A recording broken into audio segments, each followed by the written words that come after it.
Captain Randhawa, thank you very much for speaking to us. Very, very unfortunate situation there, viewers. What a tragedy to be covering.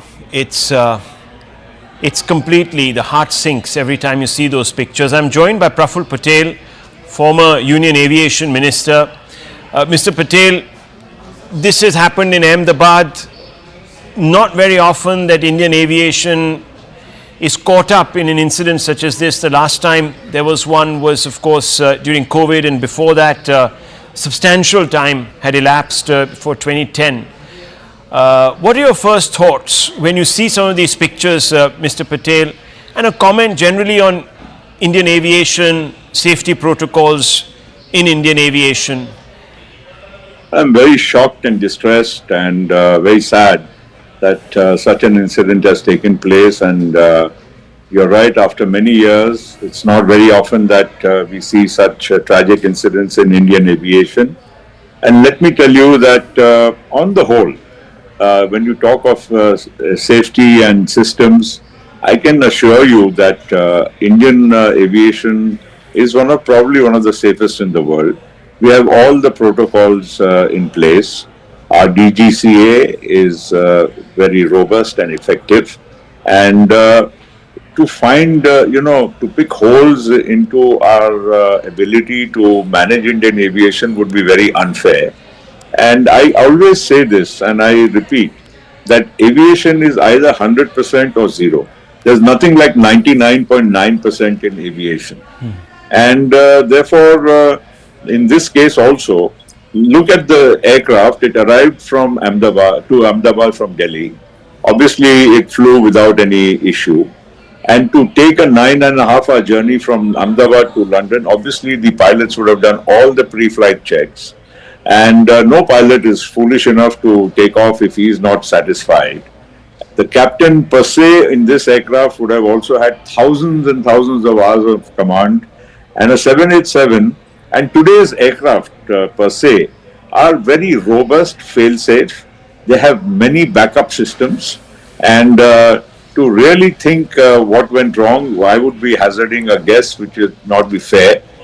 But the point here is the aircraft did go on a takeoff roll, and between the time the wheels went up and the time it crashed, probably the time frame would have been almost only about 60 seconds or so, because you can't go to 800 feet and crash and it be within the time span is only 60 seconds. Now he's already given a mayday call.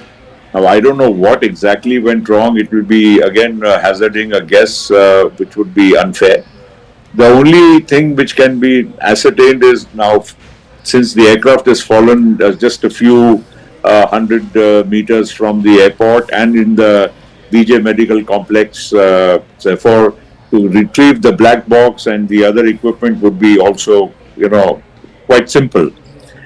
We would be able to ascertain only after that. Let me tell you one more thing. In today's aircraft, they are very sophisticated.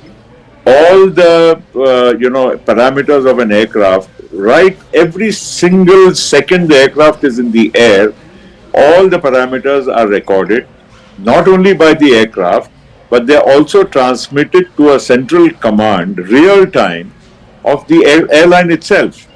So if there is, when an aircraft does a flight, there is a way to ascertain every single parameter during whatever the duration of the flight. So if anything would have gone wrong prior to this flight, or which may have escaped the attention of anybody, I'm sure this will be retrieved in no time once the equipment is found. Now, Mr. Patel, just to go back in time, because this fleet, the Dreamliner, very, very safe. I think from what the experts are saying, and I only have them to sort of lean on for facts, they've said that this is the first time a Dreamliner has actually crashed anywhere in the world. Now, most of these Dreamliners were purchased, I suppose, about 10, 12, 15 years back by Air India when it was still government owned. Obviously, there would have been a huge procedure that must have unfurled within government to select the plane. There would have been due diligence. There would have been all sorts of studies that would have been conducted. Well, most certainly. I mean, first, the procedure itself in government is a very robust procedure. Goes through several layers. And ultimately, the basic selection of aircraft is done only on technical parameters. Because, the airline, requires a certain type of aircraft for certain, lengths of the flights. You want to go to the US, you want to go to the European countries, or to, 8-hour flights, 12-hour flights, and so on, and the kind of configuration you want. Let me also tell you that the Dreamliner, at the time it was ordered, was one of the most sophisticated, advanced fly-by-wire aircraft which was going to be produced. And it was ordered by probably most major airlines in the world, Air India also being one of the early ones. And to now even discuss it would be unfair, because after this particular aircraft itself, which has crashed, had been flying for almost 11 years. And if you see any major airline in the world, and if you go at any moment of time, there would be more than 1,000 787s up and flying any part of the world. So I'm sure when, of course, the orders are placed, every other parameter is also examined. And of course, it is the airline's requirement which primarily drives what is the choice of aircraft. Let me also remind you that in the world for wide body, you only have two aircraft manufacturers. You have a Boeing and an Airbus, and the comparable aircraft are a 350 for the Airbus, or a 787 Dreamliner for Boeing. So it's not really that we are ending up with too many choices. And let me be honest, whether it's a Boeing 787 or an A350 of Airbus, technically, technologically, they would all be on par in terms of efficiency. So it's a minor thing between one and the other. But the fact of the matter is, all the machines flying today, irrespective of this type of aircraft, are very, very robust and sound. And every aircraft has backup after backup.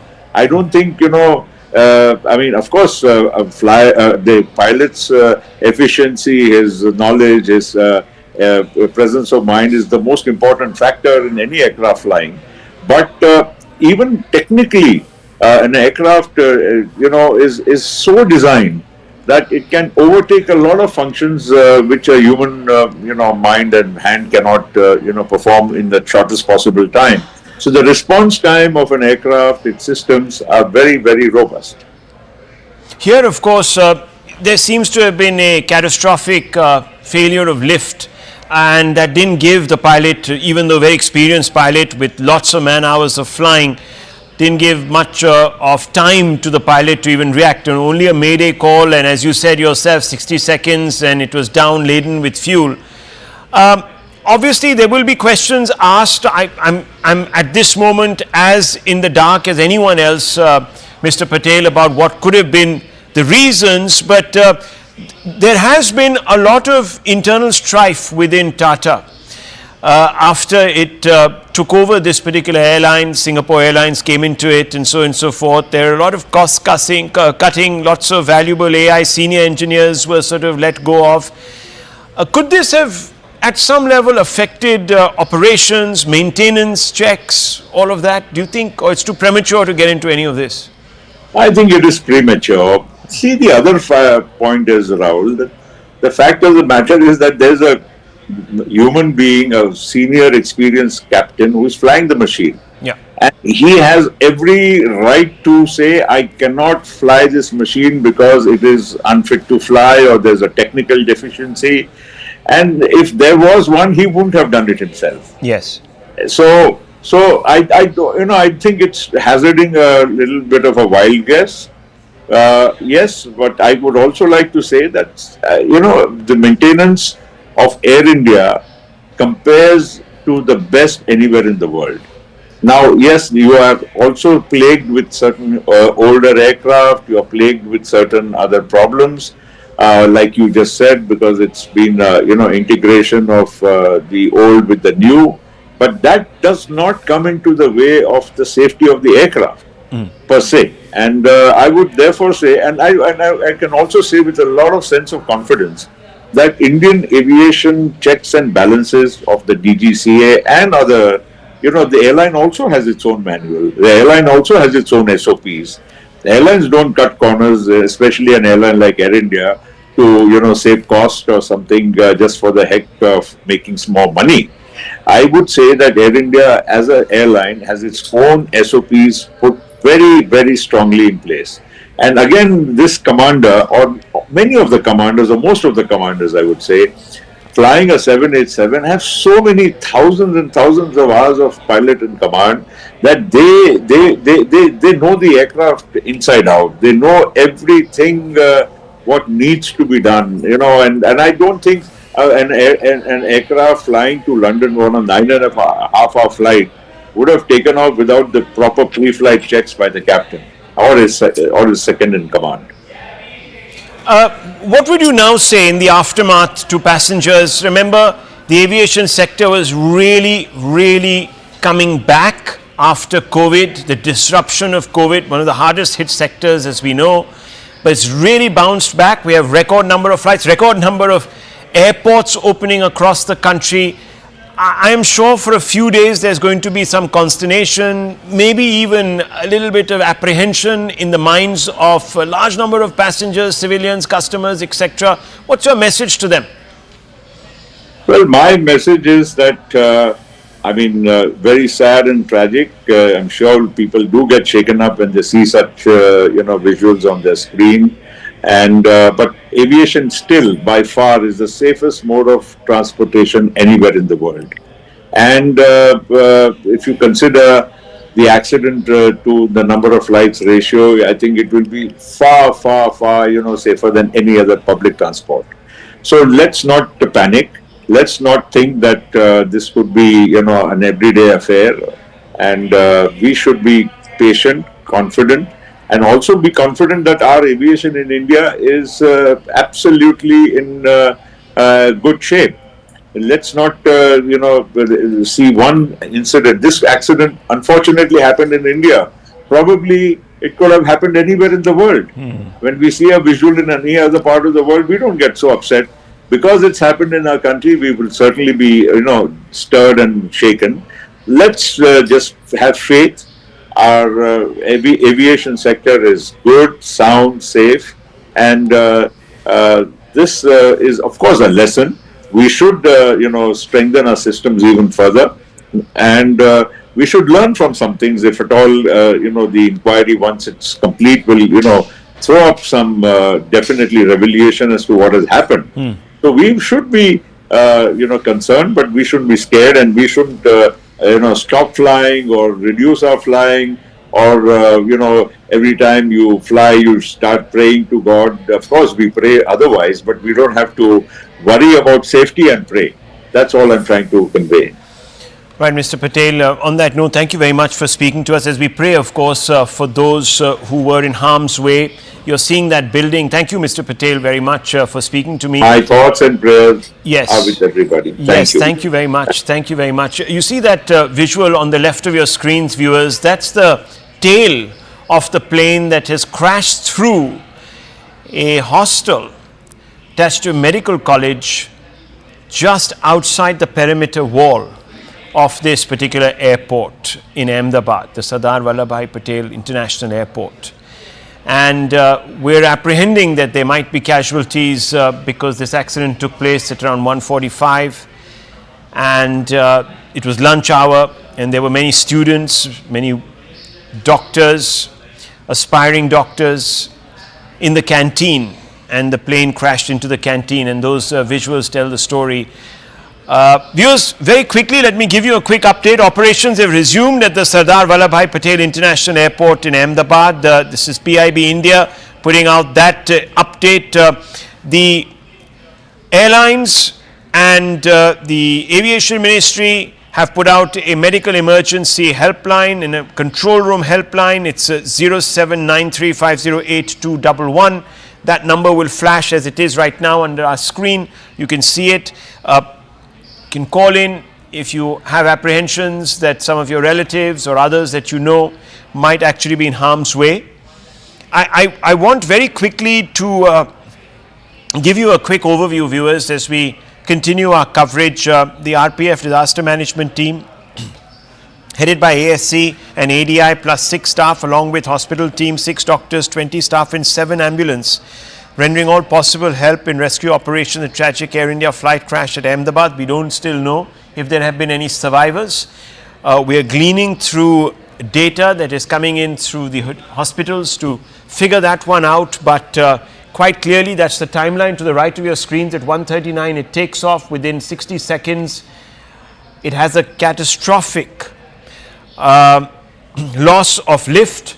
The plane goes down, goes crashing into a building which was attached to a hospital, education institution, goes straight into that building. The building itself is covered by ATF. The plane was loaded with ATF because, as you know, it was taking off to travel to Gatwick Airport in London, or the extremities of London. The MEA has reacted and said that details will be shared with governments of foreign countries, because there were a number of citizens from other nations on board this international flight. Air India chairman N. Chandrasekaran is likely to reach Ahmedabad tonight. That's what we're being told. Large number of residents, we're being told, are also feared dead after the aircraft crashed into the Atulyam super speciality doctor's residence.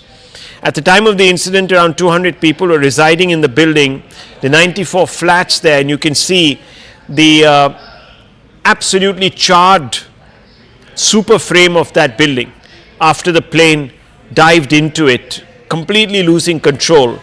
There was a mayday call that was issued by the pilots before the ATC could even sort of respond. The plane went down in that ball of fire.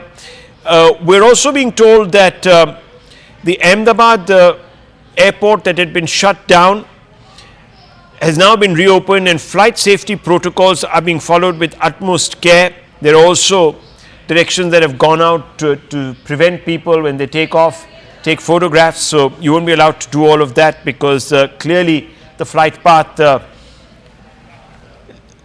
Let me go across to Payal for more updates. We're told that Union Home Minister Mr. Amit Shah will be landing there forthwith. Payal, what are the updates? As far as the Ahmedabad airport is concerned, Rahul, is one of the busiest airports in Gujarat, because not only does it have so many domestic flights coming, it's a busy destination as far as businesses are concerned, but it also has a lot of international connectivity as well. But that airport has been opened up, in a calibrated manner, so passengers have been requested that they should check the timings of the flight, etc., and only then move to the airport. As far as the Union Home Minister is concerned, he is expected to reach there in some time, and the Civil Aviation Minister Ram Mohan Naidu is also expected to reach anywhere between 5:30 and 6 p.m. And just a short while ago, Muralidhar Mohal, the Minister of State for Civil Aviation, along with all the DGC officials, along with the Civil Aviation Secretary Mrs. Samir Sinha, they are all on board, so they should also be landing in Ahmedabad in a couple of hours as well. And this flight of happiness and hope, has turned into a flight of tragedy for so many people, who were looking to go back to their homes, especially the foreign nationals, and to many as well. So, our hearts really go out to these people. But, like I said, the government of the day has said that they'll get to the bottom of this, and nobody who is involved with any negligence whatsoever will be spared, is what we're given to understand. But yes, flights are going to be resuming in a calibrated manner, and therefore all kind of numbers, whether it's medical emergency numbers or numbers concerning finding the loved ones even at hospitals, etc., have been put out by the civil administration. Bhupendra Patel, the Chief Minister, was at the civil hospital just a short while ago. So all hands on the deck approach, Rahul. Absolutely. There are also more updates that are coming in, viewers, as we scroll through the news updates that are coming up on my screen here. We're also being told that the Air India has called upon the authorities to investigate and ensure that all examinations, forensic examinations of the crash site, etc., are conducted utmost.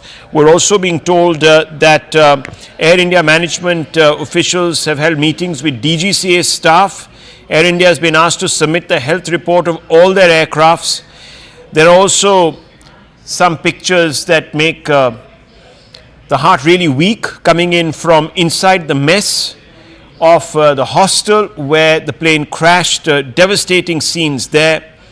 One just hopes that the casualty figures are not as high as what appears from the scene of devastation. We're being told that former Chief Minister of Gujarat, Mr. Rupani, was on board. We don't still know whether he has survived this or he's injured. We have no updates really on his well-being, but he was a former Chief Minister of Gujarat from 2016 to 2021, the state president of Gujarat. When his name was declared as the Chief Minister, he took over from Anandiben Patel. Ms. Anandiben Patel, former MP from the Rajya Sabha and a two-time MLA, hailed from Rajkot West, came from an influential Jain community. He didn't fight the 2022 assembly poll, citing his wish to step back from electoral politics. He was currently in charge of Punjab for the BJP and was on his way to England and was aboard that flight. There are pictures also coming in of the ill-fated crew of this flight, and we are told that there were at least 10 crew members on board this flight from different parts of the country. Many leaders, many countries are extending commiserations, shock at the events. Remember, this is the first time in recorded history that the Dreamliner has gone down. Very reliable aircraft. Many people are convinced that this aircraft could not have suffered the failures that are being attributed to it. But viewers, as we know, one can't give in to speculation. This is an extremely sensitive situation right now, and therefore one cannot hazard any information on what could have gone wrong in a speculative way. We're being told now, no survivors of this crash, but we are going to not take that at face value till the authorities come out and give us some sort of a confirmation. But Payal, it does seem that the outlook is not good. Okay, we don't have Payal. We're going to go back to Payal in just a few moments. But hotline numbers have been set up for people to check in and find out on the state of affairs and, of course, on their own relatives. We are being told that there were 53 British nationals, 7 Portuguese, and 1 Canadian on board this Air India flight. 169 Indian nationals were on board. It was a flight that was almost full, Ahmedabad London flight, and at this time of the year, viewers, there is huge traffic between the two destinations given the fact that this is a peak holiday season. I want to go straight across to Anvit. Anvit, a lot of people heading out to London on this particular flight. We're getting some details. We're being told unofficially that the possibility of survivors is very slim. What's the update that you're getting? Yeah, certainly, you see, Rahul, death toll is what we are being unofficially confirmed by the sources on ground. It is being said that it has already been counted up to 150, and it certainly is unfortunately expected to only rise from here, because the kind of incident it was, and we initially also saw how the plane went up in flames. It clearly was indicative of the fact that the number of casualties and fatalities would certainly be high. Not just those in the plane, but also on ground. The collateral damage that it has caused, because it was a heavily residential area, and the building in which the plane had crashed, which was the doctor's hostel, that also, from there also, a number of occupants had to be rushed to medical facilities, and deaths have been reported from there as well. So ground damage certainly is there, but all what we are being told by the officials who are in this rescue operation, that number of survivors is really bleak, as what we are getting from the ground. Also, because the incident that this is, and what we are being told by the experts, is that the two major chances that this incident took place, one is dual engine failure, which could be, one reason could be power outage, or another reason could also be bird ingestion. But it is also being said that it's very unlikely that bird ingestion would cause both engines to go down. Another reason what we're learning is could be control jamming, which is also a subject matter of investigation, and the AIB will now take over the investigation, as their teams are already on ground, and investigation in this manner will also be done. But what we are learning from the ground is, yes, that the fatalities have increased to more than 150, and chances of any survivors are really bleak, which is unfortunate. Well, that is very sad news if true. We're going to hold back on giving you those numbers because we don't have confirmation from official sources, and CNN News 18 will not report casualty figures, even speculate on casualty figures, given the fact that this would be extremely traumatic. That's the moment of crash, viewers. You can see that the plane lost its ability to lift off. Even its, as you can see, landing gear had not been retracted. So, moment the plane takes off, it presumably experienced a catastrophic loss of lift, as some of our experts have told us. The pilot had very little time to react, about a minute, in which a mayday call was issued to the ATC. The ATC responded to the mayday call, got no response, looked out and saw a ball of flames engulfing the skyline.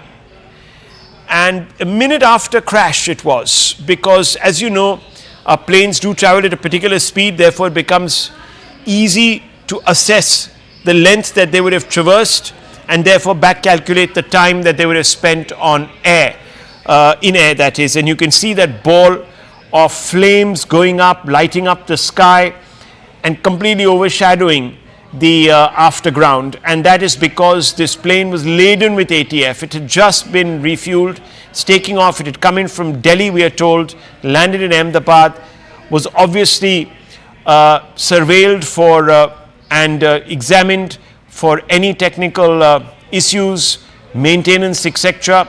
The plane then crashes into a building. The building is part of a medical establishment, and the exact building it crashes into is a canteen.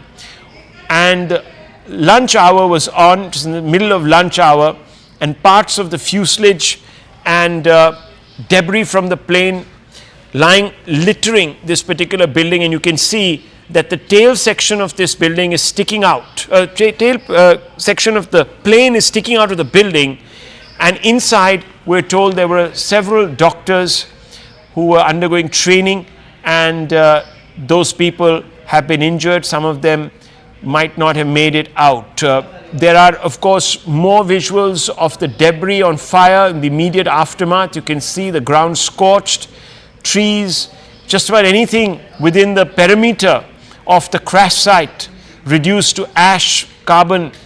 You can see those pictures. Part of the building also engulfed in ATF, singed and covered in soot. Complete devastation. All these pictures coming in, obviously an attempt being made to douse the fire, but it's a bit too late. All of these are the buildings next to the wreckage near the plane crash site. A large number of parts of the plane strewn all over the place, and that's the frontage of this building, which has been reduced to ash. It's covered in soot because, as I told you, the plane was laden with ATF, and you can see other remnants of this plane, electronic parts, etc., strewn all over the place. There is some piece of luggage that might have survived, but most of this particular craft consumed completely, and that's the debris that is being removed, is salvaged. Obviously, there would be a desperate search for the black box, because that needs to be taken and examined to determine what could have gone wrong. Right now, no use speculating on it beyond the fact that the plane suffered a catastrophic loss of lift. Now, what that was due to, we don't know. Was it engine failure? Was it a bird hit? We have no clue. And these are survivors who are being rushed to hospitals. We don't quite know if these are passengers or if these were people on the ground or they were the young doctors. Let's go back to Anvit. Anvit, these people who are being wheeled into the hospital, do we have any clarity on who they are? What's the nature of their injuries, etc.? Okay, we don't quite have him, but there is a lot of grief, a lot of shock on the ground, and you can see that being reflected on the faces of some of those people who were witnesses. It must have been very, very traumatic, not just for those who came and bid their loved ones farewell, but also those in England who were expecting their loved ones to land in the next 11 hours or so. These scenes, viewers, are extremely unfortunate. This particular brand of aircraft, the Dreamliner, has not in its history suffered a crash. And we can tell you that Boeing shares are crashing right now across the globe, because once again there are questions being asked of the company. Boeing has had its issues. It was caught up in a lot of issues related to its operations, etc. There have been many strikes within Boeing, talking about corners being cut, etc., etc. I don't want to go there because that's a whole different can of worms, might even be unrelated totally to the aircraft they produce, because the aircraft has performed extremely well, known for being very, very dependable and extremely efficient, and therefore a large number of these prototypes were sold. More than 1,000 have been sold since the Dreamliner, this particular Dreamliner, was brought into service and incepted and inceptualized. So there you have it, viewers. These are the pictures coming from all the parts of the city.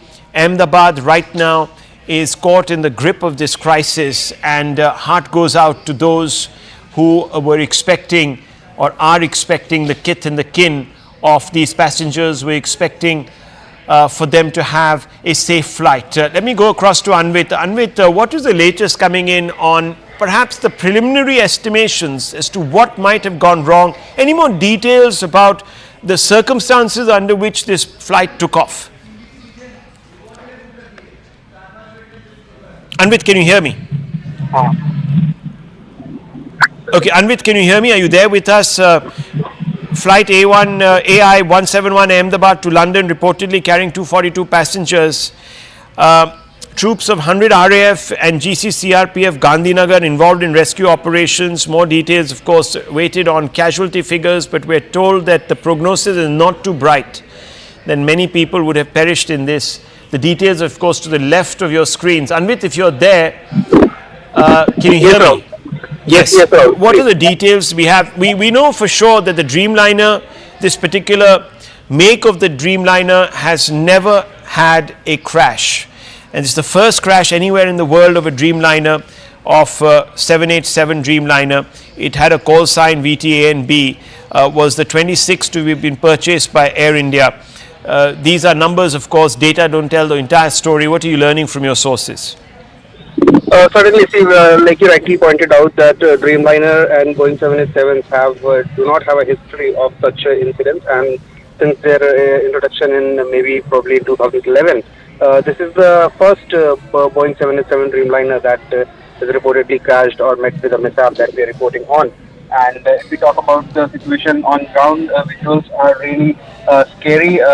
Death toll has already crossed what unofficial figures are, around 150, and the sources that are on ground are reporting that it is likely to grow because the kind of incident it was, and how we have the visuals we've been playing out for our audiences, that how the plane as it crashed, it went up in flames, and the chances of survival of any passenger that was on board are bleak, is what the officials are saying. However, it has not been officially confirmed that all on board are dead. It's not confirmed yet. Some have been rushed to medical facilities. It is awaited to know that if they will be recuperated from the condition they were recovered in or not. Also, other than those who were on board, 242, including crew and captain, other than that, the building in which the plane crashed, it also had a number of occupants, and more than 50 of them had to be rushed to medical facilities. There could be, certainly there is chances of survivors because the plane crashed over that building, and there could be survivors in that, but yes, certain deaths are also being reported from there. Amidst all this, Ahmedabad airport has also put out a tweet saying that the airport is now operational. It had been initially shut following the incident. The airport had been shut for operations, and now it has been opened for operations also. If we talk about the details of the incident that took place, the initial details that we had got, revisiting those details, the flight had taken off at 1:39 from Ahmedabad.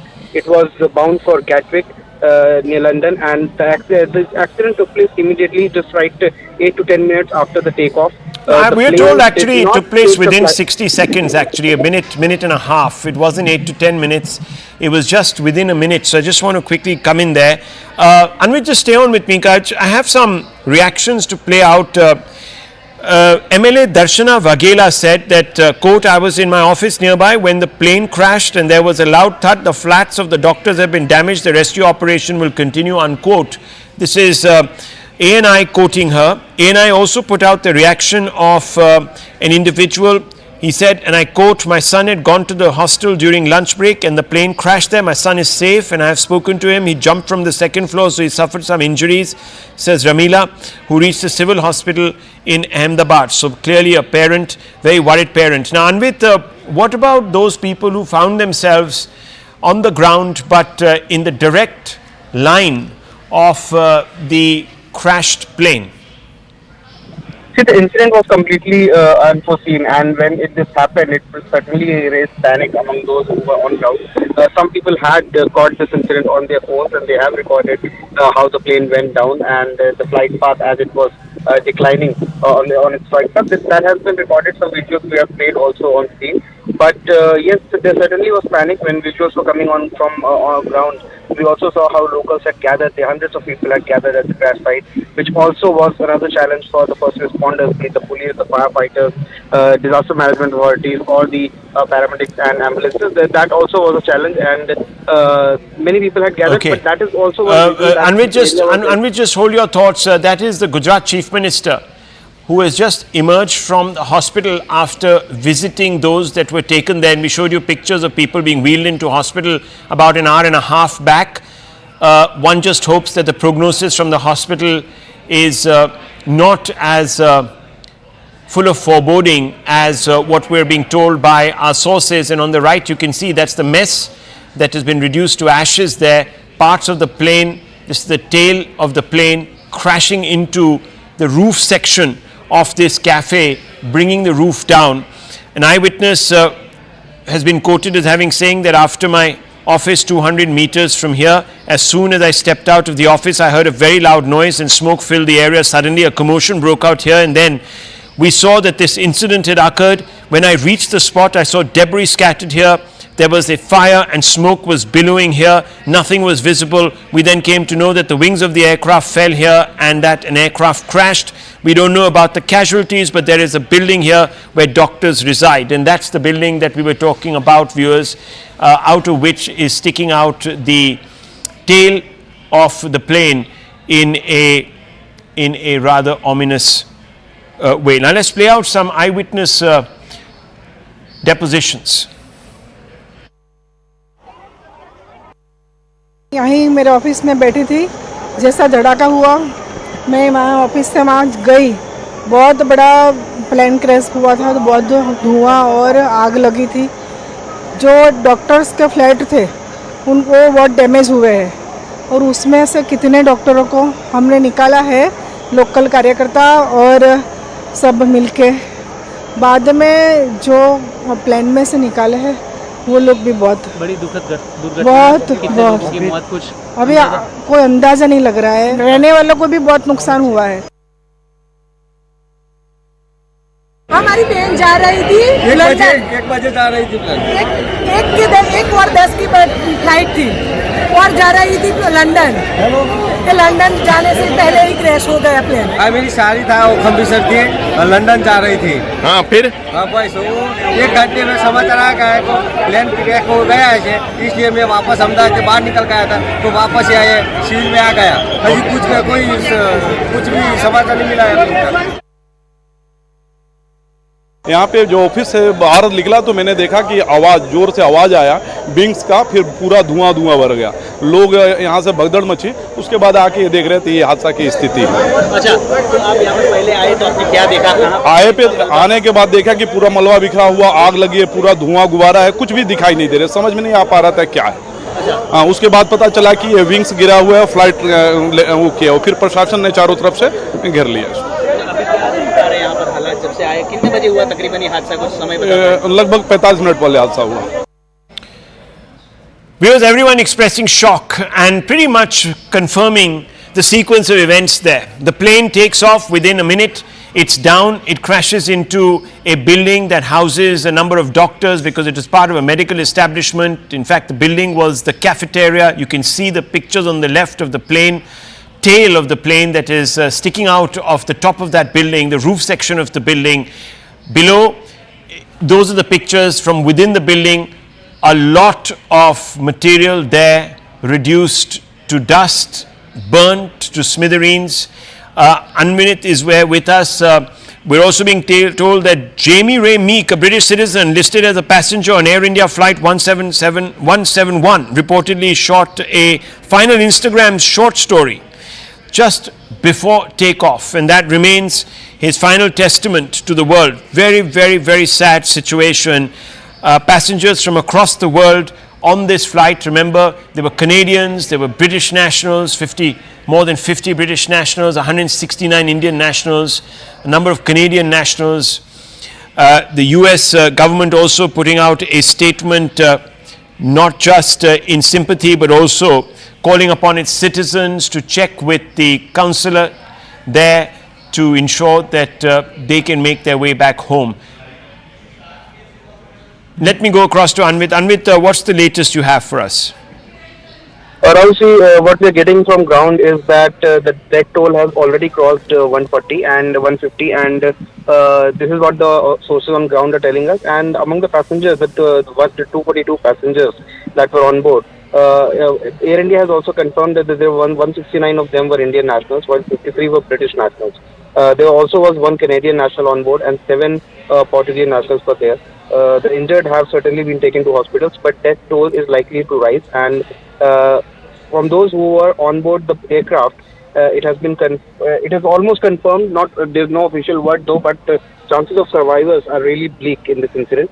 As we have also seen the visuals from ground, a number of locals had gathered on spot, and it is also one reason, because the area was heavily populated one. That is also one reason that there will be certainly be fatalities from ground as well. The building that was hit by the plane, that is a doctor's hostel. Many of the occupants of the building have also been rushed to medical facilities, and there are certain deaths have also been reported. The exact numbers are not still out, but it is expected that agencies certainly will be putting out the numbers soon. The police is expected to give out the numbers soon, but so far, even now, hours after the incident, focus is on rescue, because many people who are under the debris, who are in the building, they are being taken out. They are all being rushed to medical facilities, and soon we'll get the numbers also as to how many have been injured and what are the exact number of fatalities. But what we are learning is that out of 242 people, which includes 2 pilots and 10 cabin crew, number of survivors who were on that plane is really bleak to me. Well, hoping against hope, praying that we get some good news, viewers. What a terrible tragedy to grip the nation. Shocked, many people shocked. Reactions coming from across the world, from pretty much every global leader commiserating with the Indian authorities, with the Indian government and the people of our country. Let me go across to Payal.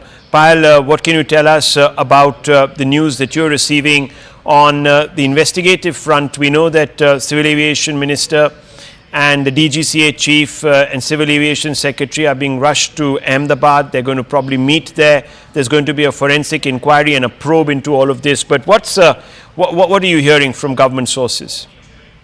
Well, as far as the government is concerned, Rahul, one thing is for sure, that it will be a thorough investigation which will be done, because this also involves the unfortunate demise of foreign citizens, and therefore the government of India is extremely sure that there will be no lackluster, attitude at all as far as this is concerned, and therefore all the investigating agencies concerning this have been lost to the spot. We'll have to just wait and see how this forensic investigation and other investigation will really follow, and therefore Civil Aviation Minister Rammohan Naidu is expected to arrive in Ahmedabad anytime now. Union Home Minister, Mr. Amit Shah, who is also the son of the soil, is also reaching Ahmedabad very shortly. And, all the NDRF and other teams are already there in Ahmedabad and helping with the rescue and relief operation. And another flight has taken off from Delhi to Ahmedabad. It consists of officials from the DGCA, consists of the Civil Aviation Secretary also, and Mr. Mahal, who is the Minister of State for Civil Aviation.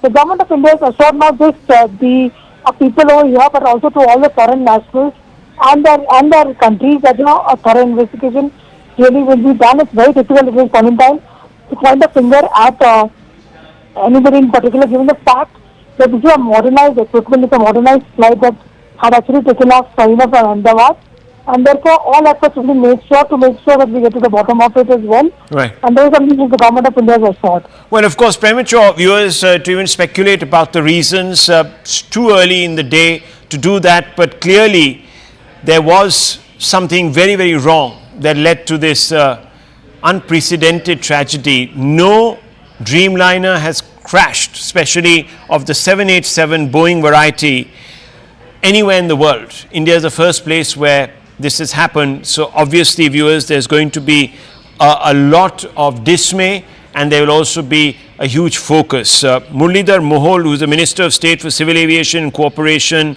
at the centre, has also spoken on this issue. Hardeep Singh Puri has also spoken on this issue. Let's go straight across to some reactions that we're playing out now.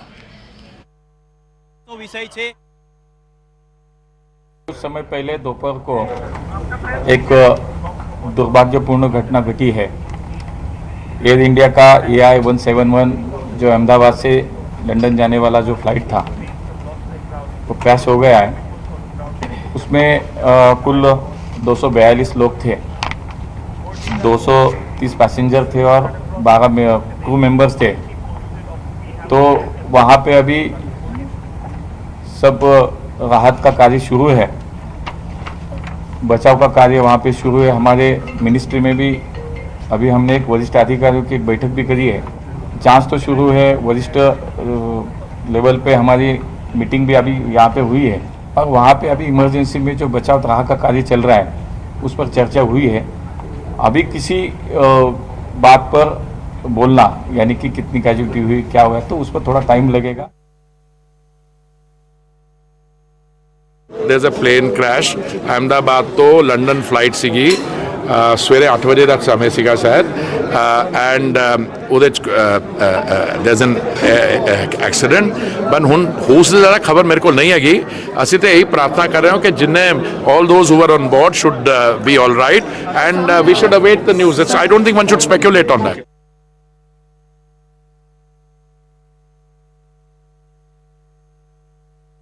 बहुत दुख की बात है, casualty confirm नहीं बटा, बहुत दुख की बात है कि एयर इंडिया का एयरक्राफ्ट क्रैश हुआ है और जब एयरक्राफ्ट क्रैश होता है तो घटना बहुत बड़ी होती है। इसलिए इस समय पर इतनी जानकारी मिली है तो हमारी अपील यही होगी सरकार से, हालांकि सरकार खुद कोशिश कर रही होगी कि सभी यात्रियों को बचाएं, सुरक्षित पहुंचाएं और उनका इलाज हो। और हमारी भगवान से ये प्रार्थना है कि अगर इतना बड़ा एक्सीडेंट हुआ है तो किसी की जान न गई हो और हमारे पायलट भी सुरक्षित रहे हो। Viewer statement coming out from Boeing. Boeing is saying that we're aware of initial reports and are working to gather more information. Remember, real-time information is relayed always from the plane to the manufacturer and it is kept and located at a particular center. So real-time information will be available to them. Of course, they would also be wanting to look at the crash footage. They will also be looking at the black... Anvit is there with us. Yes, so the black box is very, very important. Do we have any idea about whether the black box has been recovered as yet, Anvit? What are you learning? See, right now the operations on ground are focusing on rescue and evacuation, and all the passengers who were on the plane as well as the casualties that have happened on ground, they need to be evacuated and taken to medical facilities. Even the bodies, the charred bodies that we've seen visuals, they need to be moved to mortuaries and PM will be conducted, and those formalities need to be done, and only after that, see, AIB teams are already on ground, and there will be DGCA officials are also already there, and they are looking into parallel investigations or have also begun into the cause of the probable cause of this crash. It might take some time to retract the black box and get information from it and the technical data that will be retrieved. Based on that, it will be ascertained as to what may have gone wrong, because there are multiple speculations as of now. Also, the last moment communication between the pilot and the ATC before the mayday call was given. If there was any communication or if there was any communication from the pilot highlighting that there is some issue with the aircraft, that also will be crucial in this investigation. So far, when we have spoken to the experts, they have highlighted two possibilities. One is the way the plane went down and declined on its flight path. One probable cause could be dual engine failure, which is certainly a rare thing to happen, rarest of the rare in fact. This, however, it is being suspected that there is a birds problem in Ahmedabad. It is also in the Bangalore airport, we have reported in the past, but the menace of birds need to be really huge to bring both engines down. So that is also what makes it a rare happening, and that is one reason why the experts are saying that fuel starvation could be one reason, or fuel contamination could be one reason that why both the engines stopped working mid-air. That is one reason. Another, what they're talking about is there could be a power outage or control jamming, which is also a possibility that would bring the plane down. So these are the reasons that the AIB will also be looking at, and also the DGCA. Well, can you confirm? Can you confirm, because there are reports, of course, coming out that those are the Minister of Home Affairs. He's taking a flight right now to Ahmedabad. Of course, this area does fall under his constituency, or very near to his constituency, viewers, and he's on his way there. And we know that the Union Home Minister has already expressed his shock at this incident. We also know a senior BJP leader has been caught up in this crash. We're updating inputs on his exact status as of now. He's a former Gujarat Chief Minister. Mr. Rupani was on board that flight.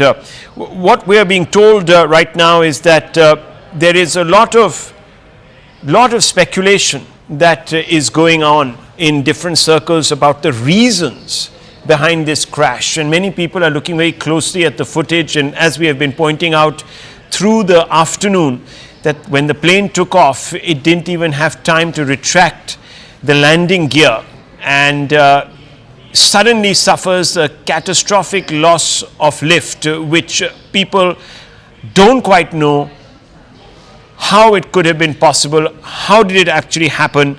Because fundamentally the Dreamliner has known to be extremely robust. There have been questions that have been appearing of recent, however, on different aspects of it. Federal Aviation Administration of America had said last year that it was investigating claims made by a Boeing engineer, and there have been, of course, this is well documented, it's been on various Netflix series, etc., who said that sections of the fuselage of the 787 Dreamliner were improperly fastened together and could break apart mid-flight after thousands of trips. Well, no such incident has been reported of recent, and if clearly that was not exactly what happened here, you can see that it's the engines that, or perhaps some other issue with the hydraulics that caused this loss of lift, because certainly no part of the fuselage here has come undone. Otherwise, we would have seen this particular plane unraveling mid-air. Let me go across to Payal. Payal, on the right, pictures of the Union Home Minister leaving for Ahmedabad. Yes, it seems that the Home Minister will arrive in Ahmedabad in a short while from now. And of course, the Civil Aviation Minister also. What we are also learning, Rahul, that the BJP State President for Gujarat and Union Jal Shakti Minister C.R. Patil is also on his way to Gujarat. He has even also been asked to rush to Gujarat. He's also not just the state president, but he's also the union minister. He's a son of the soil as well. He's also been asked to go there and aid in whatever rescue relief operations are required. With the unfortunate news coming forth that, there could hardly be any survivors as far as this crash is really concerned. And obviously, that is something which everybody is waiting to see what has been the cause of this. Because I've been speaking to at least quite a few experts and quite a few union ministers, including former civil aviation ministers, Rahul. And they're very surprised because this is, of course, a modern state-of-the-art aircraft. What really led to this? So nothing is being ruled out as of now. And our colleague Manoj Gupta had just spoken to us a little earlier, and he basically also said that the sabotage angle is also being, looked into over here, with the fact that several national and international passengers were on board as well.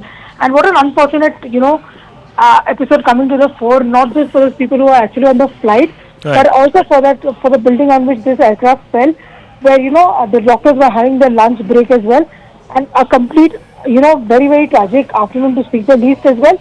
But all hands on the deck approached by the Prime Minister, and therefore multiple ministers are being rushed to the accident site. Well, PIB of India has put out a fact check saying that an old video is being shared on social media linking it to the Ahmedabad plane crash. It shows a view from inside the plane. The video is of a plane crash that happened in Nepal in January 2023. And the PIB says rely only on information from official sources or in mainstream media. For authentic information related to the Ahmedabad crash, contact the helpline number provided by the central government, and that number, of course, is on your screens even as we speak, viewers. So don't, again, get sucked into conspiracy theories. There are many people who are going to talk about a lot of things that might not quite fit the facts once we know them. But as of now, we can tell you that Boeing has issued a statement. So we're in contact with Air India regarding Flight 171 and stand ready to support them. Our thoughts are with the passengers, crew, first responders and all affected. So this is a statement that has been put out by Boeing. There is, of course, a past history where Boeing has been under scrutiny, but has that resulted in this particular incident? One can't say. It's too premature. But what we can tell you, viewers, is that the number of casualties are being estimated to be very high. There is a possibility of very few survivors. That's also what we are being told. Unofficially, of course, we don't have any confirmation of the status of the passengers. But what we can tell you is that there were 12 crew, including 2 very experienced pilots. Indians, passengers were 169, British 53, and passengers from other nationalities 7. You can see on your screens a Portuguese and 1 Canadian. So that made up the entire 242 passenger list, including, of course, the crew. And what we are being told, viewers, is that not many might have survived this devastating tragedy. I want to go across to Anvit. Anvit, what's the latest on the casualty figures? What are you picking up? And also, of course, from the ground, we know that there were about 50 to 60 MBBS students that are admitted in hospital. It is being said that they are stable.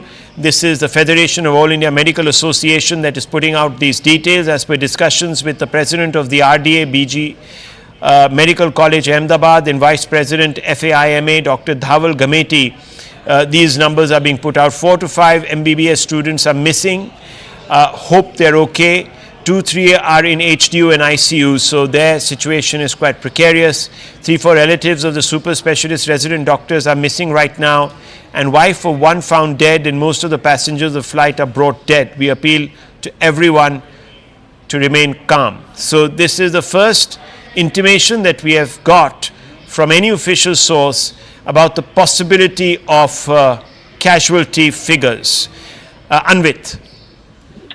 Yeah, Rahul, see, the situation on ground is such that some people certainly are missing because the crash, the plane went into a residential area and the buildings have been damaged. The people from ground, many of them are being reported missing. Some are yet to be traced. It is not confirmed whether they are dead or they have been taken to some hospital and they remain unidentified. So these are the problems and the challenges that the first responders and the paramedics and medical experts are facing on ground right now. That is one challenge. Another is that the plane had tons of fuel as it has just taken off and it was bound to go to Gatwick. So it had a huge amount of fuel. Usually it is with the planes that their fuel is contained into the wings, and that is one reason why when planes crash that it immediately goes up in flames. This is one reason, and this is exactly what we saw that happened with this flight as well. The moment it touched down, the moment it touched the residential area where it crashed, the plane went up in flames. And that is one reason why mostly in air crashes, the number of survivors is the least. And even in this incident, hardly there would be any survivors is what we are learning from the sources on ground, which is highly unfortunate. But this is the reality that there might, the chances of survival of anyone on board that aircraft might be very less. Also, there are casualties, collateral damage from the ground because it was the residential area. We saw how the plane's flight path declined instead of rising, and it had been taking off. And it was just minutes after taking off that the flight went down and crashed. So the visuals are clearly suggestive of the fact that they would the casualty figures that have already crossed 150 is what we're learning from the ground. That is expected to only rise. It is unfortunate, but yes. Some people have also been rushed to medical facilities and they have been marked safe. This includes a number of hostelers and the doctors who were living in the hostel in the building in which the plane has crashed. So they have been marked safe with some injuries and they've been said they're out of danger, which is a good news in this. But on-ground situation remains challenging as rescue operations are still continuing. Well, that's not a very encouraging outlook that has been painted there by Anvit. What we can tell you, viewers, is that the FAIMA, the Federation of All India Medical Association, has put out the latest details, and Shivani, it doesn't make for very encouraging reading. 50 to 60 MBBS students are admitted, and thankfully some are stable, most are stable. 4 to 5 MBBS students are missing, and 2-3 in HDU and ICU. But the prognosis on the passengers of the flight is not very good. Shivani. Absolutely. Good evening, everyone. Thanks a lot for staying with us in what is now the second biggest air tragedy in India. An Air India flight with 232 passengers and 10 crew members crashed shortly after taking off from Ahmedabad airport. Now, the plane was carrying 169 Indians, 53 British nationals, 7 Portuguese and 1 Canadian passenger, and was bound for London. Already 130 plus casualties have been confirmed, 130 plus passengers have been declared dead, even as rescue and relief operations are on. The tragedy and crash has been so severe that the worst is now feared as far as the casualties are concerned. The aircraft involved was a Boeing 787 Dreamliner 12 and is believed that the pilots lost both engines and plunged very quickly after takeoff. Before Ahmedabad, Boeing 787, known as the Dreamliner, entered service in October 2011 and had never been involved in a fatal incident. But there have been many concerns over safety and audit-related issues with Boeing, the company itself. Home Minister Amit Shah, Civil Aviation Minister K. Ram Mohan Naidu have travelled to Ahmedabad along with other ministry and DGCA officials. News also is that former Gujarat Chief Minister Vijay Rupani was on the flight travelling to London, where his family is currently, and we are awaiting confirmation on his condition. Let's take a look at exactly what happened. Air India Boeing flight AI-171 from Ahmedabad to Gatwick in London crashed immediately after takeoff from the Ahmedabad airport itself. As per ATC, the aircraft departed from Ahmedabad at 1:39 p.m. this afternoon from runway 23. So it was scheduled to leave this afternoon. It departed or took off at 1:39 p.m. There were 242 persons on board the aircraft, consisting of 2 pilots and 10 cabin crew, as I mentioned. The aircraft was under the command of Captain Sumit Sabharwal with First Officer Clive Kundar. Captain Sumit Sabharwal is a line training captain with 8,200 hours of experience. The co-pilot also had 1,100 hours of flying experience. Now, the captains, the crew gave a mayday call to the ATC shortly after its takeoff, but thereafter no response was given by the aircraft to the calls made by the ATC. Now, the flight is said to have crashed within a minute after takeoff from runway 23. It had barely achieved a height of 600 odd feet. And the worst is that it actually lost control so badly that the pilots crashed right outside the airport perimeter. The Air India flight crashed at an under construction building, but it also damaged in its path a medical college and hospital where few students have also been injured. We're also trying to ascertain more about their condition on ground. So what exactly happened mid-air? Initial data from flight Air India 171 shows that the aircraft reached a maximum barometric altitude of 625 feet only. Now, this is not a lot. This is just about 425 feet above the altitude of the runway itself, which is at 200 feet. Minutes after making that mayday call, the Air India flight started to descend with a vertical speed of minus 475 feet per minute. So you can imagine that actually the flight went down so quickly that within a few seconds it had crashed into those buildings, possibly giving no time to the pilots and others to even try to maneuver away from what seems to be a heavily densely populated area. These are some of the videos that we have also been able to capture through various residents of that area. This is of course the moment the Air India Ahmedabad London flight crashed. After takeoff, you can see that it immediately burst into flames, which is why we are fearing heavy casualties and possibly no survivors. Minutes after the flight crashed at this under construction building, visuals show parts of the flight up in flames. Footage also shows firefighters dousing those flames soon after the plane had crashed. And because the proximity of this crash site is so close to the city and the airport itself, the rescue and the fire services actually managed to get to the area, to the crash site fairly quickly, within minutes, is also what the police has confirmed. The visuals from the crash site show the debris of the flight AI-171 scattered across the area. This is one visual that is extremely damning as far as this crash is concerned. This is one portion of the crashed aircraft that has actually got stuck on top of the building, and other parts that have fallen on the ground, where of course there are lots of people that you can see as well. Dramatic visuals also show these parts crashing into these buildings at various areas. There is another mess hall where about 50 to 60 students that are studying, there are MBBS students that were studying in the nearby colleges, and there is a hostel where they used to live, and mess hall where they were eating lunch, when actually parts of the plane crashed into the windows of that mess as well. But thankfully there have been no casualties there, at least the mess hall is concerned. Soon after the crash, rescue efforts were in place, of course. Injured were rushed to hospitals. These are some of the visuals that we've managed to access. Chief Minister of Gujarat has also visited the civil hospital where most of the injured are being taken. These are, of course, injured. We don't know whether these were passengers. It's unlikely that they were passengers, because the situation also is that there could be more casualties or injured from on ground, from the buildings and across the airport perimeter where this plane crashed and burst into flames. We're also getting more fresh visuals that are arriving of the moments after the crash. Take a look at this visual. These are visuals of this densely populated area. You can see buildings are also on fire. There is debris on the ground that has caught fire as well. So these are the buildings that have come into the path of this crashing aircraft. We are being told that MBBS students lived in these hostels, and we are waiting to get more as far as their condition is concerned. But there is also a mess building, a mess hall where students had gone for eating during the lunch hour, which also bore the brunt, but less severe brunt of this crashing aircraft. At least there we spoke to an eyewitness. The students are safe. But the eyewitnesses told us that there is another building where this craft had crashed into. The visuals we also showed you earlier of the crashed aircraft stuck into the building, and there could be some casualties feared. But of course we're trying to get you the latest. Let's also listen in, not just to eyewitnesses but other relief agencies on ground as well.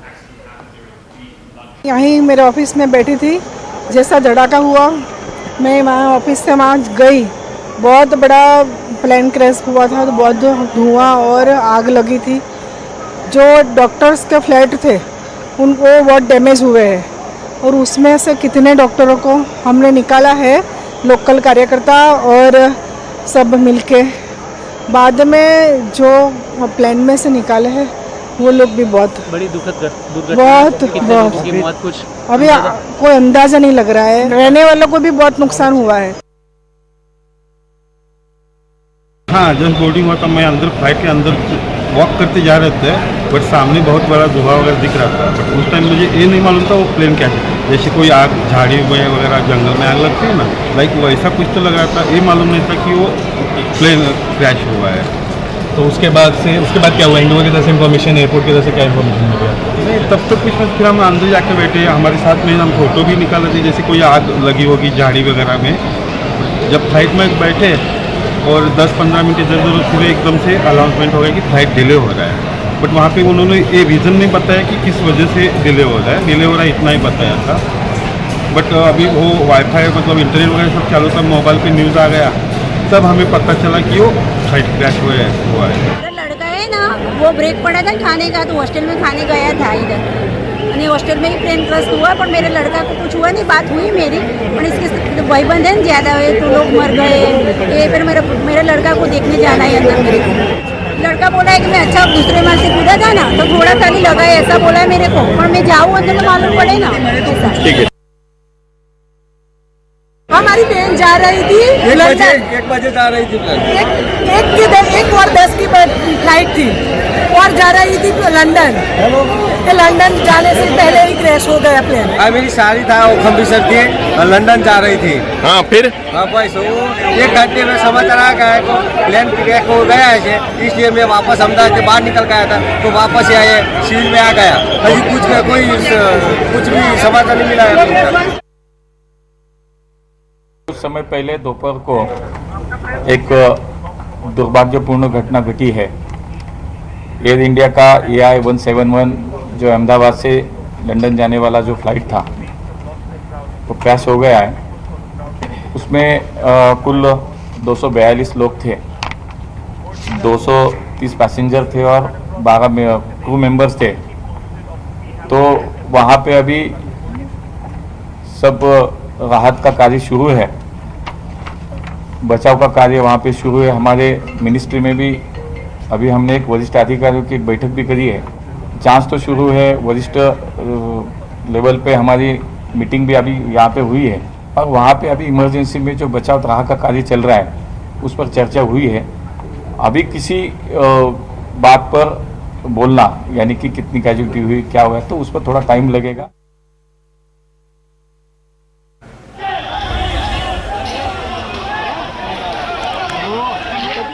Let's go across to some of our experts joining us. Captain C.S. Randhawa is President of Federation of Indian Pilots. He's also served as former General Manager of Air India and former Deputy Chief Flight Operations Inspector at the DGCA. Group Captain M.J.F. Vinod is a former fighter pilot with the Indian Air Force with us.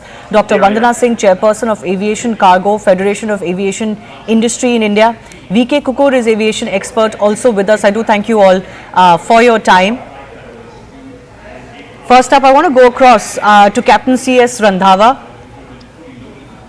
Yes, ma'am. Your thoughts about the nature of the crash first up, because it has happened within a minute of takeoff, giving the pilots and the crew hardly any time to even be able to change their course of line or their direction, crashing into these buildings. What do you think could have transpired? What could have been those moments like inside that cockpit? Okay. To start with, this was an extremely tragic accident which has occurred. Let me give you some background. This flight was from Ahmedabad to London Heathrow and must be carrying at least 65,000 to 70,000 liters of aviation turbulent fuel, which is highly inflammable. And it is in the category of the kerosene, and it is much more inflammant than petrol. Now, the aircraft has taken off. The pilot must have engaged the autopilot around 200 to 250 feet. Now, it seems that the aircraft would have been about 500-600 feet when it started descending, which I have seen through the video. And the pilot has given a mayday call. Yes. Normally, the mayday call should succeed with the nature of failure. Supposing I say mayday, mayday, mayday, engine failure, left engine failure or right engine failure or both engine failure. The pilot has not given that. I think must be because the time was too short and the pilot was still thinking that what he has to do. Okay. Now there are, I could be wrong, the actual analysis will come after the DFDR, the digital data flight recorder, which will be taken out, which records many parameters of the aircraft, speed, height, engine thrust, your engine oil pressure, temperature. The various parameters this DFDR, which is called the black box, records.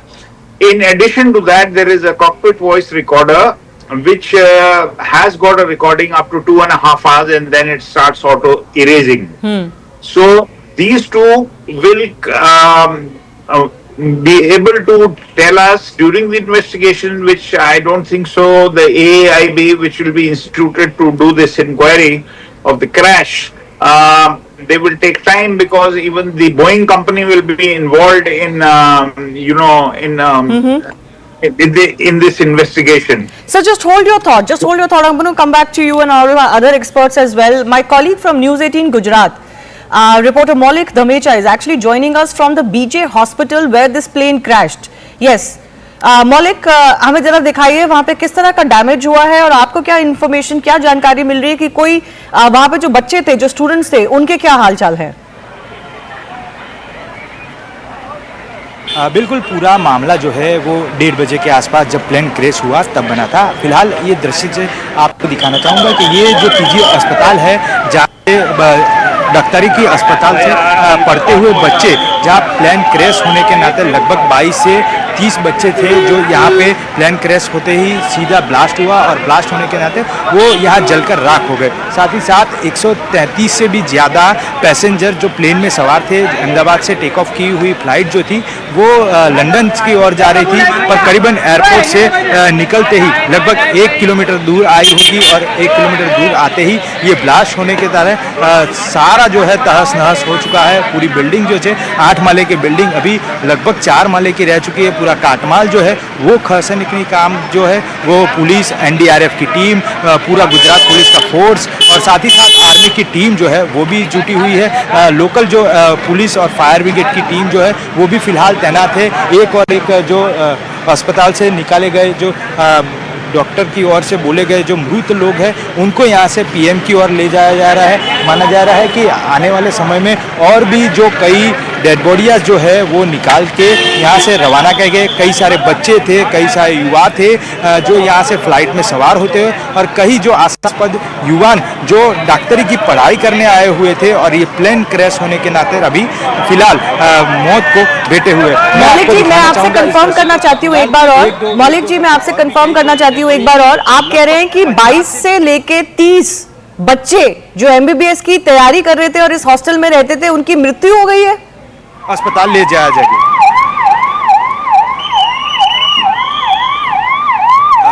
मौलिक जी, आपको मेरी अगर आवाज आ रही है, मैं एक बार confirm करना चाहती हूँ आपसे कि ये जो MBBS की तैयारी कर रहे थे बच्चे, उसमें से 22 से 30 बच्चे उनकी मृत्यु हो गई है वहां पे उस हॉस्टल में। माफ़ कीजिएगा, आपको एक बार क्वेश्चन जो है वो रिपीट करना पड़ेगा क्योंकि एम्बुलेंस की आवाज़ इतनी आ रही है, मैं आपको सुन नहीं पा रहा था। पर फिलहाल एक दृश्य जो है वो आपको दिखाना चाहूँगा कि जो अभी भी फिलहाल कई सारे स्वयंसेवक हैं, कई सारे एम्बुलेंस जो है वो यहाँ के लिए काम में जुटी हुई है, कागजात जो है वो निकालने के जुटी हुई है। फिलहाल एक एक करके एम्बुलेंस जो है वो अंदर भेजा जा रहा है और फिलहाल कोई भी अंदर आ ना जा सके, इसीलिए BSF का जो पॉइंट है वो BSF भी यहाँ अंदर जुटा हुआ है। लाइट जो है वो लाइट बिल्कुल ऑफ कर दिया है। टॉरेंट पावर की टीम जो है वो टॉरेंट पावर की टीम जो है यहाँ लगातार तैनात है। साथ ही साथ कई सारे स्वयंसेवक हैं वो भी जुटे हुए हैं। फिलहाल अभी AMC के जनरेटर मंगाए गए हैं क्योंकि जो आसपास में जो बड़े घने वृक्ष से उनको काटने के लिए कहीं जो जनरेटर की व्यवस्था जो है वो AMC की ओर से की जाए। ऐसी कई सारी मात्रा में एम्बुलेंस जो है 1-2 डेड बॉडी निकालने के लिए आती जाती रहती है। अभी फिलहाल 50 से भी ज़्यादा डेड बॉडियाँ ऑलरेडी निकाल चुके हैं और उनको अस्पताल भेजा जा चुका है। फिलहाल ये मामला लगभग 1:30 बजे से जब शुरू हुआ है और अभी 6 बजने की वारदात है। 6 बजे के बाद 6 बजे बाद भी यहाँ से कोई बाहर निकलता है, 1-2 डेडबॉडियाँ जो है वो बाहर निकलती नज़र आ रही। यानी कितने लोग हैं वो अभी कहना मुश्किल है। फिलहाल जो इंजर्ड लोगों की एक सूची बाहर आई है, वो इंजर्ड लोगों की सूची में ऐसा जानने मिला है कि लगभग 25 लोग जो है वो फिलहाल इंजर्ड है। उनकी अलग अलग वार्ड में सिविल अस्पताल के अंदर जो है वो सारवार होने जा रही है और बाकी सारे जो लोग हैं उनको यहाँ से डेड बॉडी जो है वो निकाल के आगे की ओर ले जाया जा रहा है। मौलिक जी, अगर आपको मेरी आवाज अब आ रही है, आपके आसपास बहुत आवाज है एम्बुलेंसेस की, मैं आपसे कंफर्म करना चाहती हूँ कि जो बच्चे इस हॉस्टल में थे उनमें से कितनी की मृत्यु हुई है जो आपके पास अभी जानकारी है? अभी जिस प्रकार जानकारी मिल रही है वो बेसिक इन्फॉर्मेशन है। बेसिक इन्फॉर्मेशन इसीलिए क्योंकि जब घटनास्थल पे ये प्लेन जब क्रैश हुआ, ये यही जगह है। मैं आपको एक बार दृश्य के मार्फत दिखाना चाहूँगा कि ये जो जगह है वो बिल्कुल यही जगह है कि जहाँ से प्लेन का कॉकपिट होता है और कॉकपिट के आगे का भाग से लगभग 58 लीटर जितना फ्यूल जो था वो फ्यूल होने के नाते यहाँ टकराया था और टकराने की वजह से ये सारा जो बच्चे यहाँ हॉस्टल में पढ़ते थे, रहते थे, उनको यहाँ लगा हुआ था और ये सारे लोग यहाँ अभी मौत से जुटे हुए। सारे कई लोग जो बच गए थे वो बच गए, उसको अस्पताल में दाखिल कराया गया है, उनकी सारवार जो है वो चल रही है। पर जब तक आंकड़ा मिल पा रहा है कि 22 से भी ज़्यादा बच्चे यहाँ थे, उनको ले जाया जा रहा था और उसमें ये हादसा हुआ और ये हादसे में कई सारे पैसेंजर भी थी और वो जो पैसेंजर का आंकड़ा है वो अब तक 150 से भी ज़्यादा होने का माना जा रहा है। Okay. Maulik the Major, thanks a lot for joining us. Let me go back to our guests who continue to be with us. Yes, Captain C.S. Randhawa was talking about what could have possibly gone wrong. I'm sorry to cut you short there. We were getting this live report. Yes, sir. Your thoughts on what could have possibly gone wrong? How can both engines of such a reliable aircraft, the Dreamliner, that had never been involved in such a crash of this nature, happen? See, I said earlier that this could have been due to bird ingestion because Ahmedabad is a known airfield for a lot of bird activity. I have flown there enough number of times, and that was one challenge we used to have about the bird activity at Ahmedabad, even when we used to do training flights. So there could be a possibility that that both engines have flamed out because of bird ingestion. There is a very less possibility that the both engines have failed because of fuel starvation, because there are separate fuel lines going into each engine, and it is unlikely that such a situation has occurred until and unless there is some contamination in the fuel, some water content which was there due to cold soak. That possibility also cannot be ruled out. The other possibility could have been that when the pilot did not have much time to think that what has to be done when he's lost control of the aircraft, could be jamming of the control. If there is a jamming of the elevator control in the aircraft, then that possibility also cannot be ruled out. So, in my opinion, it will be not correct to come to any conclusion without the AIB retrieving the DFDR and the CVR, and then only we would be able to come to know. Thirdly, let me tell you, when the aircraft crashes with so much of fuel, it is like a time bomb. Yes. And if it lands up over a populated area, there is no question of survivors wherever the debris of the aircraft will go, because the fuel will be all over. And fuel, you know that when it is spread, even a small fire, small light can create a havoc, because in one go it will burn the whole place. Yes, yes. That certainly seems to have happened as far as this case is also concerned. Let me also go across to Group Captain MJ Vinod. A very, very concerning situation this. Not only the fact that the plane crashed within a minute or so, barely had achieved any height or altitude before it crashed. It seems like the pilots were not able to control the plane at all. Their power was completely off. Both engines could have, and we are being told that that can only happen if both engines have gone off, which is a very rare situation. And then, of course, for the plane to have crashed into a residential area, my colleague was just bringing a report there from what is a tragic scene unfolding, which was a hostel for MBBS students who seem to have come in the path of this crashing plane. Yes, Shivani, with all due respect to all the information out there, I want to, Shivani, I mean, you know me by now, I want to break it down into logical pieces. I landed in this particular runway just a couple of days ago on a twin-engine big jet, and very, very familiar with this place. I keep landing there often. So, with that as the background, I'm saying this. If you hear the voice or the noise of this particular video, you can clearly make out that the engines are humming till the time the aeroplane is touching down or hitting the ground.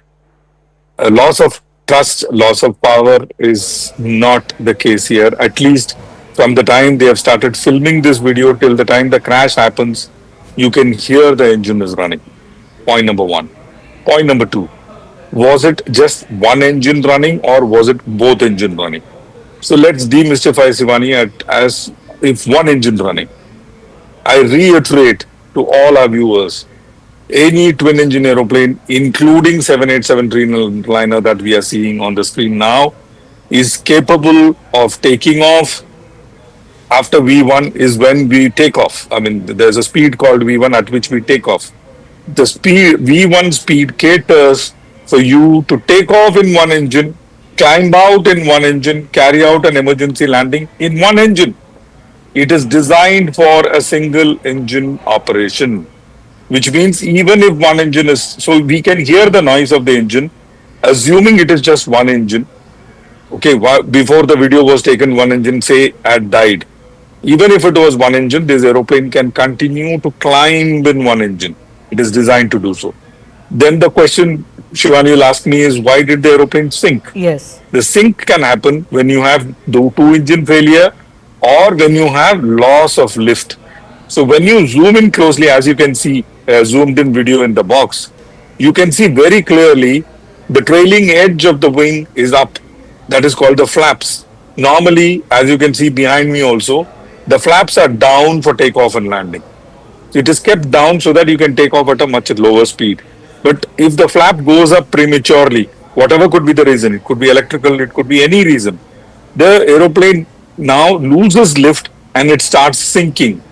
So even with two engines, with loss of lift and heavy aeroplane will not be able to climb out. No, it is just a clarification. As simple as that. What causes this loss of lift? Flaps are up, Shivani, because the flaps are put down so that the aeroplane wings can generate much more lift. 120% lift is extra. Matlab, 100 plus 120 is what you get when the flaps are down. But when the flap goes up, as you pick up speed, you have to keep raising the flaps.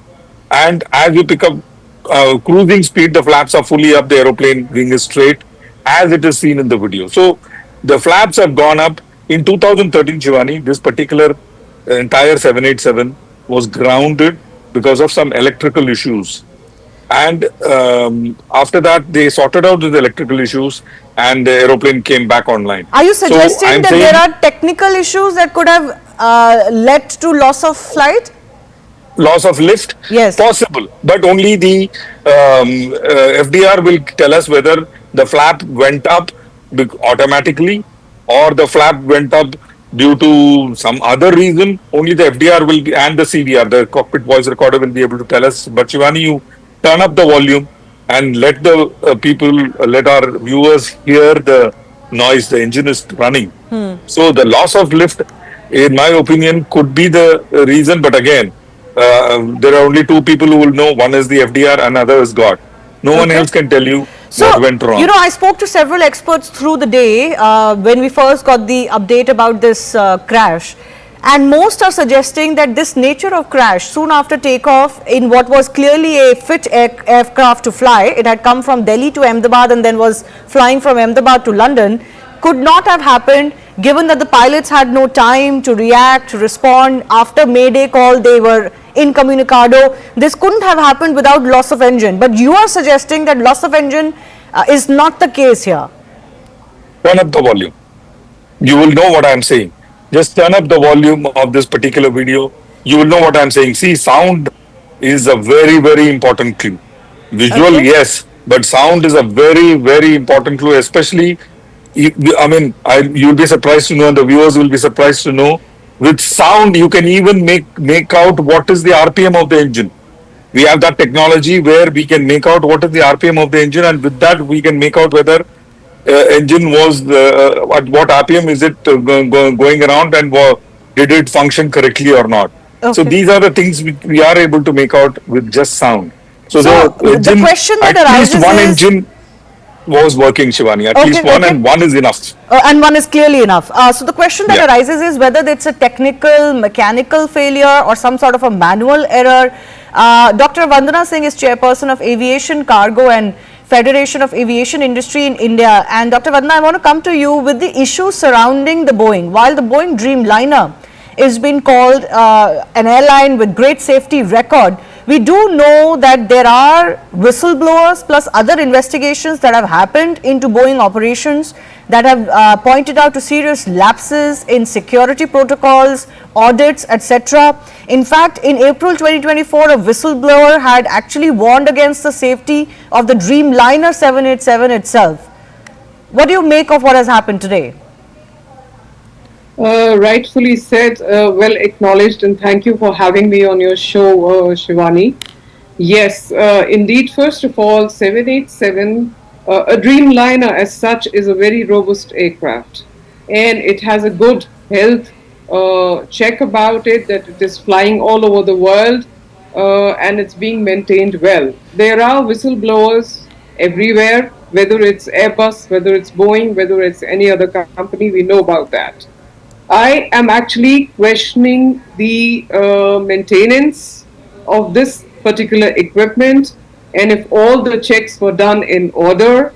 I'm also hearing all about, what could it be. Of course, the flight data, the recorder is going to reveal what it was, but it could have been a massive electrical or a software system failure cause, which means it is causing total FADEC, full authority, digital engine control, meaning complete down. But then if the engines were running, the question is what went wrong. It could be a critical maintenance issue.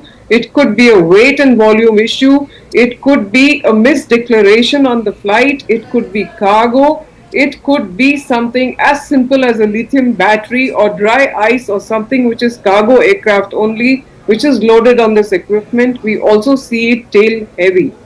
When we are seeing the visuals, we are also seeing it tail heavy.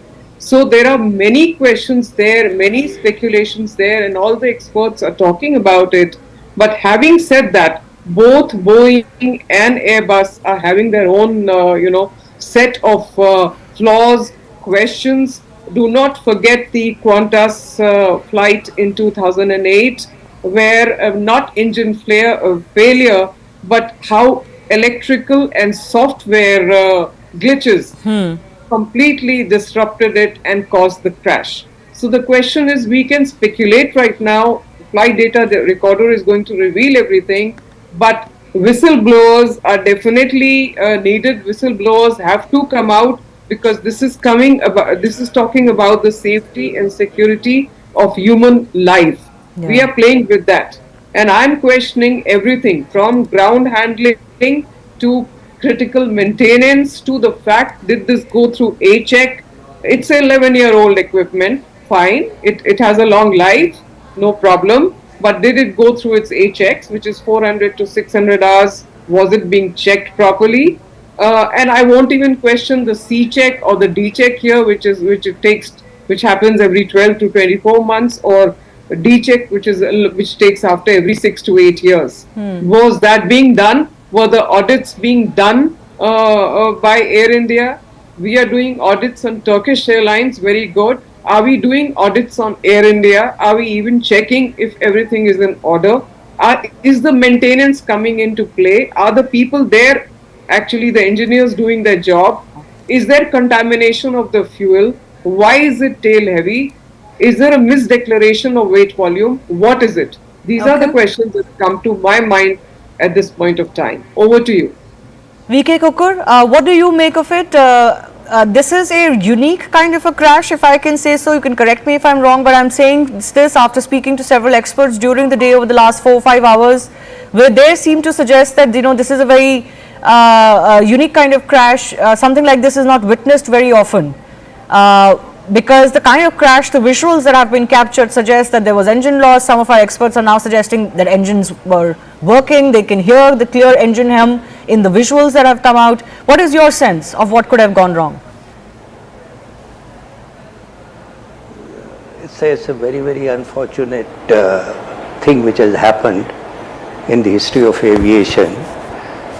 As far as 787s are concerned, they are supposed to be the best aircrafts, and I find that there is no reason at the moment to say that there's a maintenance issue or any other issue.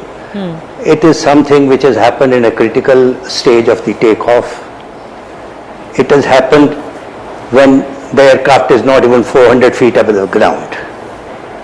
It has happened, it can only be ascertained when DFDR and cockpit voice recorders are checked and the truth will come out. But it appears there seems to be a power loss, whatever reason it could be. And the pilot must have tried to maintain, and that is why you can see the nose of the aircraft is going up and up little. That means he's trying to maintain and he's losing the speed. And the aircraft is descending maybe 400, 500 feet per minute or whatever it is. Now, it can be a loss of power, it can be a loss of lift, it can be any other reason which has taken place in split of second, which probably did not give any time for the pilots to do anything, because they were handling the aircraft fine, because you could see the aircraft the way it is going down and it is stable. There was nothing that it was tilting here, there, or some failures have taken place and trying to correct them. No, it's flying off. From the pictures I can see. Rest we'll come to know, but it's very, very unfortunate, and there is nothing else can be said at the moment. Absolutely. No, absolutely. We This has really shocked the entire country and the entire world. This power loss that you talk about, this power loss, just for the benefit of our viewers, what all things can cause this power loss? Power loss can be due to bird also, can be any reason, because I am not an engineer or I am not an expert on 787s. But it looks like the engines were not developing the power, and that is why he was trying to maintain the height by pulling the nose up. This is what I can see from the pictures. And it is a very critical height. And it did not give him time to even turn back and land. Yes. Because if he had turned back, there should have been some speed. Yes. Otherwise, it would have been drag and it would have been fall. So he was trying to maintain. That's what I can see. Yes. I don't know much more than this, but it's a very, very unfortunate, and we cannot at the moment pinpoint any fault at the moment. Till such time the investigations are carried out, and the aircraft has already flown from Delhi or Bombay to Ahmedabad. They must have done the checks at the transit also, at the night stop also. So I don't think that if something has gone wrong, it has gone wrong in maybe 4 second or 5 second time. Right. 5 seconds, 10 seconds. Because the aircraft has not attained more than 400 feet from the ground. Absolutely. It happened very soon after takeoff. Hardly any altitude had been achieved by the aircraft. It is a critical stage of takeoff. Yes, yes. Captain Saurabh Bhatnagar, who's a former A320 pilot from with Indigo, is also joining us. Captain Bhatnagar, your sense on what could have gone wrong as far as this crash is concerned? Hi, good evening. First of all, I must, say this was a very tragic accident which has happened in the history of, 787 Dreamliner, one of the very best and one of the very excellent aircraft to fly by. Though I'm an Airbus 320 with Indigo and Air India Express. And, a lot of theories, the moment these kinds of accidents happen, so there's a lot of theories starts, floating in the air, in the WhatsApp group, in the pilot group and everything. And naturally, the footage also I have seen, and prima facie it appears to me that yes, what sir is saying is loss of power, because if you see the attitude of the aeroplane, it is going down immediately after takeoff within 1.6 to 1.7 nautical miles in the takeoff direction. The aircraft has gone down. Okay, the moment you see the footage, it looks like a very controlled descent, and there's no flip, there's no change in the attitude of the aeroplane or something. So it looks like a loss of power. Now how the loss of power can take place, whether it is one engine or whether it is two engine. So we are trained, in fact all the aircraft are designed, proven and tested to fly out of the ground even with one engine failed at the time of the takeoff. So we are trained in the simulator. We do exercises regularly. So the engine, even single engine with full takeoff weight, certified takeoff weight, is designed to climb out of the runway on a single engine, clearing all the obstacles in the runway path and achieving the climb gradient for that airport which is designed. Having said that, so looks like to me that if there was some engine failure or one engine failure, the aircraft still is very flyworthy and could have gotten airborne. But the very fact that it came down like under the full force of gravity looks like loss of power on both engines, which could happen because of multiple bird strike. If you have a multiple bird strike or on both the engines, and even though the engines are in the process of winding down and not even the loss of thrust is reduced, or there is some pipeline break or whatever can happen, right? But the engines are not producing that much thrust. And the aircraft had just taken off with full weight, all of it going to London with so much of weight on board, full fuel, everything. What you see immediately on the fire, the ball of fire, the black smoke is our fuel. Anything other than that, when you have an electrical circuit, on fire, that is a white fumes are there, but the black ones are always with the fuel. It was a full fuel. So it's so prima facie, it appears to be a loss of engine or power on both the engines, but it's premature to say anything as of now. We all are speculating, and we all are giving our own theories. The flaps, which is a lift augmenting device, it's seen that the flaps are up, it's not down. The landing gear is down, which is again, it's quite surprising, because first the landing gear goes up and then the flap goes up. So the flaps is up in this case. So we are just speculating, and with my experience, what I can tell you is that this is what we cannot confirm. It's all unconfirmed. The inquiry official will tell what exactly, but it's quite tragic that has happened today. Sir, can I ask you, in your experience, this happened very soon after takeoff, within a minute or so. The crew, the captain gave a mayday call, there was an SOS call. Could you, in your experience, just share with us what those moments could have been like inside the cockpit, given that something has gone wrong so terribly that the plane is unable to lift? Yeah, the first thing is the mayday call is given. It's a distress call. So there are two calls in international aviation fraternity. In basically, it's distress and urgency. So distress is mayday, mayday, mayday. Urgency is pan, pan, pan, pan. So this is it is to identify what kind of the emergency the aircraft or the aircraft is experiencing.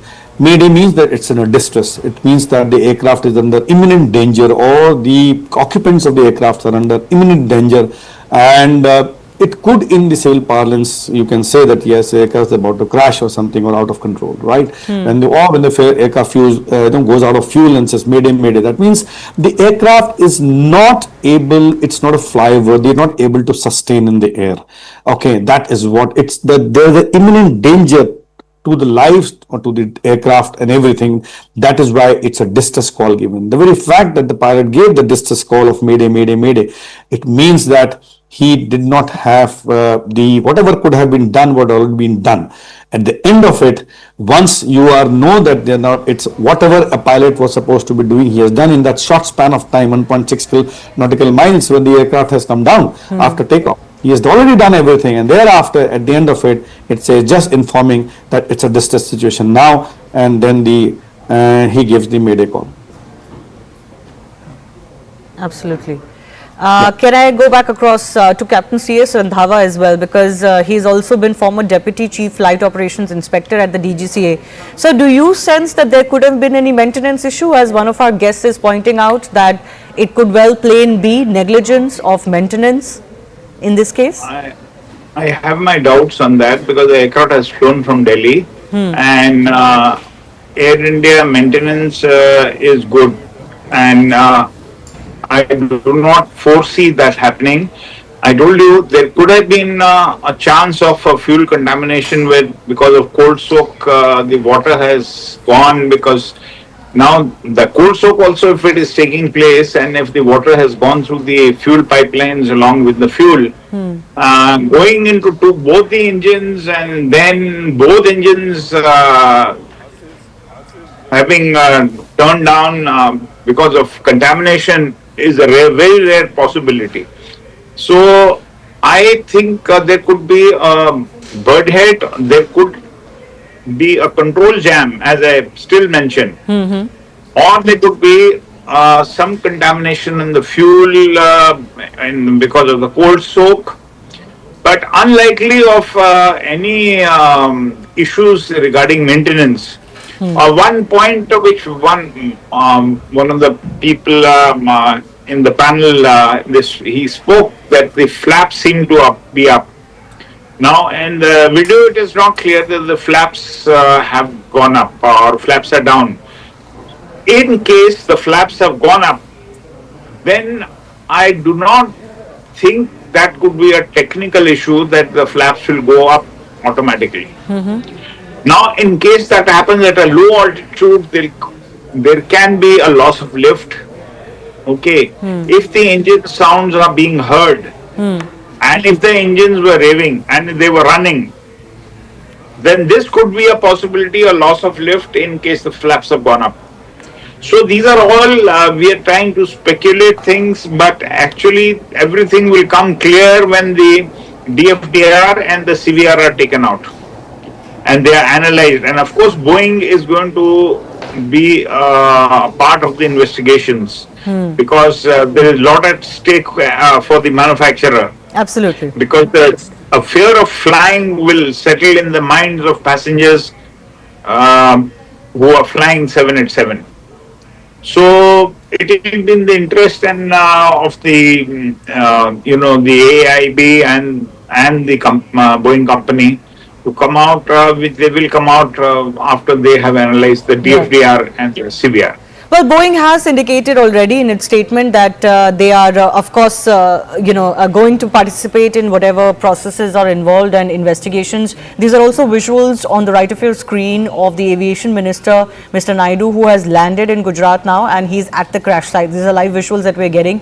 We're also, of course, expecting Home Minister Amit Shah, along with officials of the Civil Aviation Ministry, the DGCA, and others who've been asked to be on ground, because it is really in Ahmedabad where most of the efforts are required. There are additional trains that have now been announced for to and fro Ahmedabad, especially from Delhi and Mumbai, because flight operations were disrupted and possibly people might want to take a train out, in or out of the city right now. I want to go back across to Captain Saurabh Bhatnagar one more time. Sir, this jamming that has been talked about, some other experts had also mentioned this during the day, this control jam.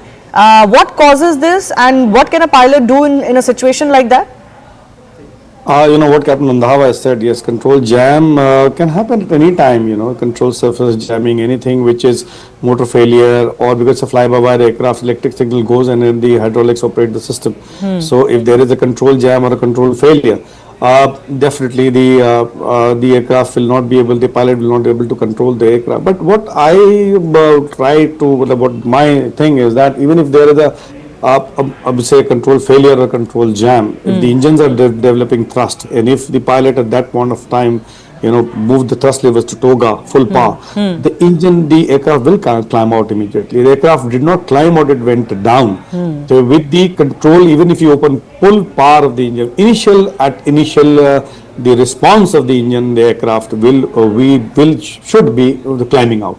Right, and secondly, if there is a partial or asymmetric control jamming or something happen, then there will be some part of the flipping or cartwheel, what you can say, that there will be a different if the control have been jammed. So what the video footage we see that the aircraft is maintaining while the aircraft is going up, its nose is going up. While the aircraft going down, rather, the nose is started going up, and there was quite high altitude when the aircraft touched the ground. So my thing is any kind of control failure, initially, the moment you put full power out, there is definitely a lot of thrust is generated immediately on the engine, and there will, even if there is a control is not able, the aircraft will have a nose up altitude and go up first instead of going down. So something more. That's my take on this. Something more could have happened, and not just a control jam as far as the situation. It was basically it came down under the force of gravity. That's what I get, and because the weight was very high at that, it couldn't have glided also something of that sort. Wherein controlled by lowering the nose, there was no height itself. Wherein or there is a loss of lift, even if you lower the nose and develops a wing, the speed over the wings to get some lift, there was no height to do that. Yeah, absolutely.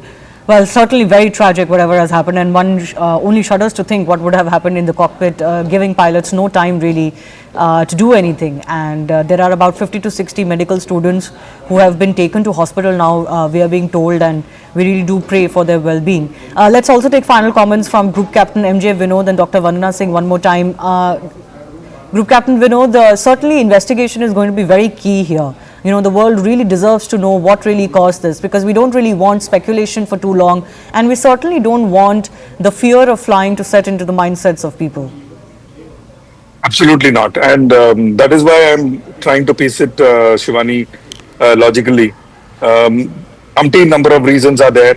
All those reasons can be sifted out by just these visuals.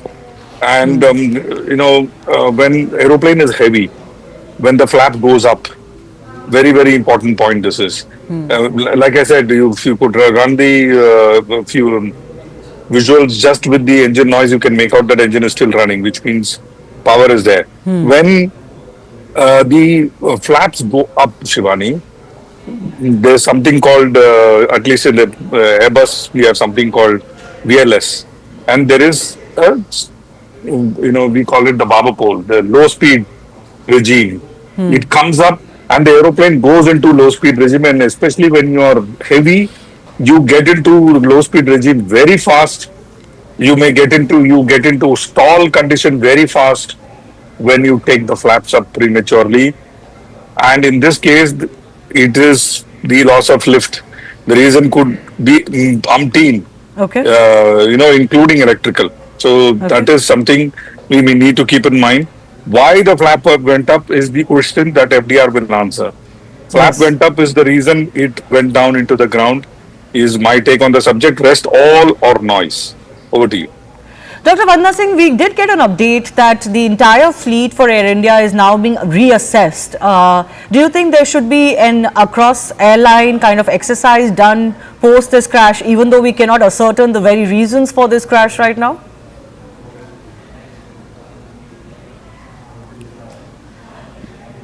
Ma'am, could you please unmute yourself?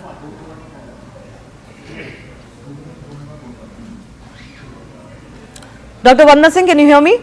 I can hear you. Yes, go ahead. We can hear you now.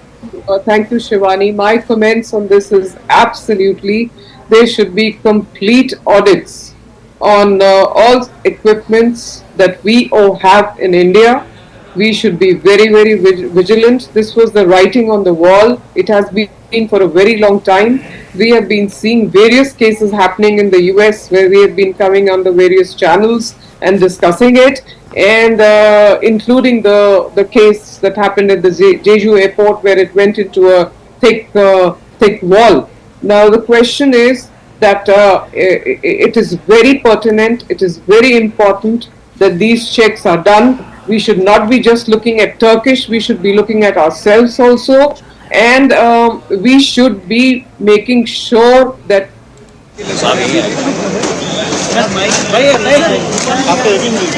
Yes, sir.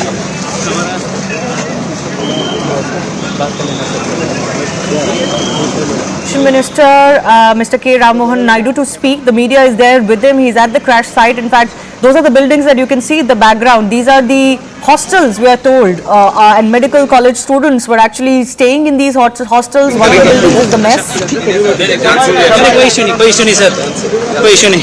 कोई issue नहीं sir. अभी आए inspect कर रहे हैं, तो थोड़ा time दीजिए हमें. Okay, thank you. I think the minister there just indicating that they've just come there. They'll take some time to inspect and speak after that. The media trying to take a response from the civil aviation minister there.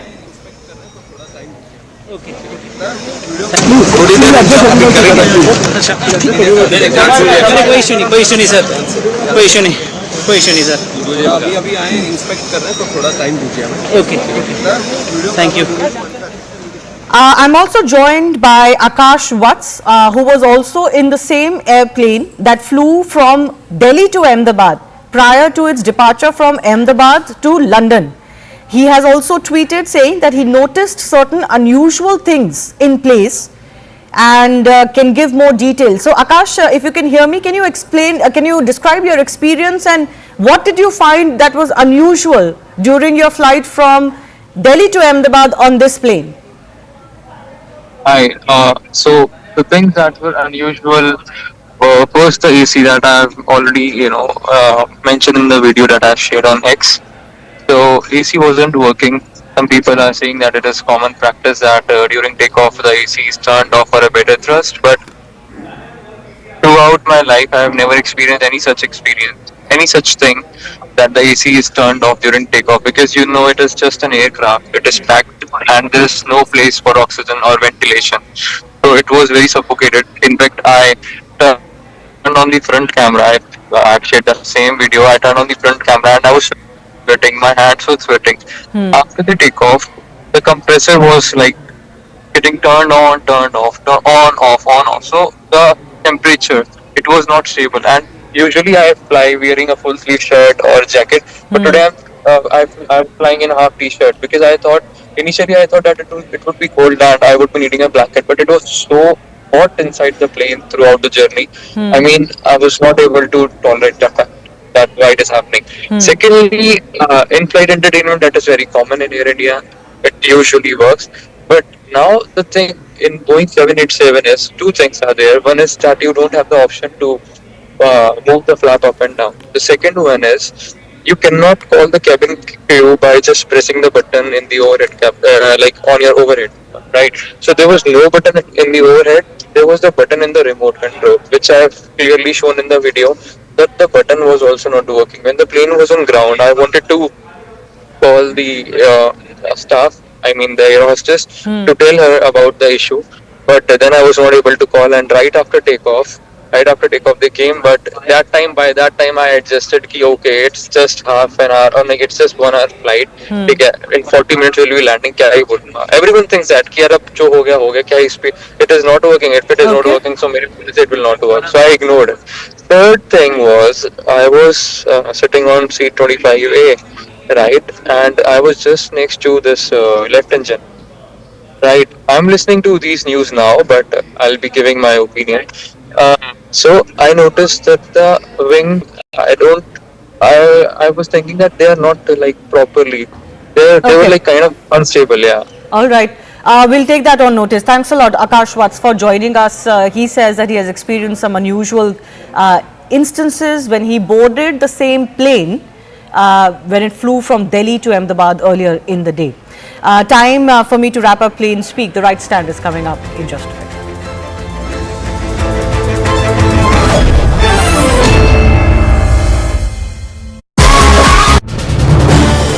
This is News 18 Network.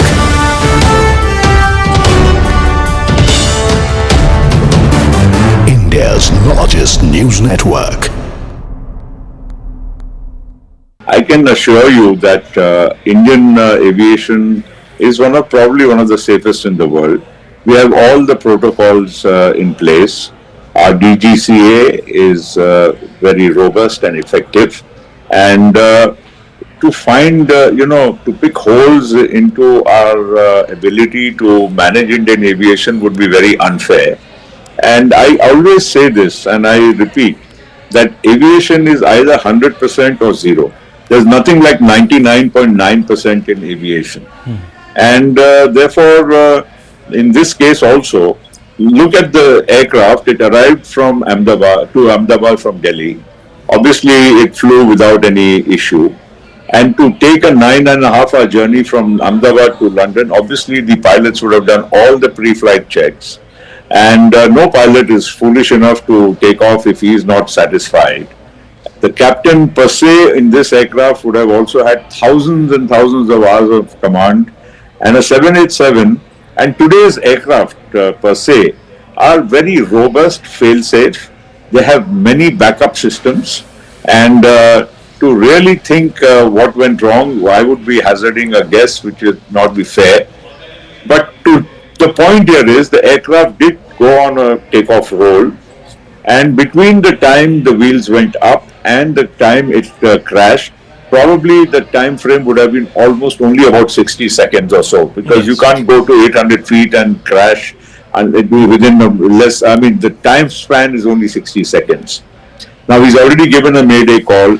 Now I don't know what exactly went wrong. It will be again hazarding a guess which would be unfair.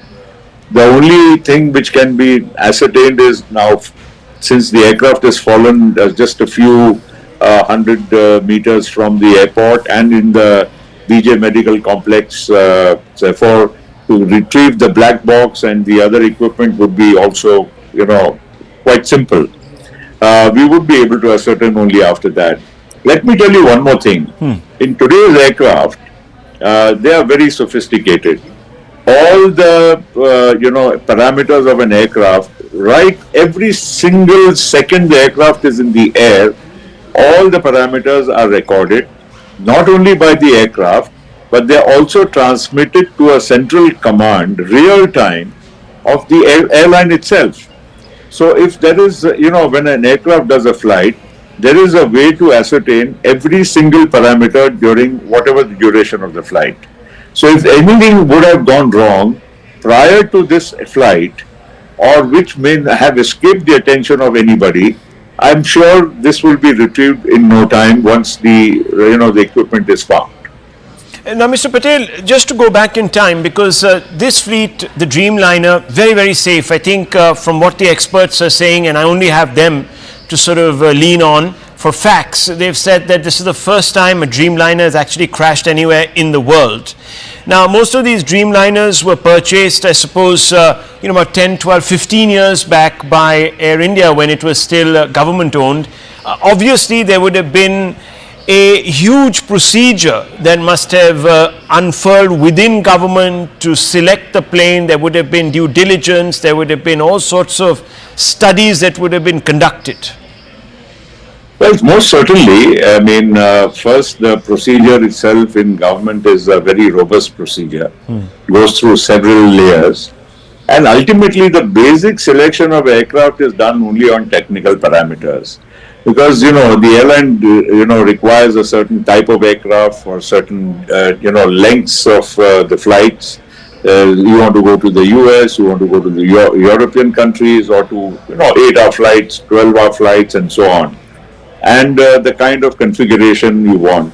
Let me also tell you that the Dreamliner, at the time it was ordered, was one of the most sophisticated, advanced fly-by-wire aircraft which was going to be produced. And it was ordered by probably most major airlines in the world, Air India also being one of the early ones. And to now even discuss it would be unfair, because after this particular aircraft,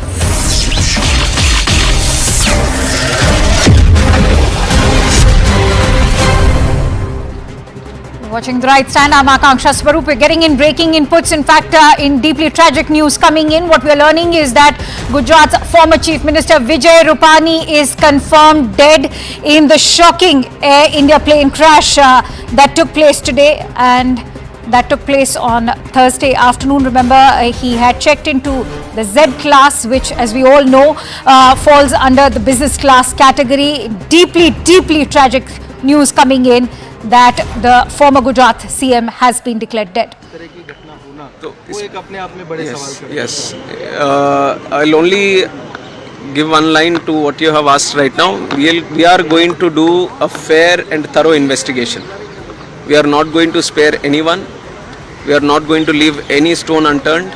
We will do properly according to the protocol, and we are going to go to the depth of why this incident has happened. That much I can tell you now. बस अभी इतना का. Thank you.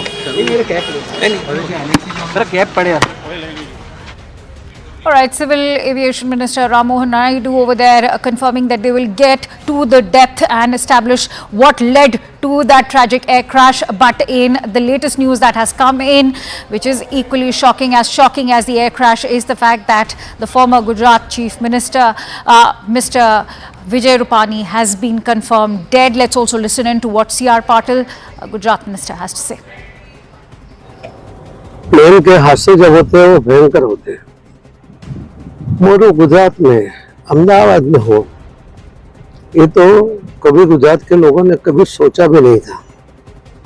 इतना बड़ा हादसा हुआ है, इससे पूरे गुजरात और देश की प्रजा भी हिली हुई है। इंटरनेशनल प्लेन में जाने वाले सभी लोग इसमें उनको क्षति हुई है, उनको कोई मौका ही नहीं मिला।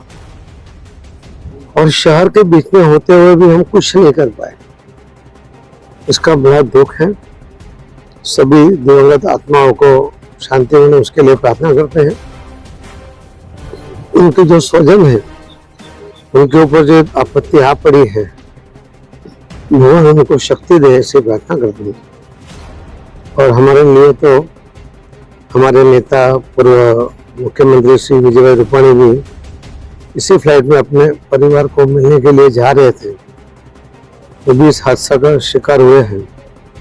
भगवान उनकी भी आत्मा को शांति दे। भाजपा परिवार में एक बहुत बड़ी खोट आई है और इस हादसा इतना बड़ा है कि माननीय प्रधानमंत्री श्री नरेंद्र मोदी साहब भी और श्री अमित भाई शाह साहब भी तो तुरंत गुजरात पहुंच रहे हैं और जो भी बन सकता है, जो भी कर सकते हैं, उसके लिए भी वो यहाँ पर आकर करेंगे। All right, so C.R. Patil over there expressing his condolences, conveying his condolences to all those family members of the victims of this air crash. He's also conveyed his deep remorse with regards to how helpless they were in terms of not being able to do anything to rescue all those victims. Also has expressed his condolences for the tragic demise of Mr. Vijay Rupani, the former Gujarat CM. Joining me right now with more inputs is Payal Mehta. Payal, what are you learning in terms of the demise of the former Gujarat CM, Mr. Vijay Rupani? At what time was he declared dead? He was declared dead just a short while ago, but Rupani's demise feels very personal. I have covered his journey both as a Rajya Sabha Member of Parliament to the fact that he was declared the Chief Minister in 2016, to the fact that he was asked to step down in 2021 when Bhupendra Patel took over. Thereafter, he's held organizational responsibilities. Is currently the Punjab head as far as the BJP's organization is really concerned. He has been somebody who has in fact stepped down from active politics, in the sense he would not fight active electoral politics in 2022 when he wrote that letter to C.R. Patil, essentially saying that he would not like to contest the election. And what a tragedy coming to the fore, Akanksha. He was on his way to London. That picture which is out is what fellow passenger clicked and sent to his daughter, because his wife, his daughter was already, residing in London. She's married and has been residing in London. His son, who was in the US, was on his way to London because the entire family was to meet together and celebrate a vacation together as well. What a sad end to this life as well. Vijay Rupani had a long-standing career. He started his career as an ABVP, supporter. He's been somebody who, in fact, moved on to, in fact, be an RSS Pracharak. Has also been somebody who associated with the Janata government, had associated with the BJP from its very inception. One of those leaders who had actually spent few months in jail during the 1976 emergency as well. Extremely close to the BJP top leadership. Hails from Rajkot, is a Gujarati of the Jain community, has held multiple responsibilities, both with the organization and also with multiple responsibilities, including being a mayor in the past as well. What a sad end to the 68-year-old life. And Vijay Rupani, in a way, was on a happy trip to London trying to meet his family for a vacation, and it ended in a very, very tragic manner. One's heart goes out to his entire family that has to actually deal with this tragedy now. Right, absolutely agree with you. He was a figure who commanded and wielded much influence in the politics of not just the Bharatiya Janata Party, but particularly in Gujarat, because as you highlighted, he held office as the CM between 2016 and 2021. In fact, had held 2 consecutive terms. Many thanks to you, Payal, for bringing us those latest inputs. Let's also give our viewers a quick recap in terms of what exactly happened. From Ahmedabad to London Gatwick was the flight actually headed to as it crashed. The flight took off from runway number 23 at 1:38 p.m. local time. 230 passengers were on board, 12 crew members included. 169 out of these were Indians, 53 were British, 7 Portuguese and 1 Canadian national was on board. A mayday call was issued shortly after takeoff, which was of course not responded. The flight soon after crashed into a medical hostel building. So what happened mid-air also? Initial data from Flight Air India 171 shows that the aircraft reached a maximum barometric altitude of 625 feet. The airport altitude is about 200 feet. Minutes after making this mayday call, the Air India flight started to descend rapidly with a vertical speed of minus 475 feet per minute. And this is that moment of the crash, the plane that quickly descended into the residential area. Let's also take you through that entire footage as it shows this rapid descent is what has caught the attention of several aviation experts. As you can see that the plane had not even reached its complete altitude, which is rather shocking for a commercial air flight.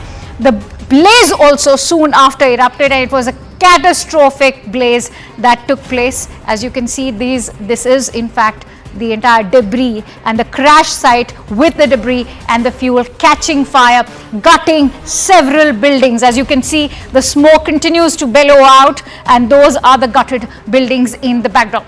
Parts of the plane crashed into nearby residential areas, wrecking several buildings, as you can see. And it is the medical students from these buildings that are still struggling for life. Many of them are also being reported dead. But what has caught the attention of the viewers is the nose of the aircraft, which is stuck inside the building.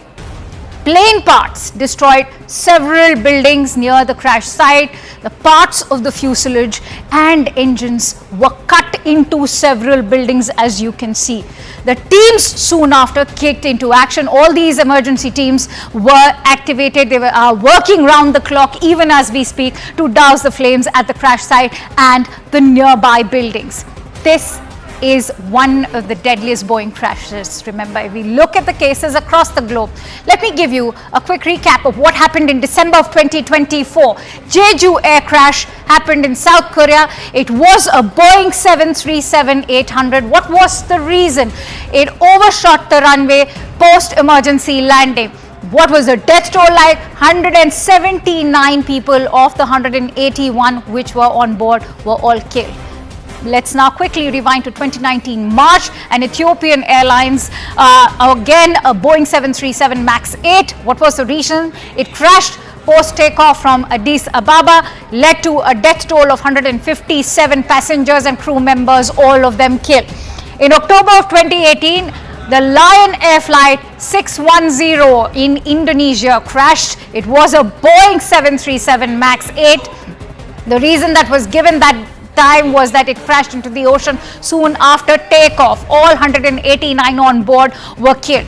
If we look at Air India crashes at home, especially in August of 2020, Kozhikode, Air India Express flight 1344 killed 184 passengers, 6 crew members, and the reason given was that it overshot the runway during the landing. The death toll was 21 fatalities, and the conclusion that was drawn, in fact, was that there was a non-adherence to the SOPs by the pilot. Now, in May of 2010, in Mangaluru, the Air India Express flight 812 killed 160 passengers and 6 crew members that were on board. The reason that was given was that it overshot the runway, fell into a gorge, and led to the death toll of 152 fatalities. The deduction was that the captain failed to discontinue the plane. And so the Ahmedabad air disaster is the deadliest crash in Indian aviation. It has, of course, prompted several unanswered questions. Let me bring those questions forward to you. The first most burgeoning question that begs our attention is, was there a technical issue detected a day before the flight that was perhaps missed out on? The other question that also is being raised is what prompted the pilot to issue the SOS within 5 minutes of the takeoff. Can foul play angle be even ruled out by the authorities? Will all Boeing 787 planes now be put under scanner following this deadly air crash in Ahmedabad today? Will the black box unlock the mystery behind the plane crash? These are all the host of questions that people are still looking for answers for. Now, we are also getting in some breaking inputs right now. Sources from the Ahmedabad police have gone on to say that one survivor has been rescued out of that entire plane crash that happened. So far, only one survivor. Almost a miraculous incident that there's one survivor who has been rescued. The confirmation coming in from Ahmedabad police as we speak. This, remember, so far is a lone survivor who was sitting on seat 11A. Payal Mehta joins me with more inputs. Payal, share the details with us. Well, what we're given to understand is that there is possibly one survivor. That is at least what the authorities are confirming. So that was actually at least some glint, of hope in this entire otherwise dismal affair that was only seen. That 11A is a survivor that the police has really come out and said, and that is actually no less than a miracle. Given the fact that it almost confirmed that most of the passengers are feared to be dead. In this, including the building against which it crashed, where doctors were eating lunch during the lunch hour as well. This is tragic beyond, beyond one's imagination, but at least one faint glint of hope. And that survivor actually must be a real survivor to survive this entire crash where everybody around him is feared to be dead. Akansha. Also, Payal, what are you learning in terms of the condition of this survivor? How seriously or gravely is he injured, and are there any hopes of him? All right, we seem to have lost that connection with Payal, but what we can tell you is this is almost a miracle that we have a lone survivor from that plane crash.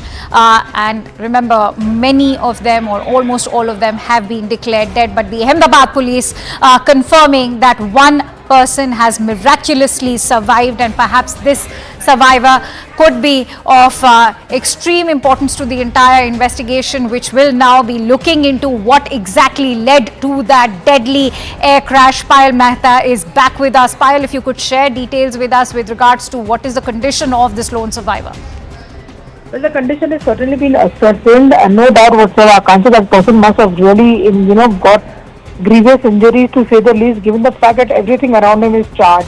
One has to remember that the flight was full completely. It was full to its capacity, and also the fact that the flight was just taking off, which clearly meant that even fuel-wise, the flight would have been completely full to the brim, and therefore everything around them was really charged. The Ahmedabad police is still trying to ascertain his exact health condition. But like I said, in a place where actually everything seems to be so glum, at least there's this faint hint of some sort of a hope coming up that life knows how to survive. Absolutely. Also, now that we have a lone survivor, Payal, share with us how crucial and pivotal could be this survival, in fact, for the entire ongoing investigation. As we also heard what the Civil Aviation Minister, Mr. Ram Mohan Naidu, had to say, that they will get to the bottom of what exactly led to this crash. Of course, it's going to be a great help to see when he or she is able to recover and be able to share what he or she went through, in the entire flight, depending completely on his health condition, what he's able to recall. But at least one thing is for sure, at least one family will have some smile on their face when everybody around them are completely heartbroken and just fallen, given the fact that every of their loved ones have, fallen prey to this ghastly attack, ghastly crash which has taken place as well. But like I said, it is going to be certainly a very important piece of evidence coming to the fore. He's an eyewitness who was on that flight. He will be able to, in fact, recall and tell the police officials what really happened. Because I'm sure before, the ATC was connected, the pilot must have also alerted the passengers within the aircraft as to what was really happening. All this happened within a matter of 60 seconds is what we've been able to fathom and we've been able to gather as well. So his testimony will be of great importance as far as that is concerned. But purely depends on what his health condition is and when and how much he'll be able to recall. All right, so what we are also learning that the survivor's name is Vishwa Kumar, and the Ahmedabad police have in fact gone on to confirm that he has been rescued. He's a lone survivor from this crash. Of course, it is a miracle that he has survived. In fact, this is footage coming in of the survivor, Mr. Ramesh, as you can see, as he walks out, almost surviving for him, of course, has been a miracle. That is something what we can tell you for sure. And as Payal was also highlighting, he's going to be very pivotal. His testimony is going to be very pivotal with regards to the ongoing investigation. As Ram Mohan Naidu, the Civil Aviation Minister, has already confirmed that they will get to the bottom of this entire probe to find out what exactly led to this crash. It's a miracle that this lone survivor is in fact even able to walk out of that crash site at a time when most of the survivors, all of the survivors have been declared dead. But Ahmedabad police over there confirming that this lone survivor who was on seat number 11A survived. This is perhaps going to go down in the annals of history as this lone survivor walks out of the Ahmedabad airport. He is, remember, the only lone survivor in a flight that was carrying over 230 passengers. His name is Vishwas Kumar Ramesh, who survived the plane crash. He was allotted seat number 11A. And the Ahmedabad police have finally rescued this one survivor. Remember, his testimony is going to be pivotal, extremely significant to the ongoing investigation, because nobody's been able to ascertain, with aviation experts still trying to ascertain the exact reason. The quality control behind Boeing is also now coming into the picture, as reports are indicating that there was an FAA audit last year, which was a 2-week audit into the quality checks of Boeing.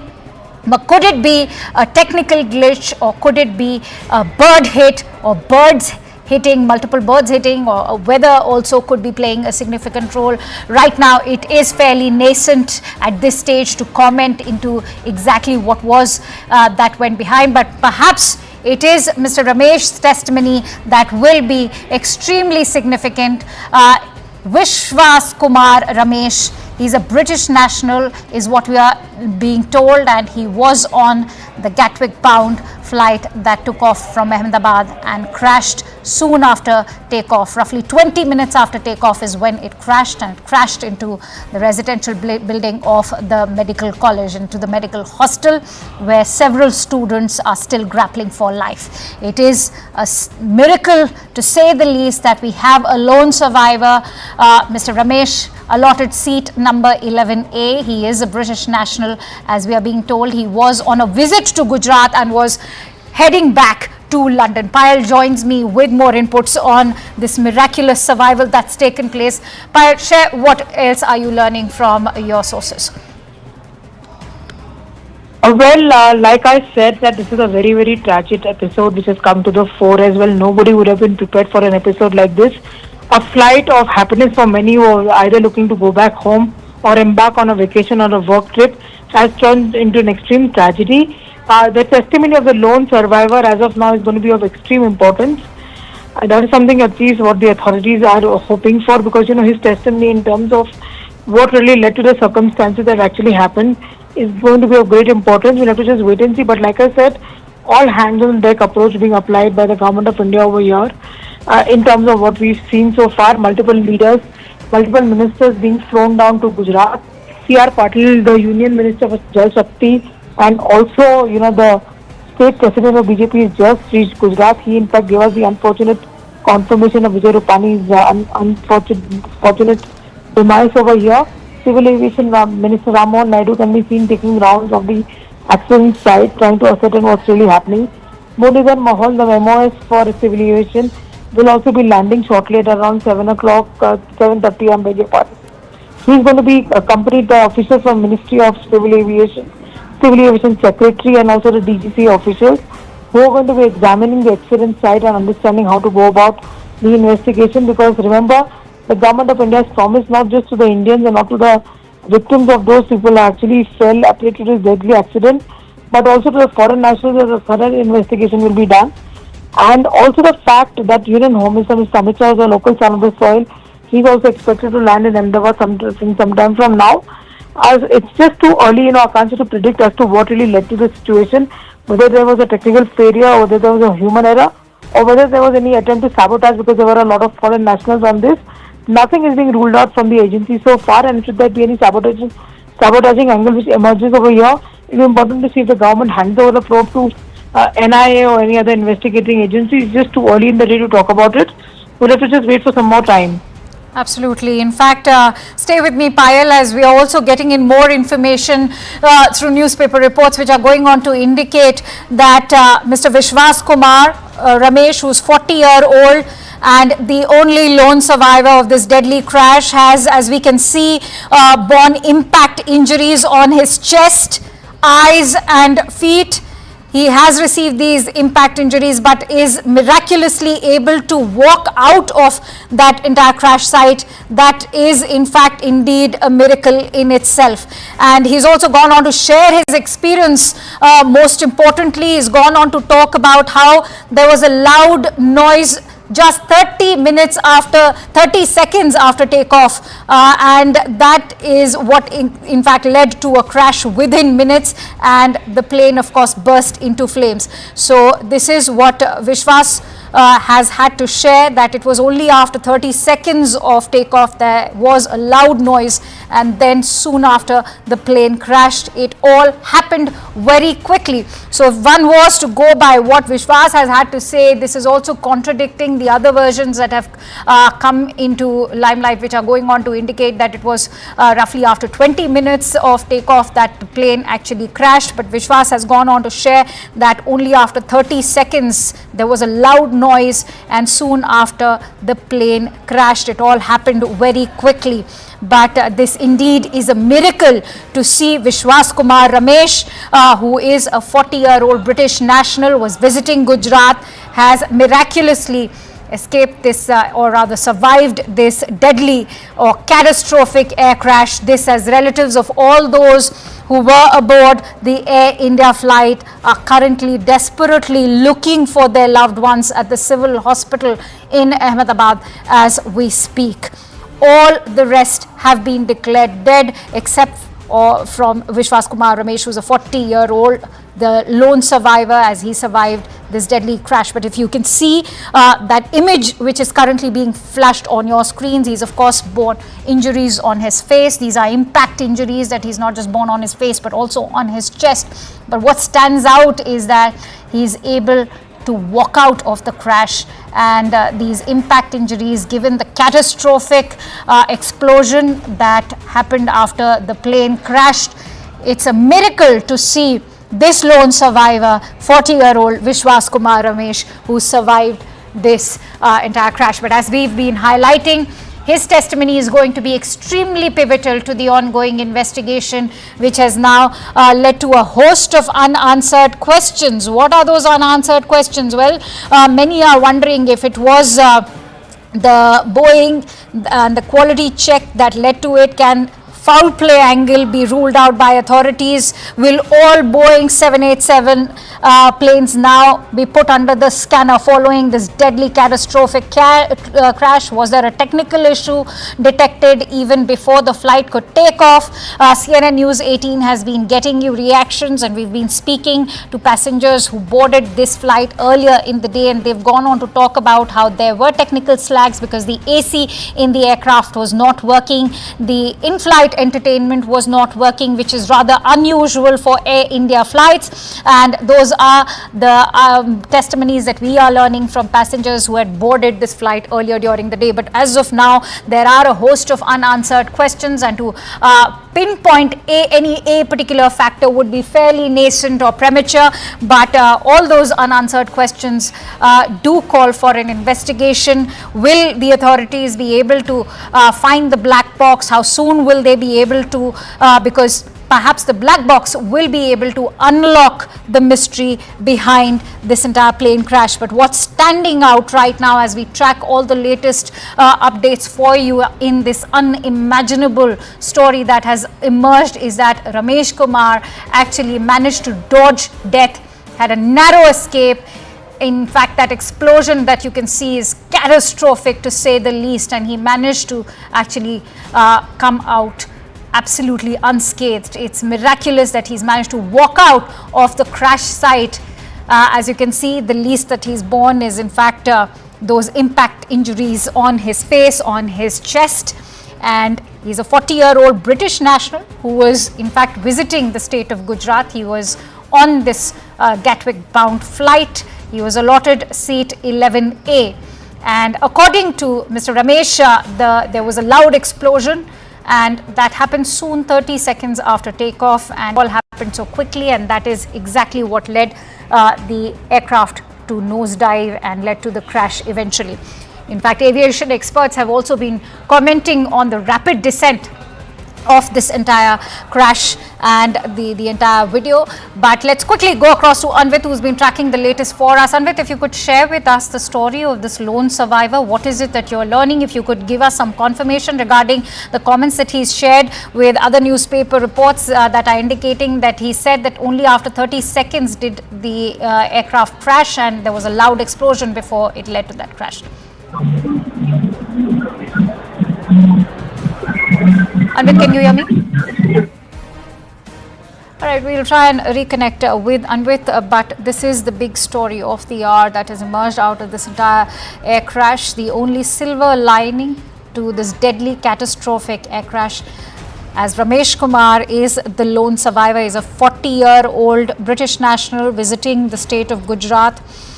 This has several families now look for their loved ones. Vishwas Ramesh, of course, survives this deadly air crash. Anvit is back with us. Anvit, what are you learning about this lone survivor of this catastrophic air crash? One passenger so far has been identified who is the survivor, and so far we are calling him the lone survivor because no other survivor has been reportedly been safe in this flight, and this man has been identified as Vishwas Kumar Ramesh. He had been living in UK for more than 20 years, and he had come to India with his brother, and he was travelling back. They had visited Diu, and he's a 40-year-old man. He had when he was found on the spot, he was put in an ambulance and sent to medical facility. But as he recalled the incident later for the media, he mentioned that when he when the plane crashed, he was on the seat 11A, and he has said that he realized only after when the plane crashed, he found himself amidst the debris that was on fire, and he said that he recalled that there were bodies all around and there were human remains all around. And he said that he was scared seeing those visuals and he was terrified. That was the moment when he was put into an ambulance and was sent to medical facility. Now, he has been marked safe. He has injuries. He certainly has injuries all over his body. There are burn marks as well, and there are injuries also. But doctors are saying that he's safe, he's been marked safe. He's out of danger right now, and he's under medical supervision. But so far, he's the only passenger actually who has been found to have survived this crash. Other than that, even though the operations are still underway, it is being the debris also being looked if there would be any more people who can be sent to medical facilities, or the dead who can be shifted to the morgue. But so far, this person is the only survivor that we have spotted and that the agencies have spotted, and he has been marked. Vishwas Kumar Ramesh is his name. He is a 40-year-old resident who is a British national by nationality, and he had come here with his brother. He was traveling back to London when this incident took place. Many thanks to you, Anvit, for bringing us those latest inputs. In fact, in the studio, we are also joined in by Captain Kishore Chinta, who is the chief pilot of the Sirius India Airlines Private Limited. Many thanks to you, sir, for joining in. Captain Chinta, what do you make of this miraculous survival? Also, how crucial and pivotal could this testimony be now of Mr. Ramesh to the entire investigation? Good evening. Thank you for having me on CNN News 18. It is indeed practically grabbing life out of the jaws of death for the survivor. It is indeed miraculous that he survived the crash, considering that the aircraft would have probably had 50 to 60 tons of fuel when it impacted the ground, and that kind of fuel would probably just wipe out everything in the vicinity after the crash. So the testimony is pretty understandable. It is well known from the data available from the Flight Radar 24 ADSB data, which is not very accurate, but gives us a sense of the timing of how much time the aircraft was up in the air. It was definitely not a immediate loss of power. The fact that it happened beyond a speed of V1, beyond which the pilots were compelled to continue with the takeoff, and that it gained an altitude of close to 625 feet as on flight radar. So it had enough power to at least gain that much amount of height before it appears to be total loss of power and the aircraft slowly started coming down in a controlled manner. The pilots wouldn't have had anything. That's exactly the point I want to come in on, Captain, because remember, as you quoted, that flight radar has attributed the altitude of just 625 feet after takeoff, which is a height far below standard for a commercial aircraft several minutes into it. I think for the benefit of all our viewers, it is important to break down why this low altitude could have had a role to play.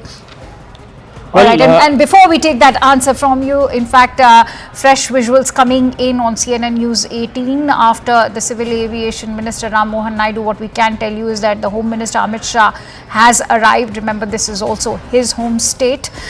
He's here to inspect the entire site. And as you can see, the debris is still scattered, all of it completely charred.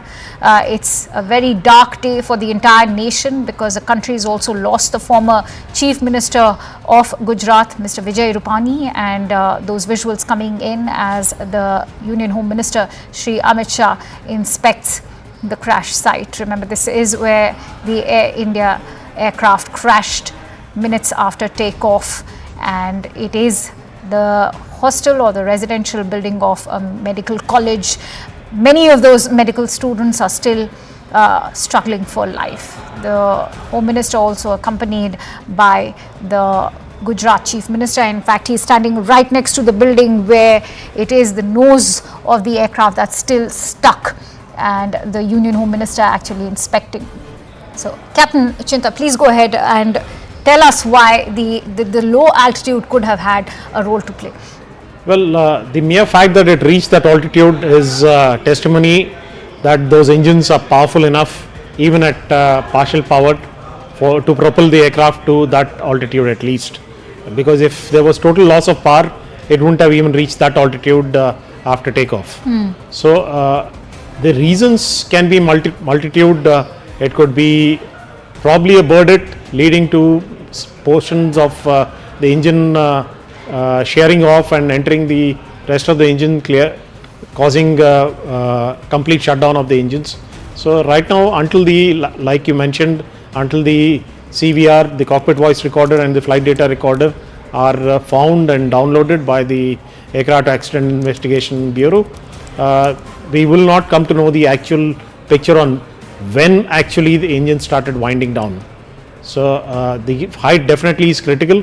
Probably if they had a couple of 100 feet more, they would have crossed that one sole building and maybe impacted the ground in more clearer area, leading to chances of more survivors compared to what we have right now. All right, let me also introduce the other guests joining us. I'm joined in by Captain Ehsan Khalid, who's a veteran pilot and currently flying as captain of Gulfstream 650 aircraft. Also joined in by Commodore B.S. Sivach, who's the ex-DG and an aviation safety expert, Mr. Anand Ranganathan, renowned author. Thank you for joining in.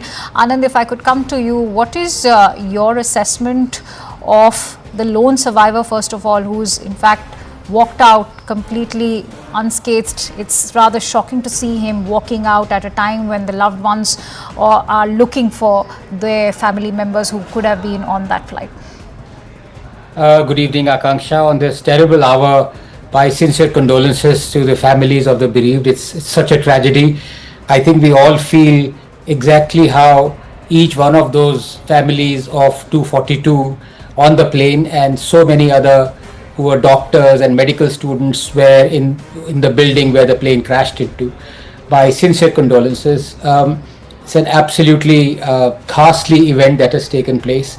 3 points I'd like to make. Number one, of course, it is too early to even discuss about the possibilities of what caused the fatal crash. There are many theories floating around, but at the moment, I'm not going to pick one of those, or at least go with some of those theories, because all of them are at present mere conjectures. This Dreamliner, which is a particular type of aircraft, this is the first fatal crash in its history, and it's been there commissioned for the last 15 years. Having said that, there have been whistleblowers who've talked about the deficiencies that have gone on in the construction, in the making of the Dreamliner, who've talked about the cost cutting or indeed cutting corners by Boeing as far as the commissioning of the plane itself is concerned, who've talked about various inadequacies, especially relating to hydraulics. And a similar loss, sudden descent, loss of height, happened almost a year ago, in fact 14 months ago, on a Dreamliner flight from Sydney to Auckland, if I'm not mistaken. I think it was Chilean Airlines. And there was a sudden descent, which is what we've seen, at least from the visuals that I can see. And the one of the panelists was talking about that after the V1, the descent was reached, and it is highly unusual for a plane to then suddenly lose descent. Right. I think many people have ruled out the possibility of a bird hit at that height.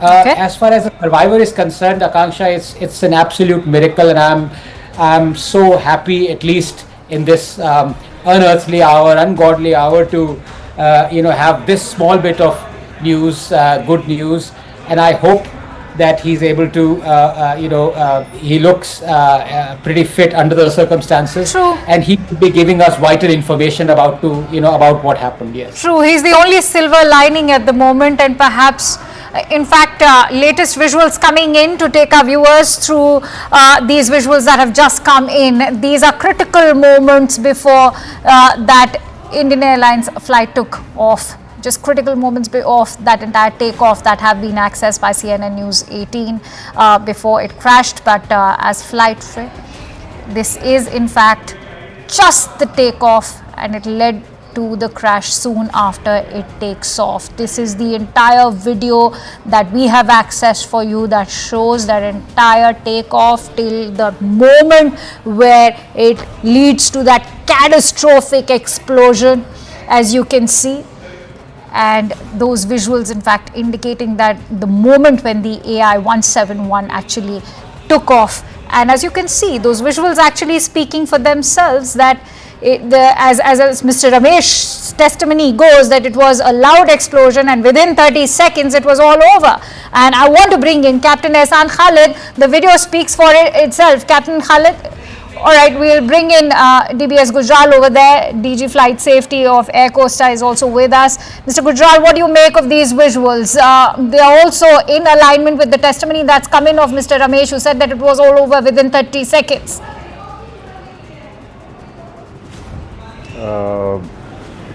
First of all, my condolences to the families who have lost their loved ones in this accident. And I would like to say that this particular crash has got an international ramifications as far as Boeing 787 is concerned.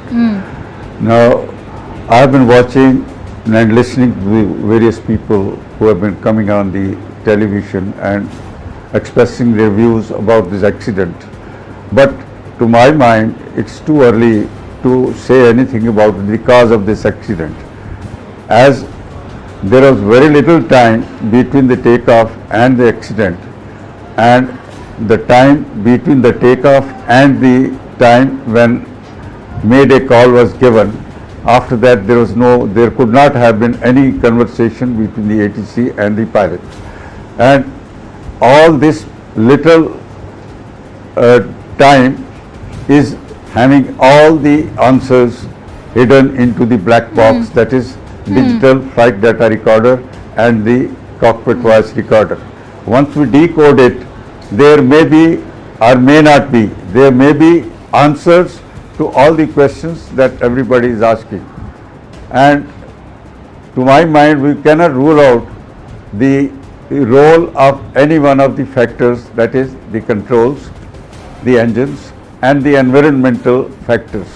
We have to combine them all and study as to what possibly could have happened when the aircraft just took off and crashed within a few kilometers of the airport and went into a building. As far as the disaster is concerned, this sole survivor, as you have said, is very fortunate, and he is a crucial witness. And the loud thought or noise that he is expressing must have been recorded in the flight data recorder, and Right. it will have the answer from that. I want to quickly go across to Ji. Tejinder, who's joining us on the phone line with more inputs. Tejinder, this is a very, very crucial piece of footage that has been accessed, which we are playing out for our viewers right now. Very crucial moments of AI-171's takeoff, and in fact, that also goes on to indicate that it was a matter of seconds that soon after the takeoff, the crash happened. Indeed, this is a very crucial piece of information that we have been able to access, which clearly shows that within less than 30 seconds, if you can see that the flight, this ill-fated flight, when it takes off, it crashes, and then we can see a huge plume of fire and smoke coming from the area. Though the various agencies are now looking into this CCTV footage as well. And they are trying to find out because the black box of this ill-fated flight is yet to be retrieved. Fortunately, there has been only one. There has been a survival, while unfortunately every other passenger on the plane have been killed in this unfortunate incident which happened this afternoon. But yes, a crucial piece of CCTV footage which CNN News 18 has been able to access, which clearly show that. Soon after the takeoff, this ill-fated flight, it could not continue with its ascent, and it crashed. And then we can see a huge plume, a fireball and smoke, which led to the death of all the passengers. But yes, there has been one survival in this ill-fated aircraft. Yes. Absolutely, it is, and I actually want to bring in Mr. Air Commodore B.S. Sivach also, who's with us right now. So, what do you make of these visuals? Because contrary to what Flight Radar 24 was reporting, that it was 20 minutes after takeoff, now these visuals actually go on to testify also what Mr. Ramesh has been stating, that it was a loud explosion and within 30 seconds this entire catastrophic crash took place. Very ghastly, very terrible loss of lives, very shocking news. Our heartfelt condolences from Aviation Safety India, and our prayer to God for the speedy recovery of those who are injured. Now, in this particular accident, the aircraft was fully serviceable. Pilots were absolutely well qualified with good experience. Weather was reasonably good. The aircraft was fully serviceable. The aircraft has taken off. Actually, it has come from Delhi. So, aircraft was fully serviceable. It had landed there, got turned around, loaded its passenger, and again took off. Till takeoff, there was no problem. The aircraft was climbing after takeoff at about 425 feet. That is what is being talked about is 625 feet. The Ahmedabad runway elevation is about 180 odd feet. So let's assume 200 feet. So aircraft was just at 425 feet. It experienced sudden loss of power. We must commend the presence of mind of the pilot that at such low altitude loss of power, he immediately informed ATC in the form of mayday call that there is serious threat to the safety of the aircraft and passengers. So it's creditable on the part of the pilot without losing cool, and still he continued because now he had loss of power, so he could not continue the climb. He started descending because of the loss of power. Loss of power can be attributed to so many reasons. This Ahmedabad airport is notorious for bird strike. So bird strike to both the engine can lead to the shutdown of both the engine. And the passenger who was survived, he also talked about some loud noise. So loud noise possibly has come from engines, which was possibly maybe bird hit, and thereafter loss of engine power. Pilot transmitted ATC, tried to avoid buildings, Unfortunately, he was helpless. He had no control of the aircraft because there was no power in the aircraft, and eventually the aircraft crashed. Right. Very, very terrible accident. The Boeing 787 Dreamliner is a very safe aircraft. Initially, it had some trouble. These are called teething troubles, which had been resolved. Now, this aircraft is being flown by a large number of airlines. Almost 1,200 aircrafts are flying around the world. They must have conducted millions of flights. There have been no such accident. Remember, in aircraft operation, there are only two phases of flight which are very, very critical. One is takeoff and another landing. Okay. Most of the accident happen during this phase. Okay. That most of the accident take place during landing. Takeoff, there is very rare. This is one of the rarest of the accident. There have been accidents, I'm not saying that, but it is very rare. Landing accidents have been plenty. So this accident, takeoff accident, obviously chances of surviving the crash because the aircraft had more than 1 lakh liters of fuel. So it's like a bomb blast. The fuel caught fire and of course there was a large flame. It is very miraculous, very surprising and very good news that at least one person who survived this Holocaust. I want to bring in Captain Chinta on that note. Captain Chinta, this is a very significant and pivotal piece of footage, and I'm sure this will also be aiding the ongoing investigation. But what is your assessment? Because as we said, that this is now fresh information corroborated by these visuals that the blast happened within 30 seconds as the plane takes off and it crashes within 30 seconds. What is your assessment and what are the questions that are coming to your mind? Of course, we all know that 65 to 70,000 liters of fuel was being carried in this flight, given that it was Gatwick bound, and that it sort of sheds light on the size of the explosion. But what is it that comes to your mind when you look at how rapidly the descent happens, eventually leading to the crash? Well, this video makes it amply clear that it did gain height at some point of time. It's lost because you can see some smoke coming out of the engines. So just before it starts descent from this new video which is there. So something did lead to loss of power on both those engines. And an aircraft which is going to be close to 200 tons weight for 240 odd passengers and 60 tons of fuel. Approximately we can take a guess estimate of about 200 tons for a 787 to fly from Ahmedabad to London. So with no power being generated, 200 tons would come down that quickly, as you can see from that video.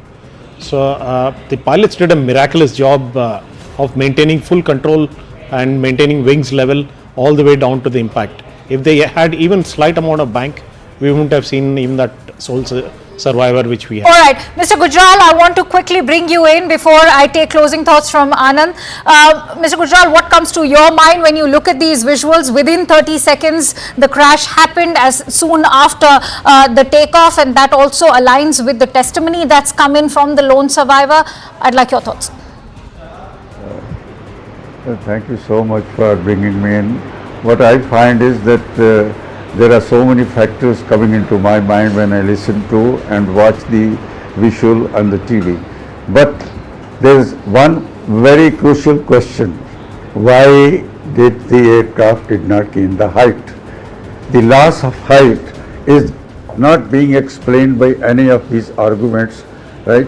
Whether it was fuel starvation, whether it was something else, or whether it was failure of the engines, or whether it was bird ingestion. All these questions are being answered by the silent listener, that is called black box. Once we get the answer from the flight data recorder, once we decode it, and once we listen to the cockpit voice recorder, the pilot's conversation will come to us. The parameters that are recorded in the flight data recorder will be in front of us for finding out at least as to what exactly at that moment in a very brief short time happened. As far as the aircraft is concerned, it flew from Delhi to Ahmedabad. It was trouble-free. And in every transit, the aircraft is checked up thoroughly before it is cleared for the next flight. And the same must have been done by the engineering staff at Ahmedabad as well. But what happened between those few seconds and after the loud explosion which our friend is, with which our friend survivor is telling, is these questions will be answered only when we decode the flight data recorder. The pilots are definitely experienced and qualified, and I understand that Captain Sabrawal was a line training captain. Such position is given only to the pilots who are well briefed, well qualified and well experienced. As the Air Commodore has said, it's definitely a compliment to the pilots who maintained their calm even at that critical moment when perhaps they saw there was no chance to survive. I think it's a great compliment to their professional skill and to the maintenance of the aircraft, which was definitely trouble-free when it arrived from Delhi. Thank you so much. Stay with me, Mr. Gujral. I also want to bring in Anand. Anand, I think you were raising a very critical point. While it is fairly nascent to probe into what exactly led to the air crash, there are many who are also raising questions about whether or not this calls for a quality control for Boeing, because remember there's talk about how the Boeing 787 Dreamliner was also facing numerous quality controls, and the FAA and Boeing both had in fact paused its deliveries between the year 2021 and 2023 because it was not just facing numerous quality control issues but also manufacturing issues, and there were reworks being called for within these Boeing Dreamliners. No, absolutely. But, I have to say this, that your video, it is clear. Thank you for airing it. I think it's quite clear from those visuals let me just play up Mr. N. Chandrasekharan's phone conversation that he's had with CNN News 18's Sharon Elizabeth. Let's listen.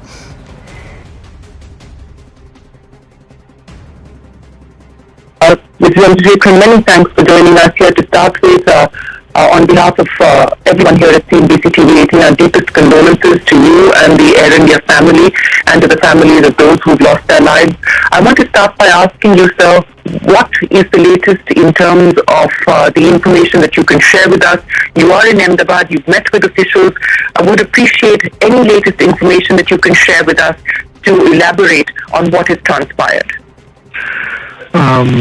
First of all, Shireen, it is a totally devastating tragedy, and we are all totally shocked and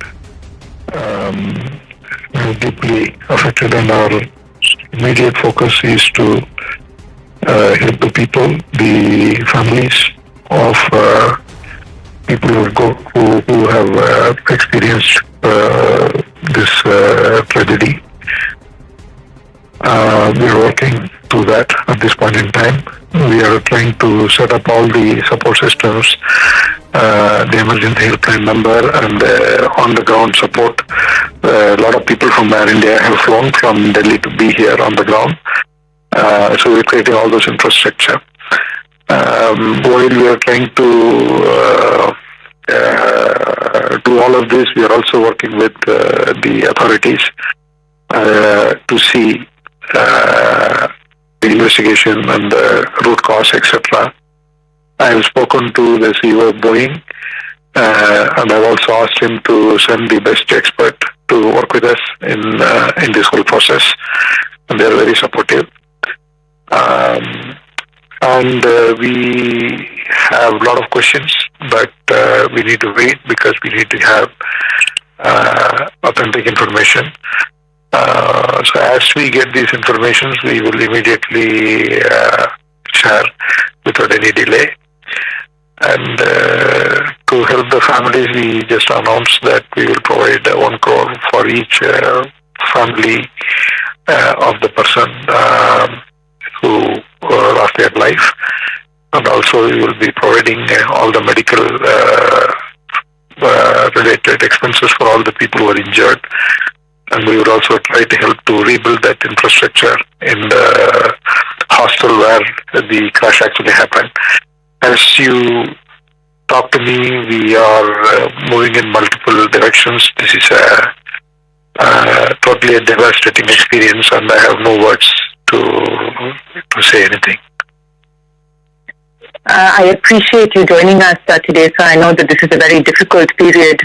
And I just wanted to understand from you, there is a lot of speculation, and I would like to hear it from you. Do we have an update on whether there are any survivors? There are some indications, some comments coming in that there are some survivors.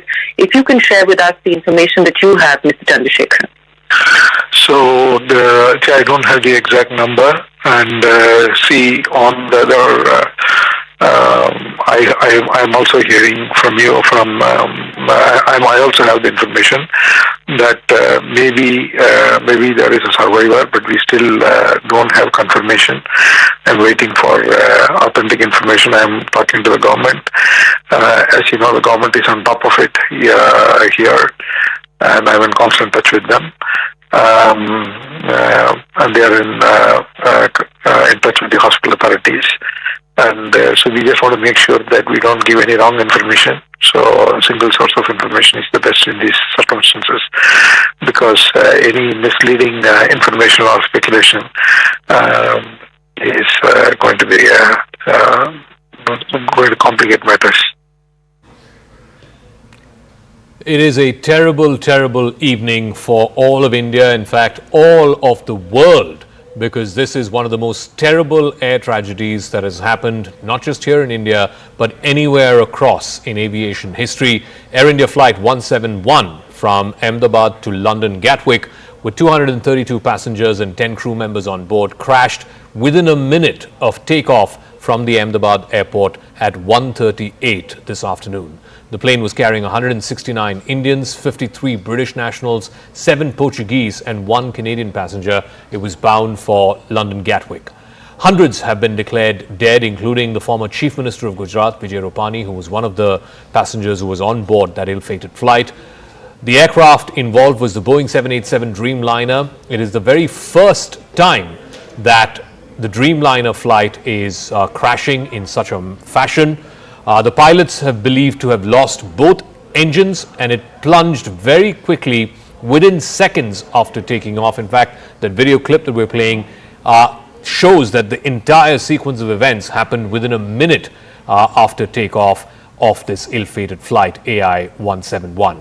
The London-bound flight took off from Ahmedabad. It was exactly at 1:39 in the afternoon today, but within a minute it crashed about 5 kilometers or so away from the BJ Medical College and Hospital. It crashed into a building which is believed to be a residential compound, hostel facility for undergraduate medical students. This was lunchtime, it was peak hour, and there were a lot of undergraduate medical students who were there in that building having their lunch or coming to the mess or the canteen to have their lunch. So a large number of the people who were in that building could have also died. We're given to understand about 30 people have been moved from this building who were on the ground in this building. They've been taken to hospital. We don't know the number of fatalities there. But as far as the people who were on board this flight is concerned, other than one survivor, Ramesh Vishwash Kumar, who was sitting on seat number 11A, closest to the emergency exit, and once the plane crashed, he jumped out through the emergency exit. He is the lone survivor out of 242 people who were on board this flight AI 171 Ahmedabad to London. He, of course, those are the pictures from earlier this afternoon, jumped off the aircraft, limped away, and then an ambulance took him to hospital. He said that he was lucky to survive. He jumped off the aircraft. He saw dead bodies and mangled remains around him, wreckage of the plane around him. He was very scared, he said, and then he ran away, and then somebody took him in an ambulance to hospital. He is the lone survivor. What a miracle story this is for him and his family members. I believe he was also traveling with some of his family members back from Ahmedabad. He was going back to London. He's a British citizen. He was in India for a few days to celebrate some functions back home, but he was on his way back to London, and he managed to survive. But he is the sole survivor that we know of. All the other passengers, I'm afraid, are dead in this flight. So what exactly transpired? Because this flight, clearly from the images you can see, failed to achieve critical liftoff. In fact, it reached about 600 feet in the air and then immediately after that started descending, almost gliding down for the crash that eventually happened. So what exactly transpired? The initial data from flight Air India 171 shows that the aircraft reached a maximum barometric altitude of 625 feet. That's the maximum that it reached. The airport altitude is about 200 feet. So right after it reached 625 feet, immediately after that, there was a mayday call that was made by the pilot to the air traffic control, but there was no communication that was established between the air traffic control and the pilot following that call. Post that call, which happened within 30 seconds of takeoff, the plane began to descend within vertical speed of 475 feet per minute. Then it crashed just outside the perimeter of the airport. It crashed into a hostel cum residential facility that was meant for undergraduate medical students, and a large number of students who had gathered there during the peak lunch hour time. I'm afraid, could have also fallen victim to this fatal air crash. Now, in the various videos that have been accessed of this horrific crash, the very moment of the crash was caught in one of these videos. You can see how the plane, it takes off. It travels barely a few kilometers. We're given to understand about 5 odd kilometers, and right after that it crashes into the building below. There's been massive damage on the ground as well in this residential complex, in this hostel complex. But in the videos of the aftermath, the extent of the damage is also clearly visible. There's a huge plume of smoke and fire and gas. The debris lay scattered all around, even as firefighters and emergency responders rushed to the site.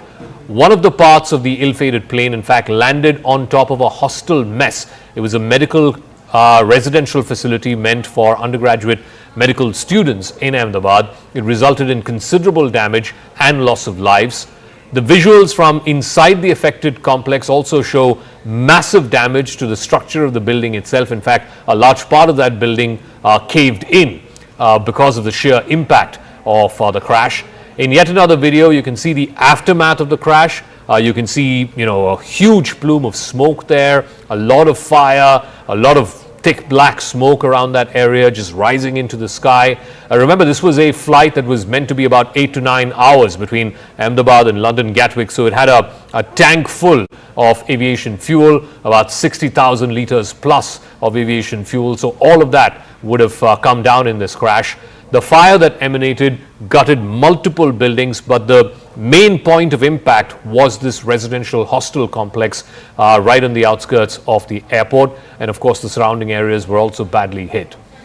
But then the question that everybody is asking is, what led to this crash? The 787 Dreamliner is one of the safest aircraft in the world. It's been in service for close to 15 years now, and it has not seen even one major accident. This is the first of its kind accident involving a 787 Dreamliner. What could have possibly led to it? This 787 Dreamliner, this particular aircraft, was delivered to Air India in January of 2014. This is the first recorded crash of a Boeing 787 anywhere in the world, and this is what has raised eyebrows. There was a Guardian report back in 2024 where Guardian was interviewing a whistleblower who used to work with Boeing. He's been named as Sam Salehpour, who's an engineer with Boeing. He worked with Boeing for over a decade. He urged Boeing in that interview to ground every single 787 Dreamliner worldwide. He warned that the 787s were at a risk of premature failure. The whistleblower also alleged that Boeing took shortcuts to reduce the production bottlenecks while making the 787. He also raised issues about the production of the 777. He also alleged that he faced retaliation from the company, including threats and exclusion from meetings, after raising concerns over these issues, including a gap between the parts of the fuselage and the remainder of the body of the 787. Now, while this is one isolated report, this came out in 2024, Boeing didn't necessarily take any action, at least certainly did not ground the 787 fleet. After this interview, after this Guardian report came out, it did raise questions about the safety of passengers. Many questions are being asked in the aftermath of this crash, many for which answers will be sought for, but right now these questions are unanswered. Number one, was there any kind of technical issue that was detected before this flight took off, either the day before the flight or moments before this flight took off. Remember, this flight also had arrived from Delhi. This was an Delhi-Ahmedabad flight first, a 2-hour flight, and then it was subsequently meant to be an Ahmedabad-London-Gatwick flight. So was there any technical snag or any issue noticed in the first flight that was between Delhi and Ahmedabad? What prompted the pilot to issue an SOS or a Mayday call, and that too within a minute of takeoff? You can see just how quickly, within moments of takeoff, it reaches about 600 feet in height and then immediately starts gliding down or sliding down. Could any kind of foul play or angle of foul play be ruled out officially by Boeing, by Air India, and of course by government authorities, including the DGCA, which will do a thorough audit and a thorough check of what exactly led to this crash? The other question that's being asked, will all Boeing 787 flights, certainly Indian operators, Air India operates a lot of 787 Dreamliners, will they be grounded following this flight, this crash? Will the black box and the voice recorder instruments that are there on board all flights, will they be recovered, and will they unlock the mystery that led to this plane crash? I want to first go across to Mr. Jitendra Bhargav. He's a former executive director with Air India. Mr. Bhargav, thank you very much for joining us. This particular Air India crash will go down in history. It's the deadliest. It's the first time that a Dreamliner 787 has crashed like this.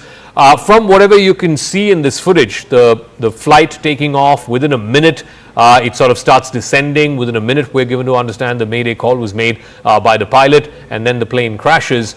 What do you think could have possibly gone wrong from whatever you've seen in the available footage?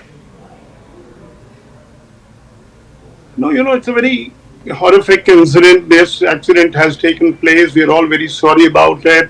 Having worked for Air India, I felt very dejected for the first 2 hours. Did not know how to react to the situation. But the irony has been that it's happened during daytime. You had a captain in the cockpit, commander who had 8,000 plus hours of flying experience. You had an aircraft, Dreamliner, which has a relatively good safety track record. Now, what can possibly go wrong? But rather than hazard a guess or speculate, I'll wait for the formal inquiry involving Boeing as the manufacturer of the aircraft, Dreamliner, which is involved, Airline, Air India, and India's regulatory agency, DGCA, to decode the black box, come to a conclusion and say this is what happened. Because the standard operating procedure in an airline industry is that when an accident takes place, you come to the conclusion, and if any lessons have to be learned, deficiencies, technical deficiency in an aircraft, pilot training, etc., then you try and rectify it. So let's wait for it and say get on. But except for, of course, for the moment, our heart goes out to the passengers' families and to the people on ground. You see, the tragedy has been that it happened during daytime, but what would have been a beneficial thing happening in daytime was that a pilot could have possibly steered the aircraft to a place which is barren, which had no thing.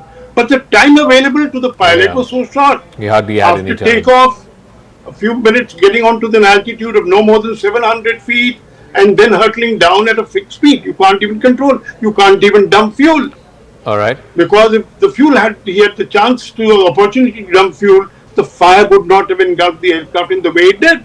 And the survival rate would have been much higher. And of course, we have only one case at the moment, but let's hope there are more people who survived. I do want to know from you, Mr. Bhargav, there have been reports that it could have been a technical error, some kind of a technical failure, and that could have led to the eventual Mayday call. And the Mayday call happened within a minute of takeoff. In fact, the entire thing happened within a minute of takeoff and then the crash itself. What could possibly be the reason for why and how so quickly the pilot made that Mayday call? Because it indicates that within moments of takeoff, he realized that something was wrong. What could it have been? Oh, no, certainly not. You see, let's put it this way. If there was a technical fault and somebody had to conclude, because it is not that the Air India will ground the Dreamliner if there is a reason for it. All airline world over operating Dreamliners will have to do it likewise if the Boeing was to issue an advisory. Clearly speaking, we can't jump to a conclusion and say it happened because of a technical fault. Whether it is technical, aircraft defect, or it is maintenance fault, one will only come after the inquiry has been concluded. Let's not jump to conclusion and say, look, the aircraft needs to be grounded, etc. It could be an aircraft war, all right, aircraft manufacturers war to say, let's put it this way. But as an airline man, I would say no, there is no need for grounding of Dreamliners at this stage. All right, Mr. Bhargav, we'll leave it at that. Thank you very much. Jitendra Bhargav is former executive director with Air India. I want to now open this up to our guests who are joining us. Captain Sam Thomas is a former pilot and president of the Airline Pilots Association of India. Alpa Y. N. Sharma is CEO of Chimes Aviation. Sanjay Lazar, aviation expert and CEO of Avialaz. And Devendra Padnikar is former cabin crew with Air India. Let me start with you, Captain Sam Thomas. You know, a couple of things stand out. Obviously, within a minute after takeoff, the captain realizes that something's wrong. He issues a mayday call.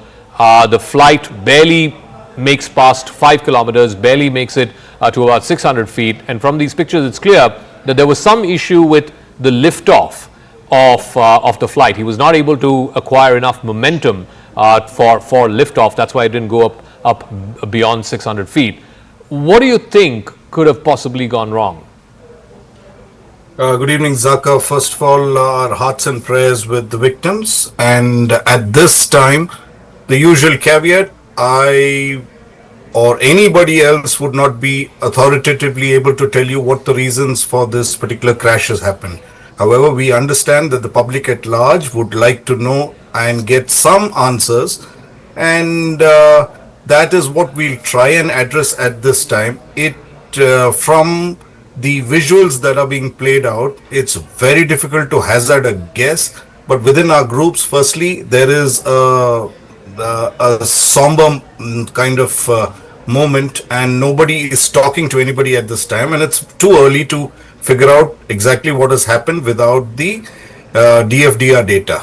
Having said that, it appears that this airplane is not developing power on both the engines, and that could be, though it's completely under the realms of speculation, that is what at the moment we feel it is.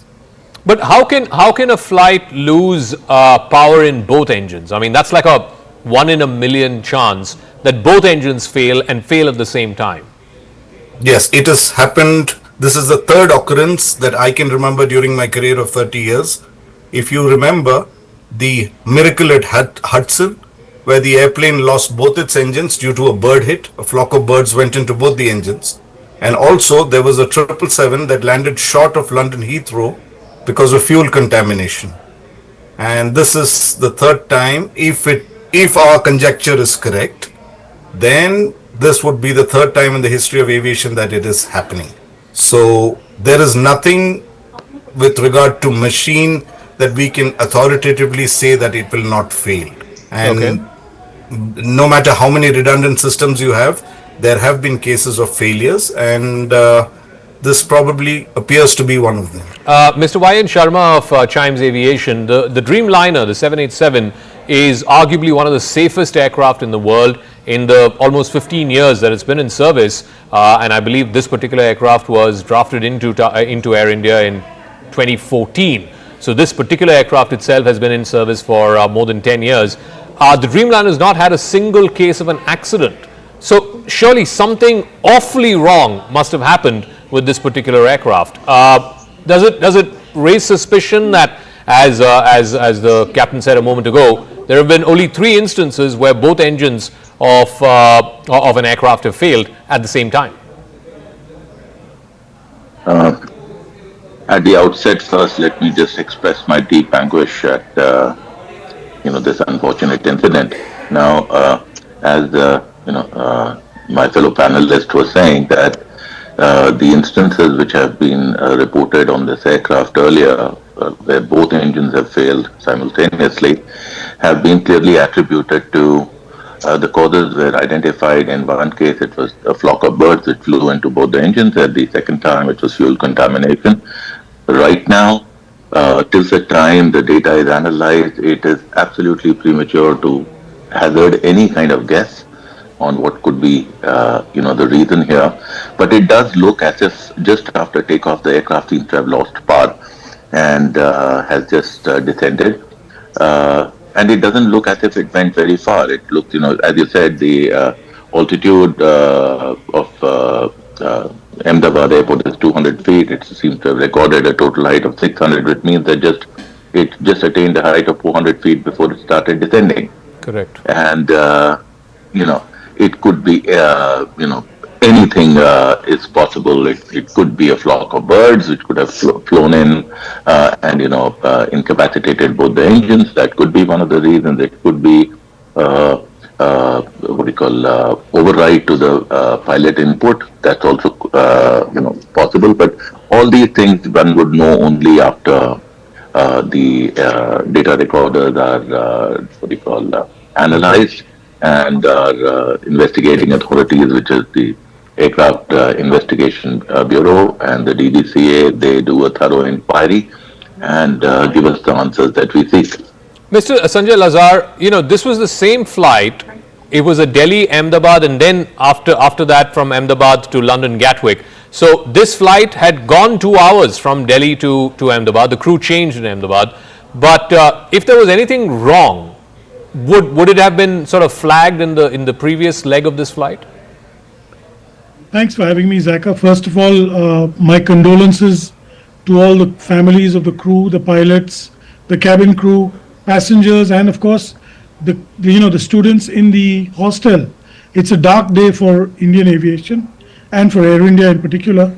When we look at this aircraft, it's flown from Delhi to Ahmedabad, and obviously everything was fine. It's done its mandatory pre-flight checks also. Let's not forget that. There was probably an AME and a ground engineer who would have looked at the aircraft. The pilot in command or the first officer would have done his walk around and checks. So let's understand this was a perfectly fine aircraft. This aircraft is 11 and a half years in service, and one of the newer ones. Like you said in your introduction, the 787 is a very reliable machine and has been, there are more than 1,200 of them flying in the world today. Yeah. So when we enter into discussion on this, we shouldn't get into the realm of speculation. The video you've shown is a very telling comment. It obviously means, like Captain Thomas has pointed out, either something catastrophic has happened to both engines, like bird ingestion in both engines, or just mechanical failure or engine failure in both. But what is important is the commander gave a mayday call at 13:59 or 13:39 hours, and there was also an ACAS message, I'm told, but that's not confirmed as yet.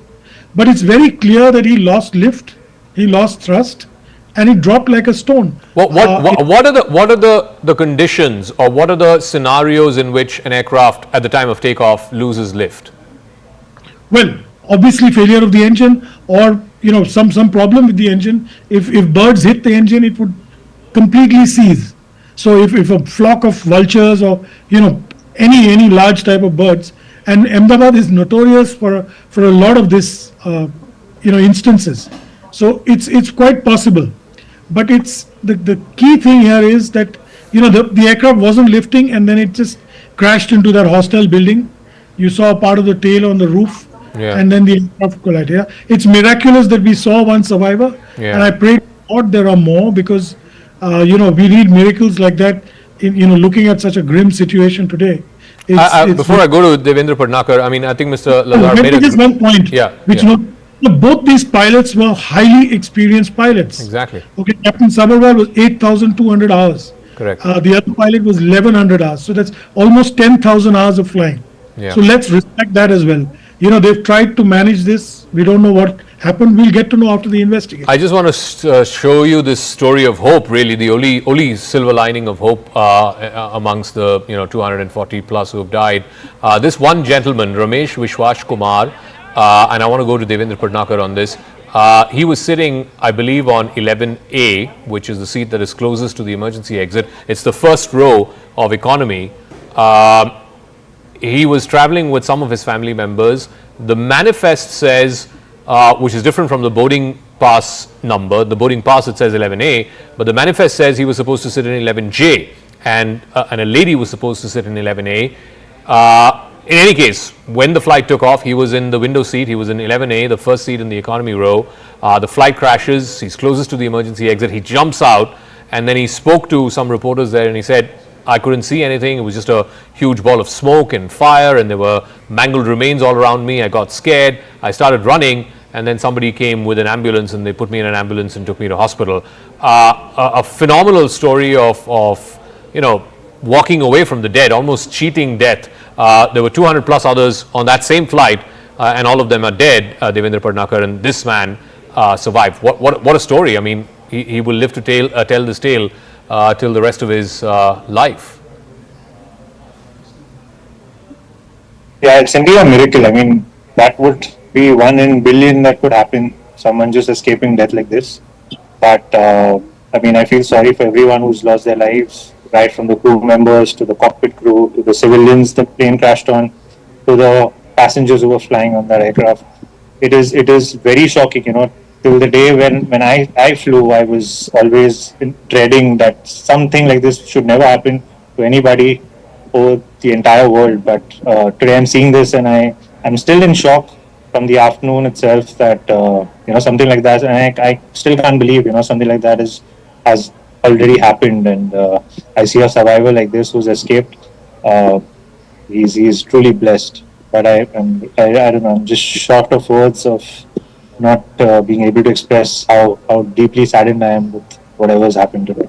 Can you also sort of understand, and from the pictures that we're seeing, within the first 30 seconds it takes off till about 600 feet and then immediately starts dropping almost like somebody threw a big rock from the sky. Clearly there was no control there.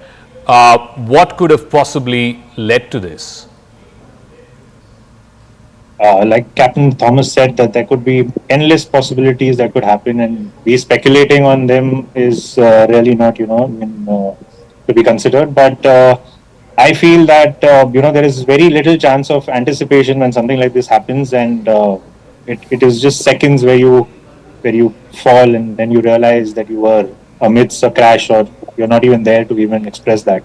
So I wouldn't know what exactly happened, but we should wait and we should see what the governing authorities have to, find out about why this crash actually happened, and we come to know more into it. I also want to see if we can go across to my colleague Arunima. She's just landed at the Ahmedabad airport. Remember, the airport was shut for a couple of hours, in fact more than a couple of hours, from about 2 o'clock till 4 o'clock, and then after which it reopened. So if Arunima is there, we'll try and go across to her. We'll try and get her. But Captain Thomas, what are the various inquiries that will now get ordered? Obviously, Boeing will have its own inquiry. I would imagine the DGCA will have that as well. And what would it take to understand what happened on this flight and what led to this crash? Yeah, Zaka, the most important thing is the investigation now. And Air Accident Investigation Board, that's the AAIB of India, would be involved along with DGCA. And they have a mandate of about 30 days within which they have to give a preliminary report. And the DFDR, CVR, ACARs, all will be analyzed threadbare. And the OEMs, the engine manufacturers, the airframe Boeing, and anybody even remotely connected with the avionics would be a part of this investigation. What we in India sometimes find lacking is the transparency that happens. And that is why we from Alpha India want to reach out to the people and say that we would also like to be a part of this investigation, as we are, quite a few of us are certified investigators, and so that it's not a blame game that happens. A part of investigation is to find out the exact cause and to mitigate that risk so that never in future this particular incident happens. Now, we in India sadly lack qualified investigators, and that could be one of the reasons why a lot of the FAA and NTSB investigators would be called in. And we want the exact report of as it happened with the exact causes to come out, so that the traveling public is made aware of what exactly transpired on this particular flight. Yeah, Sanjay Azhar, before we go to Arunima, a quick word. The previous major accidents, air accidents that we've seen here in India, one was, I think, the Kozhikode runway crash. Again, the flight, I believe, overran the runway.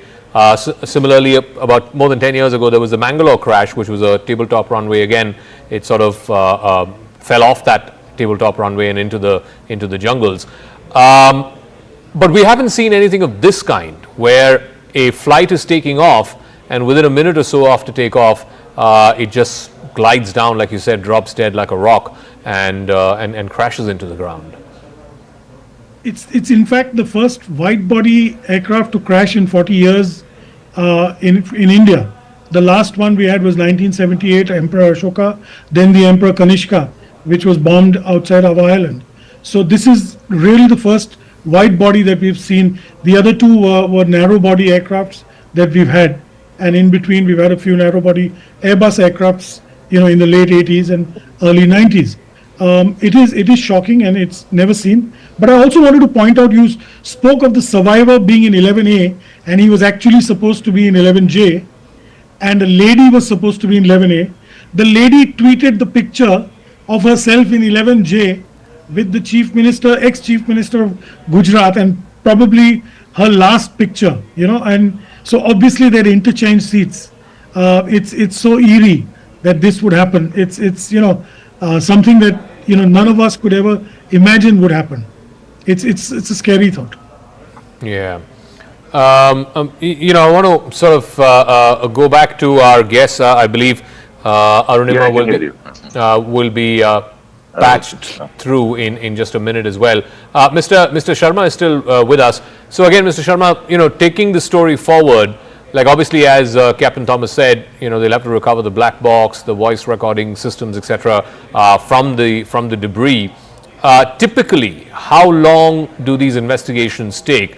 The only other instances we've seen in the case of a Boeing aircraft, at one point the 737 Maxes had to be grounded because of repeated crashes and so on and so forth. But with the 787, like I said, there's never been a crash ever in the 787. Typically, what would it take? A month, 3 months before we know what exactly happened on board AI 171? The investigation which is done by AIB is a very, very thorough process. They look at each and every aspect. And for certain things, they would require reports, equipment in some cases is sent for testing, and you get the reports from there. So the timeline, could be anything from, you could know with the FDR, you could know the most probable cause in the first 30 days itself, or it could take longer. But normally we see that these kind of investigations take, a couple of months before any kind of definitive answer can be given on what could be the cause. As the captain speaking earlier was saying, these pilots also very experienced people. The pilot in command had 8,000 hours, was an alumni from one of the best flying training schools in the country, Grua. He's an alumni from there, I believe. So, all these factors will be taken into account. All the data will be analyzed before any kind of a definitive answer would be given to the public on what exactly caused this unfortunate incident to happen. All right, Mr. Sharma, Captain Thomas, Mr. Lazar, and of course Mr. Padnikar, thank you very much for joining us. Thank you indeed, as we condole these deaths and join the families in this terrible, terrible hour of grief. Arunima, my colleague, has just landed at the Ahmedabad airport. She's now joining us live. Arunima, what are you seeing around you? Is the airport now back to fully functional? Have the number of flights, the traffic, has it been impacted in any significant way? So that again, Raju just landed. Telltale signs of the kind of chaos that Ahmedabad airport has seen over the last 6-7 hours. It's visible. We are in the arrival lounge, mostly empty. I think the first 2 flights have just landed here. But in the departure lounge, while we were coming in, we saw many passengers waiting there. There were huge queues. Many passengers were sitting on the floor. I think the airlines had provided them with food packets considering the delay. Many could not take off because the operationalization of the airport took time. Once the accident or the air crash was reported, I think for about 4 hours the airport was shut. So owing to the delay, there is now a backlog, and that's why in the departure hall there are kids, there are elderlies, and there are other normal-aged passengers, middle-aged passengers who are still waiting. I could also see a lot more CISF officials on duty here, trying to ensure that the VIP movement that is happening. A number of VIPs have also landed. Home Minister Amit Shah is here. Also, Civil Aviation Minister has landed. So outside too, in fact, our vehicle is unable to get to the airport area because outside the airport and the crash site is not very far. There's a huge traffic jam outside of the airport as well, as we are told. Did you get a chance to sort of speak to people there who've just landed? Obviously, everybody's heard about this news. This has been the only story since about 2 o'clock in the afternoon. On the flight from Delhi to Ahmedabad too, this must have been the topic of conversation. What were people saying about this unfortunate tragedy?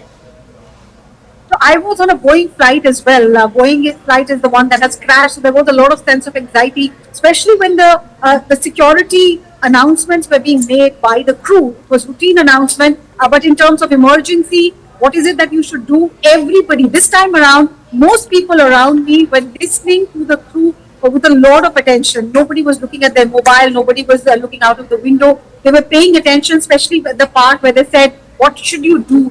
And we are told at least one passenger managed to jump out of the emergency door and survive.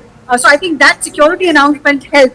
Second is when the flight landed here at Ahmedabad, we saw some people clapping. Most passengers here are people who belong to Ahmedabad or who speak Gujarati. So there were some Gujarati greetings that were exchanged. Some people clapped.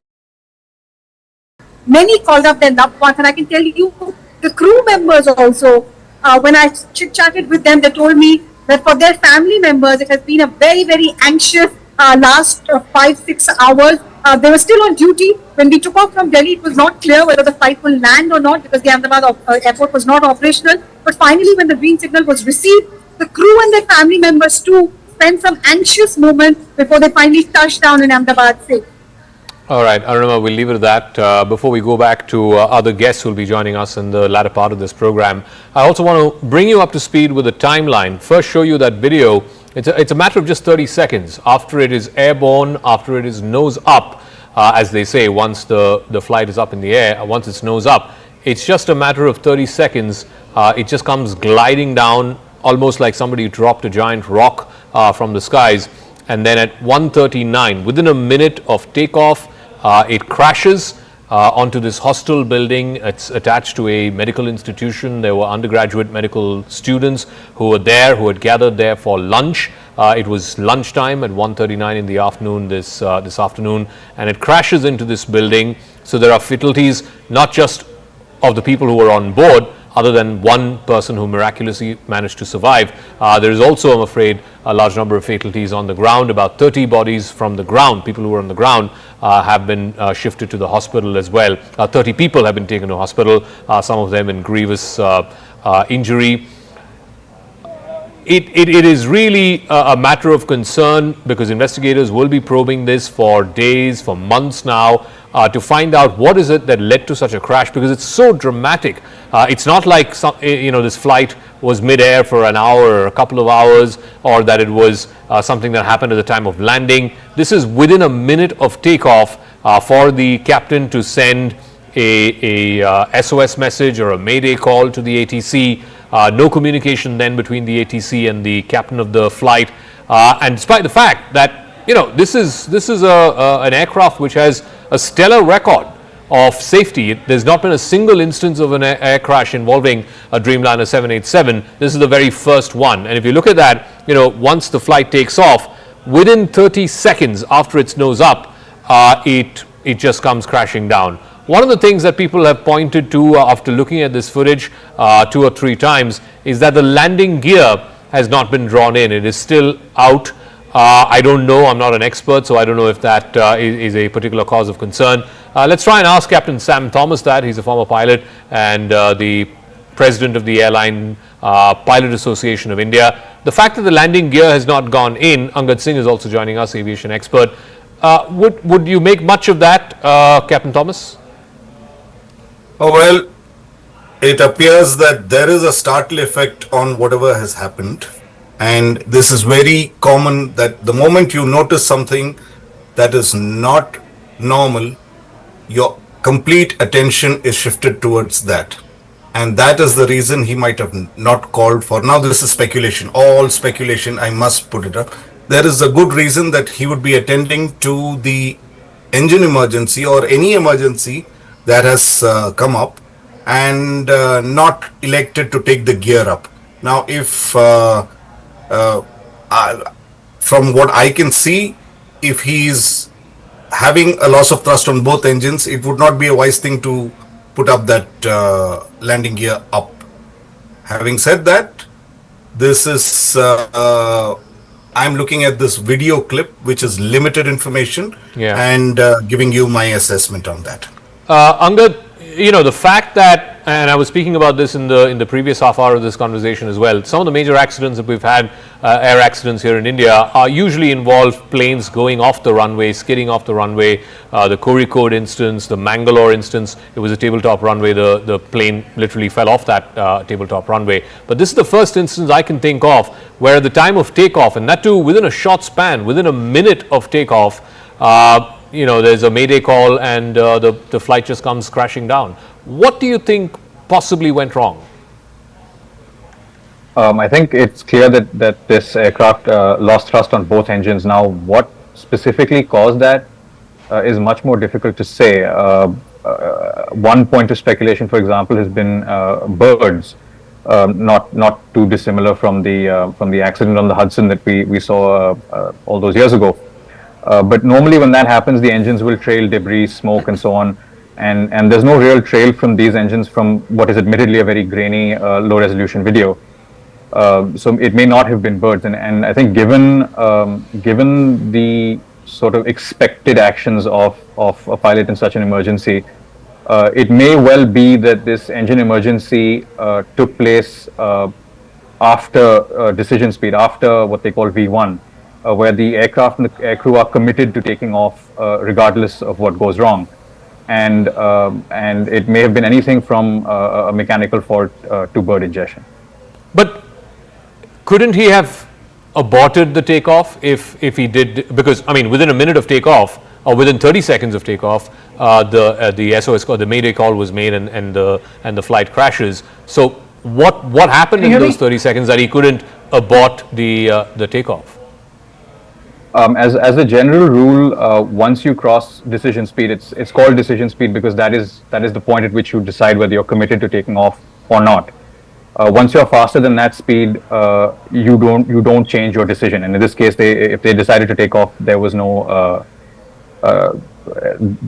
chance that they were going to do anything differently. And frankly, at those speeds, if it had speed to rotate and get airborne, even if they had tried to set down again on the runway, what was left of the runway, I suspect, and again to echo Captain Thomas's remark, again this is pure speculation, but losing both engines at this phase of flight, it ends badly almost no matter what you do, no matter what the pilots do. It's just incredibly unfortunate. Captain Malik is also joining us. He's a charter airline pilot. Captain Malik, from whatever you've seen of this video footage, within a minute of takeoff, in fact within about barely 30-35 seconds after its nose up, it comes crashing down. Both our previous speakers saying that clearly both the engines lost thrust. Both the engines malfunctioned. Otherwise, he could have survived, at least landed it in a slightly safer place, maybe in an open field, even if one engine was working. But the fact that both engines failed at the same time, which is a 1 in a million chance of such a thing happening, what do you think led to that? See, I very much agree with by both fellows. They said it right that it's incident had happened because of the engine loss the power.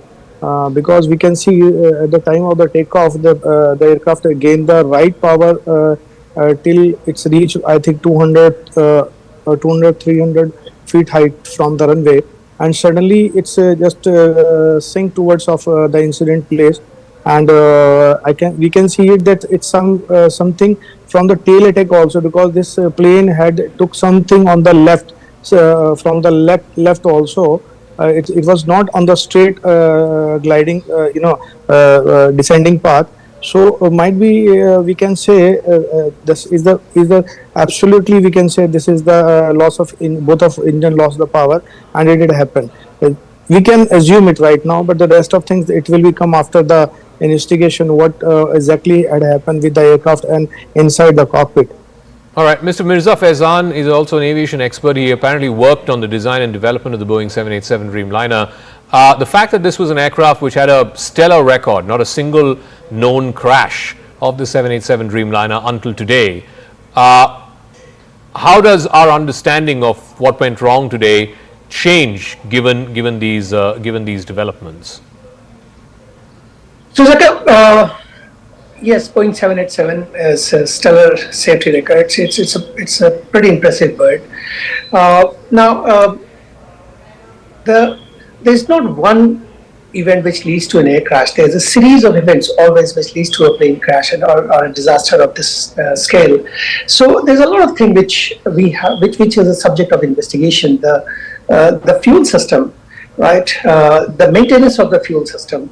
I mean, there could be a lot of reason why the engine lost power. You know, there could be a bird strike. There could be foreign object intake and on its takeoff roll. There could be fuel malfunction in the fuel system. That could also be one of the problem. So once the investigation starts, the entire maintenance log since the day one this aircraft entered into service has to be properly investigated to find out. What do you mean by malfunctioning of the fuel system? Why would that lead to a crash? If a layman is watching this program, and I'm sure a lot of them are, why would the malfunctioning of the fuel system, what's the connection between that and the engines losing power? All right, so in this phase of a flight, when an aircraft is needing maximum thrust, maximum power from the engine, keep in mind that the aircraft is also gulping down maximum amount of fuel. So if the fuel system, which is pumping the fuel from the fuel tanks, which is probably in the engine and its belly, to the engine, if that malfunctions, there's a very high probability that the engine may burn out. Now, since both the engine burn out at the same time, which is a very remote possibility, right? There must be some integrated cause which impacted both the engines at the same time, right? So, fuel system could be one of that. What other cause could be there? As I said, bird strike, which happened when Captain Sully landed his plane in the Hudson in 2009. I just seen for the first time, I've seen the video of this this aircraft crashing from the time it took off on your channel. Yeah, let's play that video again. Yeah. Yeah. As you're speaking. Yeah. So I do not see that there is a possibility of a bird hit. Reason being, when the bird is sucked into the engine of an aircraft, the engine is deprived of right amount of oxygen, and it starts to sputter. It starts to give short blast, black smoke from its exhaust, which I cannot see in this situation. So bird hit is definitely not something I will speculate on at this point of time, right? Fuel system might look one. Sometime it might happen. Now this video is from a different angle. Sometime when the pitch is too much, the aircraft is deprived of fuel as well. But I do not see that the pitch is also very abnormal at this point of time. So the malfunction of the fuel system is one thing. I will put my Captain Thomas was referring to this. I think in the 3 instances that you recounted where both engines malfunctioned at the same time, I think you said one of them, obviously the Sully example, was the bird hit, the famous one where he flew into the Hudson River. But the second example you cited, Captain Thomas, was of contaminated fuel system. That's correct. That happened with British Airways, if I'm not mistaken. It was a 777 airplane. And there is a phenomenon called cold soaking that happens, and that somehow will affect the fuel system. And now again, the caveat at all times about the speculative part. Even I do not believe that this airplane has suffered a bird hit. Secondly, the engines of these airplanes are not the same as the one that Captain Sully faced during that the Hudson issue. And secondly, we've operated out of Ahmedabad several times, and the birds that come not during the migratory season but at the normal times like it is now are not sufficiently big enough to cause any major damage to a 787 engine, and let alone both of those engines. So no, and also I would imagine it can't be just one bird. It has to be a flock of birds. And from whatever we've seen this visual, we've zoomed in and stuff. We can't see any flock of birds around the time of takeoff. Again, admittedly, this is CCTV footage. It's being recorded from somewhere inside the airport compound itself. It's a little grainy. It's not necessarily a high resolution image or high resolution video, but it doesn't seem like nowhere in this video can I see any kind of flock of birds. And when you hit birds, there is a telltale sign from the engine if it has had this catastrophic kind of failure. And the fact that he is given a mayday call, there has been a significant failure.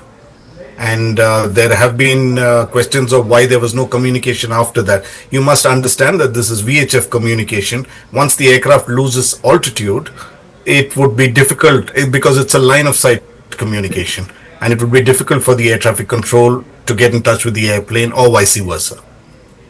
So Angad, if indeed there was some kind of fuel system issue, and this was the same flight which went from Delhi to Ahmedabad, and then the next leg of the flight was Ahmedabad-London, how come they didn't detect this, or these red flags were not raised in the previous leg of this flight?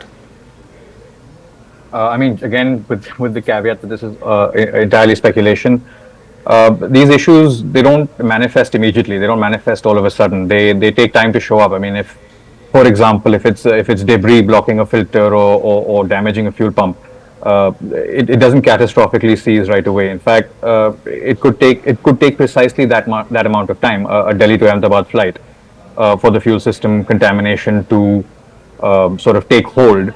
And then I think one of my panelists already mentioned this. Takeoff is the regime in which the engines are sucking down the most amount of fuel, and so for that small issue in the fuel system, whether it's a filter or a pump or whatever, takeoff is actually the likeliest time that it would manifest itself. But again, I mean, at this point, it's losing the fuel system on two engines on a modern aircraft which are designed to be redundant. Is highly unusual. I have to admit, I'm not intimately familiar with the 787's fuel system, so I don't know if there are any single points of failure. But yeah, losing systems, safety critical systems in today's age of certification would be very unusual. And also, I would imagine, while this aircraft was being turned around after it landed, after it completed the first leg, and while it was being turned around, there would have been requisite maintenance, and the engineers would have checked it. Again, this was not picked up while it was on ground in Ahmedabad before it was turned around for the London leg. Unless a specific issue is reported, turnaround servicing, turnaround maintenance is not that intensive. I mean, it's not. You wouldn't go into the fuel system, for example, on a turnaround. Unless the air crew on the incoming flight specifically flagged an issue for maintenance, I don't think the fuel system would be looked at to that extent. If Mr. Faizan is there, and I can go back to him, all right, we'll go back to him in a moment. Captain Malik, what are your thoughts on this? I mean, if this was not a bird hit, and again, I'm just from whatever I can see on the footage, I'm not an expert. I don't visibly see any flock of birds, when this flight is taking off. If it's a fuel system issue, again, the question that is top of mind is how come the previous leg of this flight did not detect that? Again, how come the ground engineers who would have serviced this and maintained this to turn it around for the next leg, and it's a long leg. I mean, surely there would have been some degree of refueling there as well, because you would need much more fuel for an 8-hour, 9-hour flight to London as opposed to a 2-hour flight between Delhi and Ahmedabad. How come no one picked this issue? Because it's happened within seconds of takeoff. So the issue, whatever it may have been, did not develop in that 30 seconds while it was on the runway and taking off. Yeah. See, I'm not agree with Mr. Faizan's this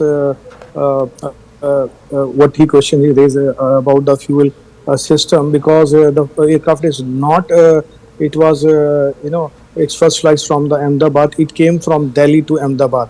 It had happened, and it somewhere is the problem with the fuel system. It may be happen in the way from Delhi to Ahmedabad. It could maybe happen in the mid-air also. And I'm telling you very clearly that the fuel system of the 787, it's a four calibration fuel supplying system inside this aircraft, which is one is not working, then other is automatically start working. So it is not, this possibility is not possible that there is a fault with the fuel system. First of all, clear. Secondly, my fellow is he's right that there is no but we could not see in the video also that it's not a migratory system also. Even it's in very low flying right now. If it is on the 1,000 feet or maybe 800 feet or 700 feet, then we can say some bird may be hit to this engine. But in the very early after the takeoff of the aircraft, suddenly aircraft lose the power. So we can say somewhere in the local weather around the runway might suddenly sudden change in the weather, and the losing of this both of engine, it might have happened in my observation. Mr. Faizan, I'll give you the last word, a minute. Again, the hypothesis that you put forth, again, all of us are speculating here, but the idea that it would have been some kind of fuel contamination or fuel system contamination, how come it didn't get picked up in the previous leg of the flight from Delhi to Ahmedabad? So it does not work like that. If there is an issue in a system, it could have been picked up in the previous flight, and going with that hypothesis, every plane has to crash if there's an issue in its first flight, right? It does not work like that. How it works is like every flight, every takeoff, every landing add to stress, and then that stress from the system accumulates, and it results in a chain reaction, which keeps on impacting some other systems. This leads to crash. There have been instances where maintenance done 6 years ago led to a plane crash after 6 years, right? So there are incidents like that. But I agree with all of you here that we are all speculating. We don't know what has happened. Okay, we'll leave it at that. Like I said, our thoughts and prayers with the families of the victims who died. There's been just one miraculous survivor that we know of. All the others on board are feared dead. Thank you very much for tuning into this coverage. But on the other side, my colleague Rahul will take this forward.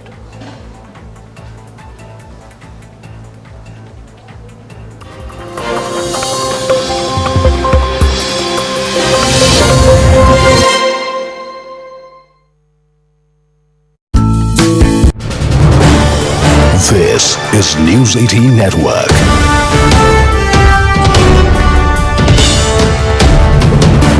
India's largest news network.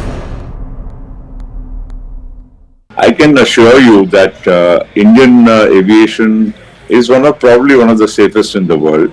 We have all the protocols in place.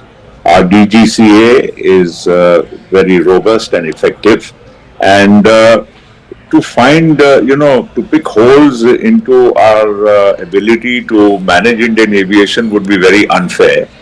And I always say this, and I repeat, that aviation is either 100% or zero. There's nothing like 99.9% in aviation. And therefore, in this case also, look at the aircraft. It arrived from Ahmedabad from Delhi.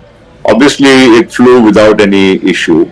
And to take a 9.5-hour journey from Ahmedabad to London, obviously the pilots would have done all the pre-flight checks. And no pilot is foolish enough to take off if he is not satisfied. The captain per se in this aircraft would have also had thousands and thousands of hours of command. And a 787 and today's aircraft per se are very robust, fail-safe. They have many backup systems. And to really think what went wrong, I would be hazarding a guess, which would not be fair. But the point here is the aircraft did go on a takeoff roll, and between the time the wheels went up and the time it crashed, probably the time frame would have been almost only about 60 seconds or so, because you can't go to 800 feet and crash and it be within less. I mean, the time span is only 60 seconds. Now he's already given a mayday call. Now I don't know what exactly went wrong. It will be again hazarding a guess, which would be unfair. The only thing which can be ascertained is now, since the aircraft has fallen just a few 100 meters from the airport and in the BJ Medical Complex, therefore to retrieve the black box and the other equipment would be also, quite simple. We would be able to ascertain only after that. Let me tell you one more thing. In today's aircraft, they are very sophisticated. All the parameters of an aircraft, right? Every single second the aircraft is in the air, all the parameters are recorded, not only by the aircraft, but they are also transmitted to a central command, real time, of the airline itself. So if there is, when an aircraft does a flight, there is a way to ascertain every single parameter during whatever the duration of the flight. So if anything would have gone wrong prior to this flight, or which may have escaped the attention of anybody, I'm sure this will be retrieved in no time once the equipment is found. Now, Mr. Patel, just to go back in time, because this fleet, the Dreamliner, very, very safe. I think from what the experts are saying, and I only have them to sort of lean on for facts, they've said that this is the first time a Dreamliner has actually crashed anywhere in the world. Now, most of these Dreamliners were purchased, I suppose, about 10, 12, 15 years back by Air India when it was still government owned. Obviously, there would have been a huge procedure that must have unfurled within government to select the plane. There would have been due diligence. There would have been all sorts of studies that would have been conducted. Well, most certainly. I mean, first, the procedure itself in government is a very robust procedure. Goes through several layers. And ultimately, the basic selection of aircraft is done only on technical parameters. Because, the airline, requires a certain type of aircraft for certain, lengths of the flights. You want to go to the US, you want to go to the European countries, or to, 8-hour flights, 12-hour flights, and so on.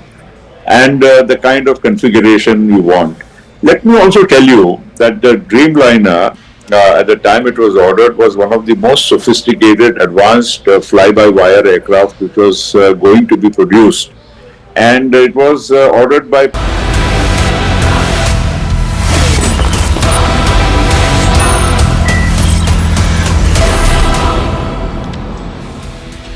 Viewers, the footage makes the heart sink. In 30 seconds, it was all over. You can see those pictures, all over for 242 passengers on AI-171, barring one miracle survivor, as the plane crashed into a medical college located in its flight path just beyond the perimeter of the Ahmedabad airport, viewers. One of the biggest tragedies in the country. The plane lost lift catastrophically. Its landing gear hadn't even been retracted, and you can see that, viewers. It was laden with fuel as it was preparing for a long haul to London Gatwick. It was a firebomb, virtually, waiting to go off. It was just a 13-year-old aircraft, so ordinarily it shouldn't have suffered the catastrophic failures it has. The only silver lining, as I told you, was the news of a survivor emerging from the wreckage. Literally a walking miracle. There you can see him. The survivor was a man, or is a man called Vishwas Kumar Ramesh, a British national who was returning to London. He was seated on 11A. He recounted that he was surrounded by fire and smoke and can't believe he is alive. Judging by the ball of flames, even we can't believe that someone survived this inferno. You can see those pictures. I want to go back to those pictures. There are two visuals of that crash. One, of course, is this entire sequence from takeoff to crash. which makes the heart sink and the stomach churn. And there is another one, caught from a distance, from a different angle. There it is, viewers. Mid-flight, and the plane comes down. Now, Vishwanath Ramesh, as I told you, is lucky to be alive. He's lucky to be alive. And viewers, I have to say that if it's the silver lining, news of a survivor emerging from the wreckage, then I have to say, viewers, that the others shouldn't actually have died. Let me tell you, this tragedy could have been averted. Red flags have been raised, not once but repeatedly. And in my hand, viewers, are the instances. The DGCA that comes under the central government has flagged numerous issues with Air India through show cause notices, but never got adequately satisfactory responses. That is what the DGCA has said on numerous occasions. If this is the case, why did the DGCA give such a long rope to Air India? These are questions the DGCA must answer. The Tata Group, the DGCA needs to come out and explain. At one point, for example, the DGCA said and flagged, quote, instances of unauthorized entry into the aircraft cockpit have been reported to the DGCA in the recent past, wherein persons having no authority or purpose were permitted entry into cockpit, unquote. This is a serious breach. But more than this, there were show cause notices for risky flight safety. Viewers, there are many instances, and these instances begin from June 2022, when Tata took over Air India. Now, viewers, the Tata Group came with a halo. It emphasized the fact that Tata was the one that was taking over Air India. Why? Because there's a certain brand resonance. There's a certain trust factor associated with the Tata brand. Viewers, did the Tatas squander that trust? Did they barter it for profitability? I don't know. I can only tell you the instances when it appears that it has been quite lax on the issue of safety. On January 2025, it was fined 30 lakhs for allowing a pilot to fly without completing mandatory takeoffs and landings. How could you do that, viewers? The Tata brand stands for something. How could they cut a corner such as this? The DGCA once said, quote, instances of unauthorized entry into aircraft cockpit have been reported to DGCA in the recent past, wherein persons having no authority or purpose were permitted entry into the cockpit. Air India pilots raise alarms over extended duty hours, with unions, ICPA and IPG alleging safety compromises and regulatory violations. All of this has happened. They seek immediate action to halt the coercion for extended flight duty time limitations, FTTL that is, and uphold aviation safety standards. The point is that to make Air India profitable, we are being told corners were being cut regularly. Maintenance crews were cut back. I'm not saying that these issues are directly linked to what happened tonight or earlier today, but I'm saying that there were problems in the manner in which Air India has been running its business, potentially taking its duties casually. And that's the problem. Trust is of utmost importance in this business. Did the Tata Group barter that for profitability? That's a question I'm going to be repeatedly asking. And viewers,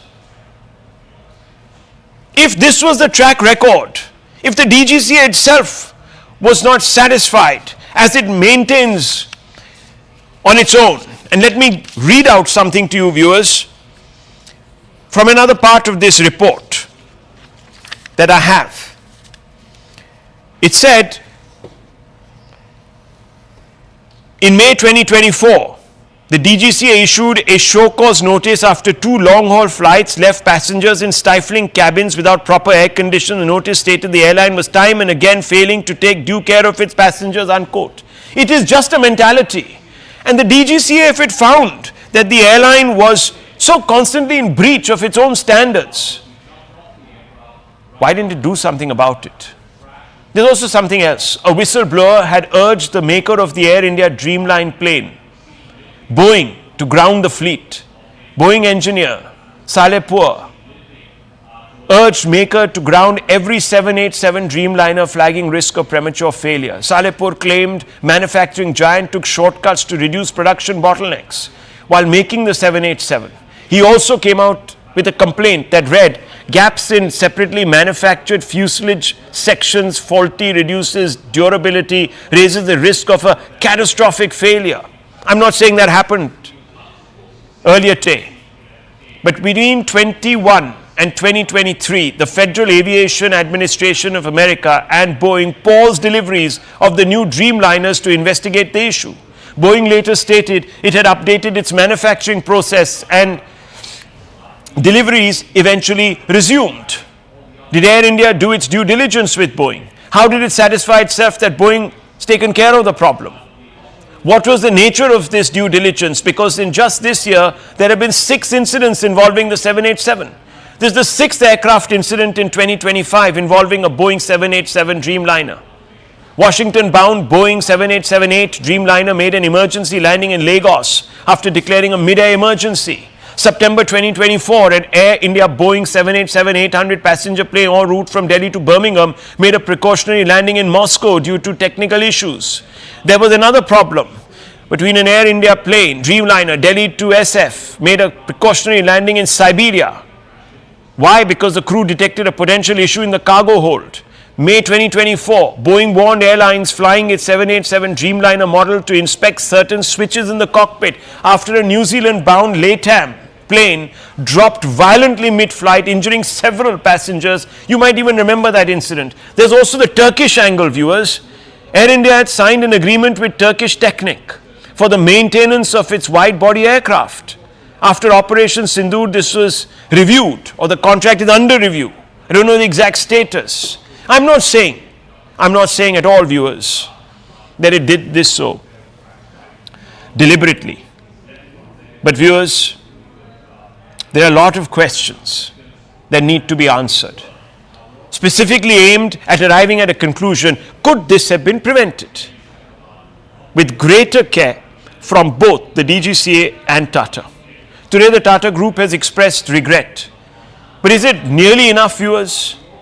Noel Tata, chairman of Tata Trust, said he's deeply saddened by the tragic accident involving Air India Flight 171. Heart-wrenching incident has brought immense grief to countless families. Our thoughts are with all those who have lost their loved ones, and our heartfelt condolences to bereaved families, and stand in solidarity with them during this unimaginable time, unquote. What won't go unnoticed is that the crash has taken place within days of Boeing settling a case with US Department of Justice. 2 major crashes that were due to faults on Boeing new 737 MAX model. Nothing to do with this aircraft, viewers.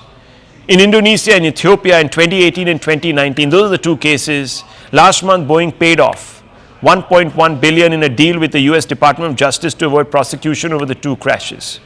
Lawyers for some of the victim families called the payoff deal morally repugnant. Now, viewers, some questions need to be asked. We can't simply put this down to misfortune. We can't simply put this down to an awful constellation of consequences. No, viewers. We still don't have the report, but far too many lives have been lost on the ground and in the aircraft. And I want to open this up. We have with us M.R. Sivaraman, former DGCA, KVG Rao, former cabin crew, Air India Captain Amit Singh, founder of Safety Matters Foundation, Devesh Agarwal, aviation expert, Parvez Damania. All of these people are very well known. Suhail Seth will also be there with us in just a few moments. But I want to first begin asking some very straightforward questions. And I want to begin with former DGCA KVG Rao, former cabin crew Air India also. Now, Captain Amit Singh, are you there with us? Okay, why is he not there? Let's get him on because it's important. Mr. Sivaraman, former DGCA. What do you make of the incident today? What do you make of it? It is very difficult to come to any conclusion right now or even make a guess. Normally, when an aircraft is cleared for takeoff, it is cleared with respect to all its parameters, without which no pilot of the experience of this gentleman who took command of the aircraft would have accepted to fly the aircraft. And moreover, this aircraft has been flying for the past 11 to 12 years. And all its defects, deficiencies, everything might have been noted, and they would be on record for the DGCA to investigate them properly. Of course, now it's too late to take any remedial action in respect to the aircraft, but of course, it would be visible in regard to the action taken if there had been any deficiency reported by the pilot. In this particular case, the aircraft took off properly. That means the aircraft had developed full thrust on both its engines. But as it reached a height of 600 feet above the airport level, suddenly it had lost lift and the aircraft simply fell. One can see it very clearly that it was floating and it just fell. That means it lost all its lift, which could happen only on, as far as I know, only in two cases. One, both the engines have failed, or the entire lift mechanism of the aircraft, the stabilizer, the ailerons, everything failed. Now that cannot happen unless there has been a catastrophic negligence in regard catastrophical, to you say, catastrophical negligence, but it could have been a catastrophic failure, and this has been flagged by a former Boeing engineer, Mr. Salepur. You know this case. We all know this case. It was flagged last year. Yeah, I know. He warned. He said, ground these flights, ground these planes. Yet we were told by Boeing that everything has been sorted out. So I'm sorry, sir, but there is somebody who needs to put their hands up and tell us on what basis did they believe that Boeing had rectified the issue. We don't know. Maybe this is exactly the foreboding this gentleman had. That's correct. Yes. Lives have been lost. What I'm trying to we say owe them an is explanation. That the Boeing aircraft is such a giant corporation having influence all over the world, including the governments to which they supply aircraft or to the countries which they supply aircraft, and they get away with paying fines. In fact, they should have been prosecuted, and they were not prosecuted. The Boeing chief was not prosecuted. They got away with fines. Yeah, they paid blood money to the Department of Justice, the US Department of Justice. They paid $1.1 billion. They paid blood money. I mean, hundreds of people died in those crashes in 2018 and 2019 when a 737 MAX model in Indonesia and Ethiopia crashed, just because they were lives that perhaps in the rarefied environs were not European lives or US lives or whatever it is. It didn't matter. You could just pay money, insulate yourself from the blowback, from the law. Get away with it. Shocking. See, in my time when I was DGCA, one Boeing 747 aircraft lost one engine, a whole engine fell near Palam airport, and the aircraft crash landed, and it was burning when I reached the aircraft at that particular point of time. When we reported this matter, we found, due to our investigations, we found the bolt which held the engines, they were very weak. Ultimately, the Boeing rectified it and they got away with it. These are giant companies. What can we do? At the most, we can say, okay, we will not buy any more Boeing aircraft. That is one decision the country can take. The government can take, the airlines can take. Secondly, the point that you have mentioned in your introduction, that several notices were given to the Tata Airlines, and they are not compliant with the DGCA's instructions. That's a very sorry state of affairs. I am afraid if I had been DGCA, I would have given them notice so that I would withdraw their license to fly. That should have been the step taken by the DGCA. If so many of their notices had not been complied with the company, there's a problem here. Parvez Damania, there is a problem here. You know, you've been part of the airline industry for a very long time. I am shocked. Parvez Damania, you've been you've been executive director of Kingfisher Airlines. I'm shocked that the DGCA has complained on numerous occasions, fined Air India. I'm talking about a culture here of laxity. DGCA is a very firm body. They're very strict. I know Shivaraman sir very well. and they would take action against any airline that would not fall in line. I am surprised that they've given so much leverage to Air India and Tata, which is quite surprising to me. And this is a very hard lesson, a very bitter pill to swallow. These people have died, so many lives have been lost, and no amount of money can compensate the situation. As far as Boeing, you are talking, now the problem for the world is there are only two manufacturers left, Boeing and Airbus. So you have to choose between the two. Today, any airline in the world cannot ignore Boeing completely. There has to be some amount of competition, there's some amount of strategy. So airlines are forced to buy Boeing or Airbus. So a lot of people end up buying Boeing, and that is the reality of the situation there is. Now, I heard what you said, but I am very shocked to understand that the Tata Group, with such high moral standards, are behaving in this manner. This cannot be excused, and this is a very, very, very expensive wake-up call. So in the interest of balance, let's not jump to conclusions. Let me pull myself back, viewers, because it's easy today to go on a witch hunt without the facts, without the absolute facts. We only have conjectures. We only have past precedent. Has that resulted in the incident that we are seeing today? One survivor miraculously has escaped this absolute ball of fire. I'm switching over to the other line. Okay, just 1 second. Stay on with me. I just want to bring in Mr. Devesh Agarwal. He's an aviation expert also. Mr. Agarwal, look, what could have resulted in what we just remove these pictures of Mr. Shah and put this thing of the pictures of the plane. Yes, let's have a look at that. That's important, viewers. This is very, very important. What we're seeing is a takeoff, and within 30 seconds or so, the plane is down. Mr. Agarwal, what do you make of this? What could have happened? What could have happened to this plane? I think you're on mute, sir. Yeah, please unmute yourself. Thank you. Yes. Yeah. I can't still hear you. You're on mute. I don't know what happened between the afternoon and today, because we were hearing you very clearly and you made so much sense.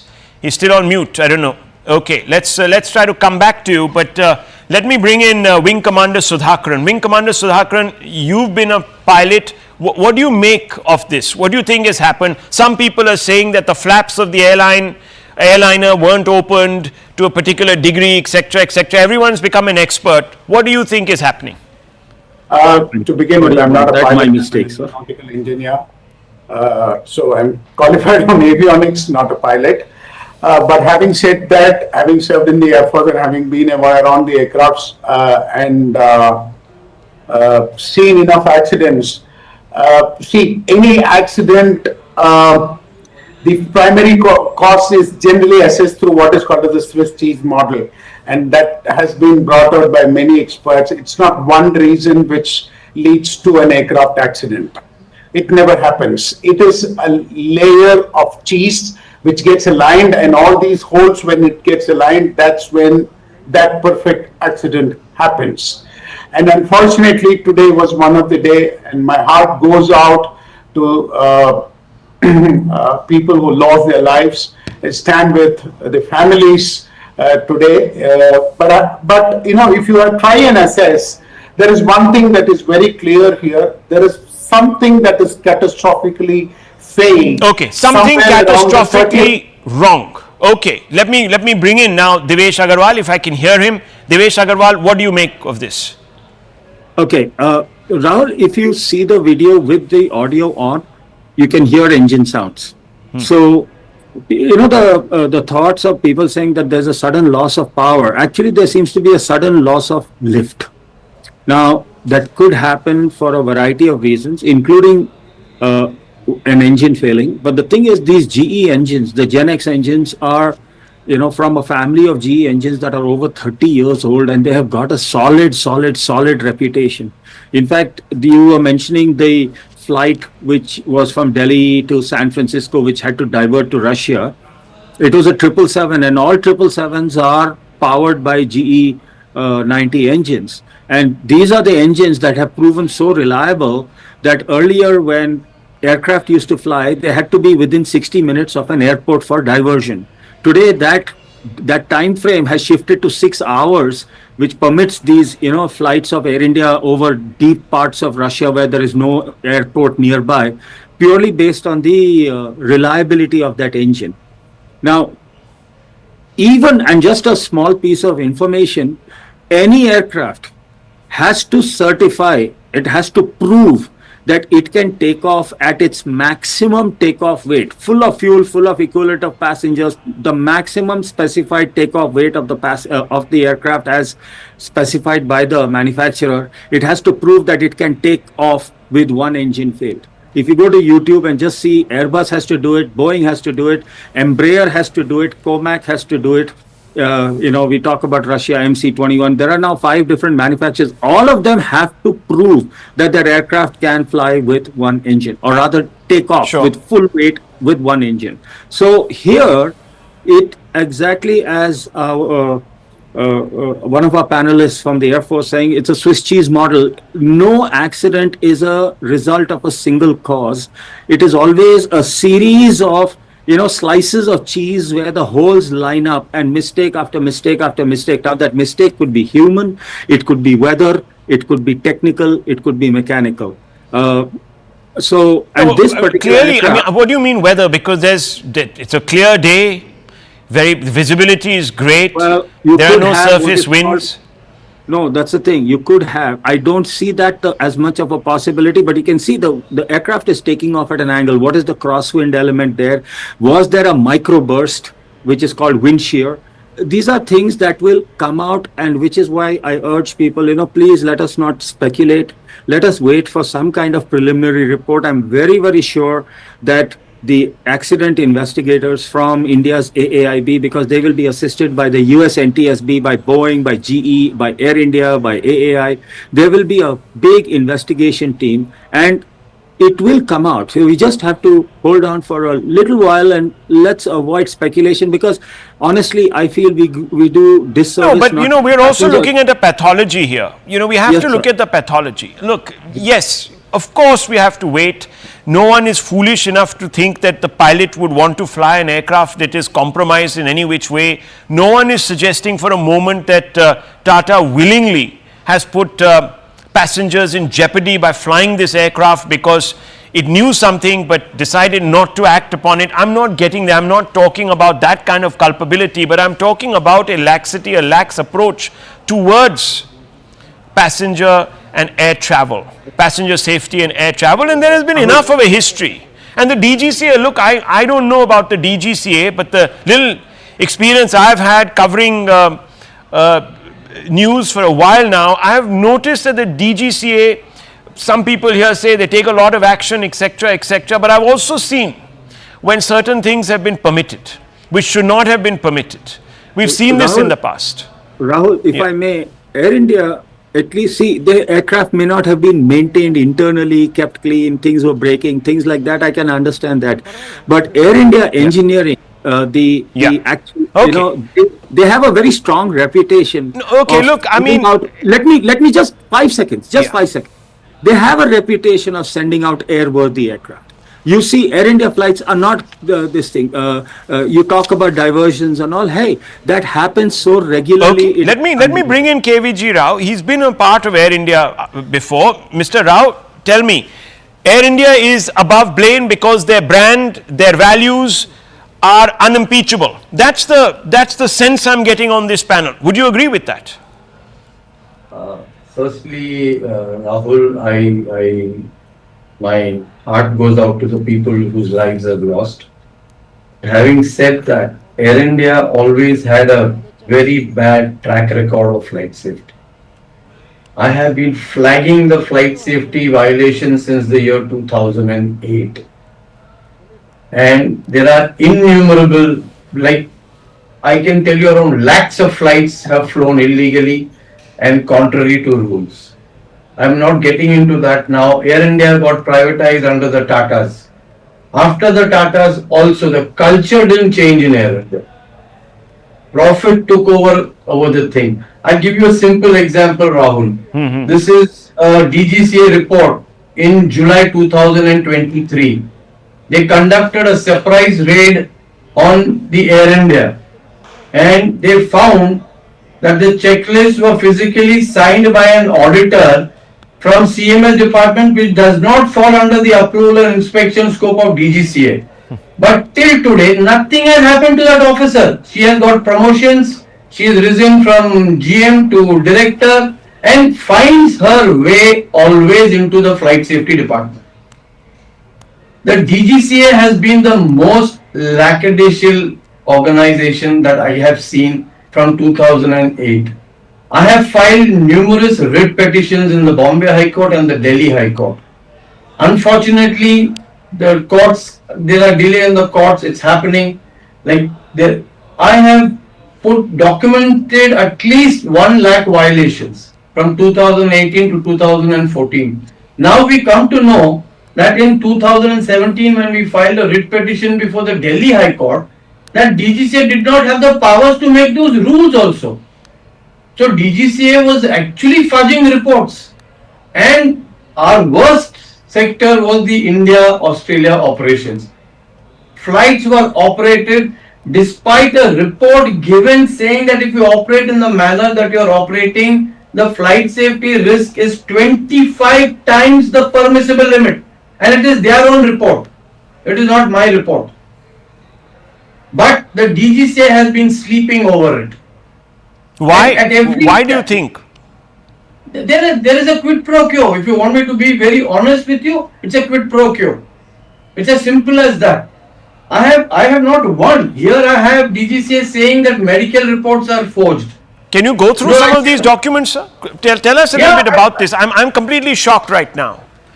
Provision of QR code on the test reports for medical examination. It is noticed by the medical DTO, DGCA, DSCA headquarters that of the reports submitted by license holders to undergo medical examination are being amended, not amended, EMEN. That means they have been forged to normal values and submitted.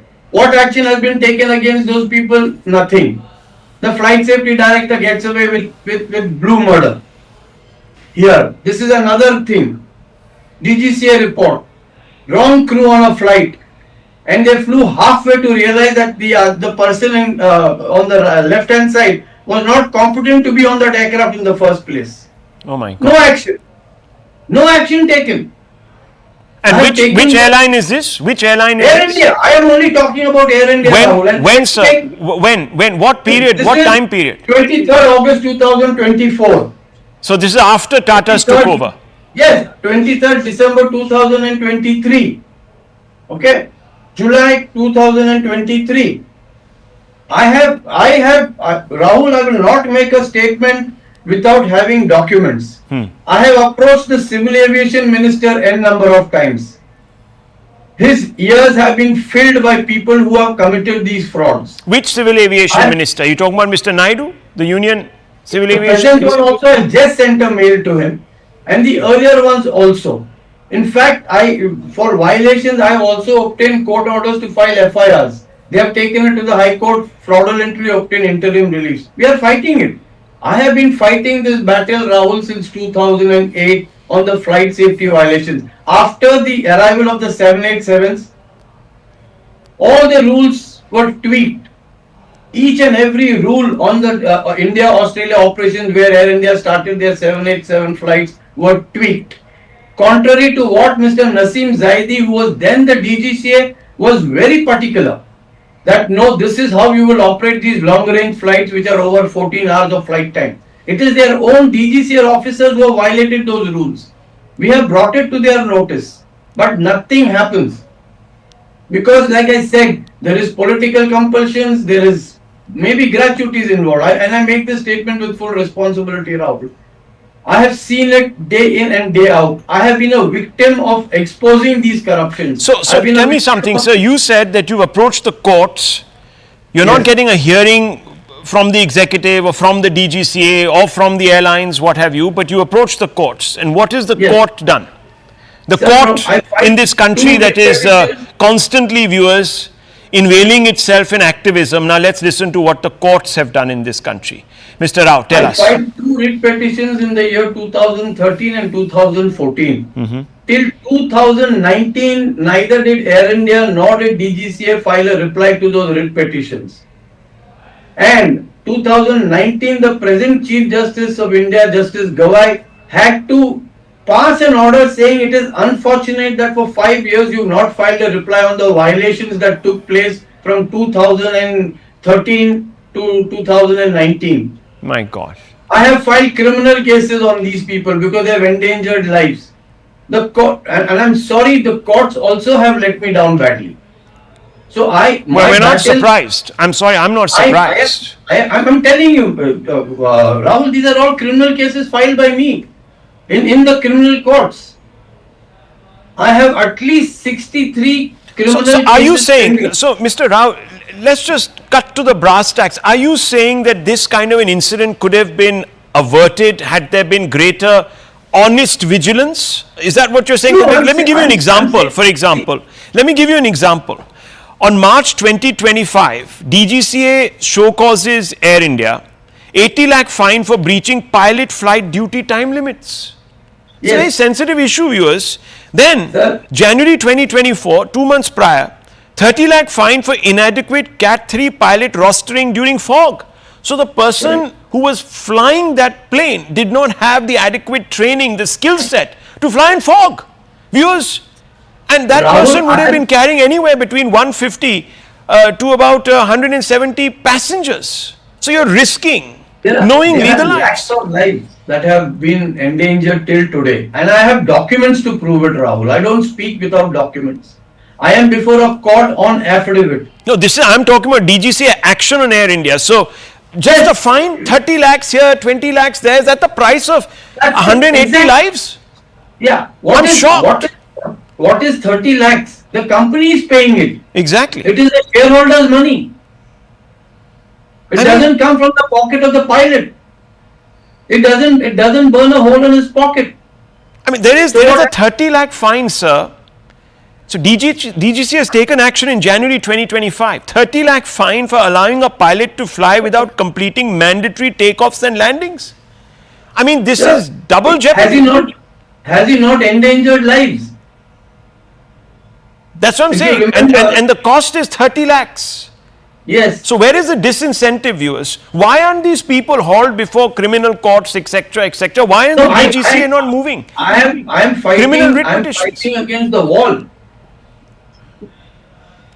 I mean, I stick out like a sore thumb because I'm a whistleblower. My family is being hurt. I mean, I know what I'm going through, what I'm doing. So let me just hold on, sir. This is very. First of all, we salute you for your yeoman service. Unfortunately, viewers, look at this. One single man waging a fight against a system that is actually trying to discredit this person. And he's got all his documents, he's got all the reports, he's only highlighting what the DGCA itself has observed. I mean, how bizarre is this, viewers? That a 30 lakh fine, a 30 lakh fine, or an 80 lakh fine, or another 30 lakh fine for endangering, knowing fully well that your pilot is not up to the task. So endangering 150, 140, 130 lives. I don't know what kind of craft this was, whether this was just an Airbus 320 or whether it was a bigger craft, I don't know, the capacity. But anywhere between 130 lives upwards. And the price is 30 lakhs. Do the math, viewers. Do the math. Today, Air India has announced compensation of 1 crore for each of the passengers who lost their lives. 1 crore, viewers. I want to bring in Suhail Seth. Sir, just stay on with me because I want you to respond also to some of these responses that we're going to get. Suhail Seth, thank you very much for joining us. We have with us others on the panel who are extremely well versed in this There's Mr. Damania, who you must know. I want to begin by asking you, there's growing evidence to suggest that Air India hasn't taken its responsibilities very seriously. And therefore, can the Tatas just walk away from all of this thinking that they're blameless? Mr. Seth. I don't think the Tatas are the kind of group that will walk away from any responsibility. Rahul, you were there when 2611 happened, Ratan Tata, R.K. Krishna Kumar at that point in time stood right outside the Taj. Mr. Tata attended every funeral. We gave help to everyone. The Tatas gave help to everyone. They offered help, both financial and emotional. I don't think the Tatas as a group is the kind that will walk away from anything. A. B. You've seen N. Chandrasekharan's statement. The statement very clearly says that we will get to the bottom of this. We will offer all the support, all the help to all the families that have been affected by this crash. Look, no one, and least of all a group as venerable as the Tatas, would want anything of this kind to happen. So, while everyone says, oh, the DGCA has flagged this, the DGCA has flagged that, then my question, Rahul, to you as an ordinary Indian citizen is, then why did the DGCA not take action? Everyone says, oh, but the DGCA wrote to the Tatas, DGCA wrote to this. Please remember that Tatas have more to lose should there be a problem, and as there has been of this magnitude reputationally, than the DGCA. A. B. This is a group that took on Air India when no one wanted to touch it, made changes. You had visible changes in both the consumer experience and the refurbed aircraft. So, someone needs to cut the Tatas some slack. It's very easy in our country to hold one person responsible and say, oh, the Tatas are at fault. The aviation business, and Rahul, I was on the global board of British Airways, on the global advisory board. I know a thing or two about how airlines are run. It's very easy to say, oh, but British Airways was at fault or Air India is at fault. The reality is the following. A, we have to wait for an inquiry. B, we have to get down with the people from Boeing, because this is a Boeing issue more than an Air India or a DGCA issue. Number 3, where did the Tatas go wrong? You had a pilot, the commander of the aircraft had more than 8,000 hours of flying. The first officer had more than 1,100 hours of flying. Do you think people would risk a non-maintained aircraft, and would they even fly it? Number 2, the pilots of Air India are rated amongst the finest by any aviation research that you can undertake in the world. So I'm saying that it is early days, it's early hours. Okay, you're saying let the dust settle a little bit. Mr. Rao, how do you respond to this? The Air India under Tatas is very conscious of its brand image. It's not going to do things that is going to jeopardize the legacy of the Tatas, and we know that legacy is quite a shining legacy. How do you respond to that? Let me assure Mr. Suhail Seth, I am second generation Air Indian. My father was very close to Mr. G.R.D. Tata. And they broke no violation. Let me make that also very clear. So I know exactly where the Tatas are coming from. But it is a culture that has gone down now. I'm not blaming the Tatas. We can't say Mr. Ratan Tata or G.R.D. Tata. The company is run by a bunch of corporate executives. They are only worried about their promotions, their bonuses, and other things. At no stage have I said that the Tatas are bad. Let me make that also very, very clear. I have had issues and I have taken up those issues. It is unfortunate that Tatas have brought in lawyers to kind of fight these illegalities that we are exposing. No, Rahul, that is the saddest part. 1 second. Rahul. Let him finish. Okay. Go ahead.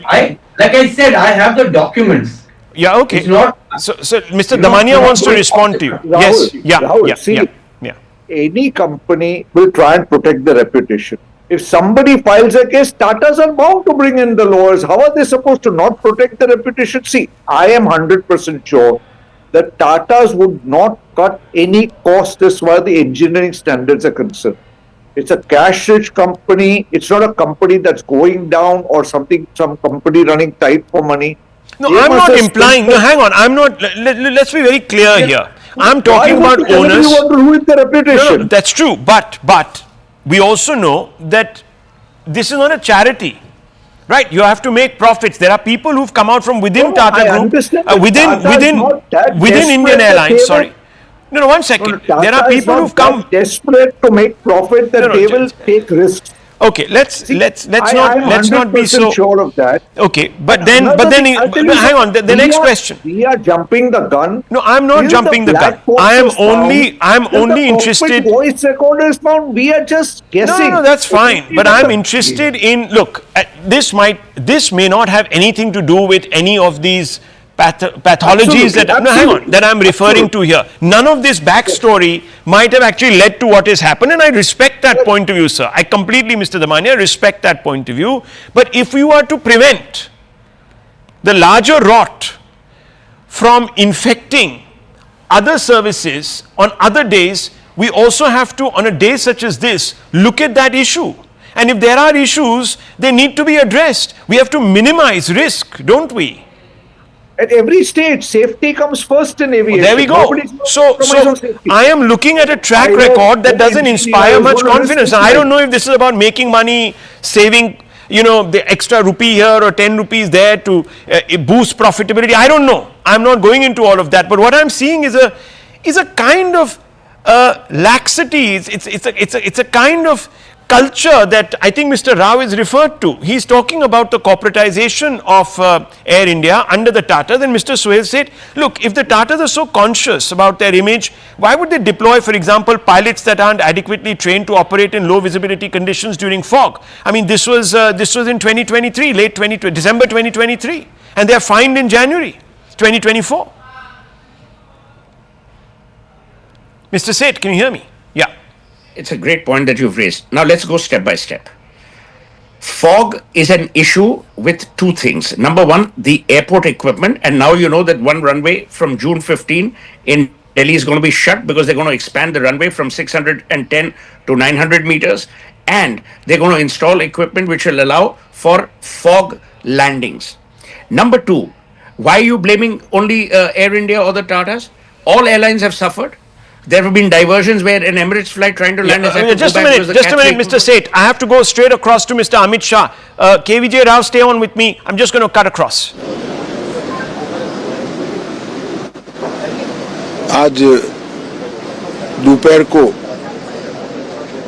Air India की flight संख्या AI 171 दुर्घटनाग्रस्त हुई और कई passenger इसके अंदर हताहत होने की संभावनाएं हैं। इस घटना से पूरा देश क्षुब्ध है और पूरा देश एक साथ पूर्ण संवेदनाओं के साथ ये जो दुर्भाग्यपूर्ण हादसे में पैसेंजर हताहत हुए हैं, इनके परिजनों के साथ खड़ा है। सबसे पहले मैं भारत सरकार, गुजरात सरकार, भारत सरकार के प्रधानमंत्री जी और गुजरात सरकार की ओर से भी जो लोग हताहत हुए हैं, इनके परिजनों के प्रति गहरी संवेदना व्यक्त करता हूं। 10 ही मिनटों में हादसे के भारत सरकार के पास सूचना पहुंची। तुरंत ही मैंने मुख्यमंत्री जी, यहां के गृह मंत्री, होम डिपार्टमेंट के control room, civil aviation department, civil aviation मंत्री, सभी से संपर्क किया। प्रधानमंत्री जी का भी तुरंत ही फोन आ गया और भारत सरकार और गुजरात सरकार के सभी डिपार्टमेंट एक साथ होकर राहत और बचाव कार्य में लगे। इस विमान में कुल मिलाकर 230 यात्री देश के और विदेश के और 12 क्रू मेंबर सवार थे। इसमें से एक यात्री का बचने का अच्छा समाचार मिला है, मैं उनको मिलकर आया हूं। मृत्यु का आंकड़ा तो डीएनए परीक्षण और यात्रियों की पहचान के बाद ही अथॉरिटी अधिकृत रूप से घोषित करेगी, मगर जो यात्री बचा है उसको मैं मिलकर आया हूं। घटना के तुरंत बाद गुजरात सरकार ने बहुत त्वरा से डिजास्टर मैनेजमेंट की सारी इकाइयों को अलर्ट करते हुए, चाहे हेल्थ डिपार्टमेंट जो हो, चाहे फायर ब्रिगेड हो, चाहे पुलिस विभाग हो, भारत सरकार की भी सीएपीएफ को संपर्क कर सभी ने एक साथ मिलकर राहत और बचाव का कार्य चालू किया। मगर 1.25 लाख लीटर ईंधन विमान के अंदर ही था और लगभग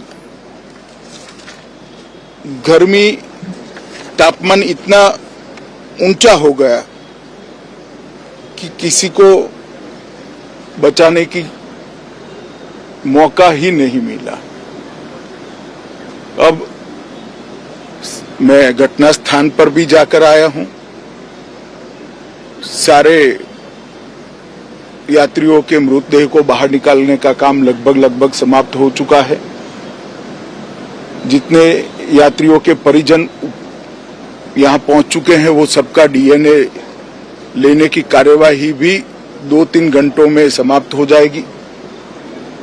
विदेश में जिनके परिजन हैं उनको सूचना देने की कार्यवाही समाप्त हो चुकी है और जैसे ही पहुंचते हैं उनके भी डीएनए सैंपल लिए जाएंगे और मृतदेहों की पहचान के लिए जितने मृतदेह मिले हैं इनके भी डीएनए सैंपल लेने की कार्यवाही समाप्त हो चुकी है। गुजरात में ही लगभग 1000 के आसपास डीएनए टेस्ट करने पड़ेंगे। ये सभी टेस्ट करने की क्षमता गुजरात में विकसित है, तो डीएनए टेस्टिंग के लिए कहीं गुजरात के बाहर जाने की जरूरत नहीं पड़ेगी। गुजरात की एफएसएल और नेशनल फॉरेंसिक साइंस यूनिवर्सिटी दोनों मिलकर कम से कम समय में डीएनए का परीक्षण पूरा करने के बाद परिवारजनों को अपना मृतदेह परिजन का मृतदेह सौंपने का काम करेंगे। उनके रहने की सुविधा, उनकी सांत्वना की सुविधा, जिनको मेडिकल प्रॉब्लम ट्रॉमा के कारण हुए इनकी मेडिकल की सुविधा, ये सारी व्यवस्था बहुत सुचारू रूप से हो चुकी है। अभी रिव्यू मीटिंग में सारी व्यवस्थाओं को हम सब मंत्रियों ने साथ में मिलकर देखा है। एविएशन डिपार्टमेंट ने अपनी जांच शुरू कर दी है और जांच तेजी से आगे बढ़े इसके लिए भी एविएशन मंत्री जी ने सूचनाएं दी है। मैं फिर से एक बार राहत काम में जिन जिन एजेंसियों ने त्वरा के साथ बचाव और राहत का काम किया वो सभी का धन्यवाद करना चाहता हूं और फिर से एक बार जिन्होंने अपने परिजनों को गंवाया है, हताहत हुए हैं, वो सभी को मनपूर्वक संवेदनाएं व्यक्त करता हूं। मैं एक बार जरूर कहना चाहता हूं कि ये एक्सीडेंट है, एक्सीडेंट को कोई रोक नहीं सकता,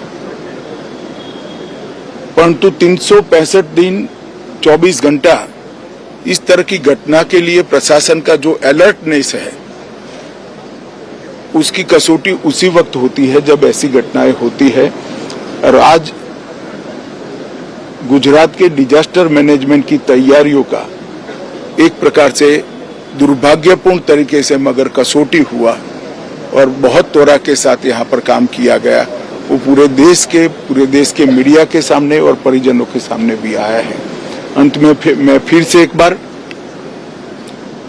सम्माननीय प्रधानमंत्री नरेंद्र मोदी जी की ओर से, भारत सरकार और गुजरात सरकार की ओर से सभी हताहत लोगों के परिजनों के प्रति गहरी संवेदना व्यक्त करता हूं। धन्यवाद। That Mr. Amit Shah there speaking about the tragedy and the relief and the rescue efforts that were mounted. Mr. Rao, where do we go from here?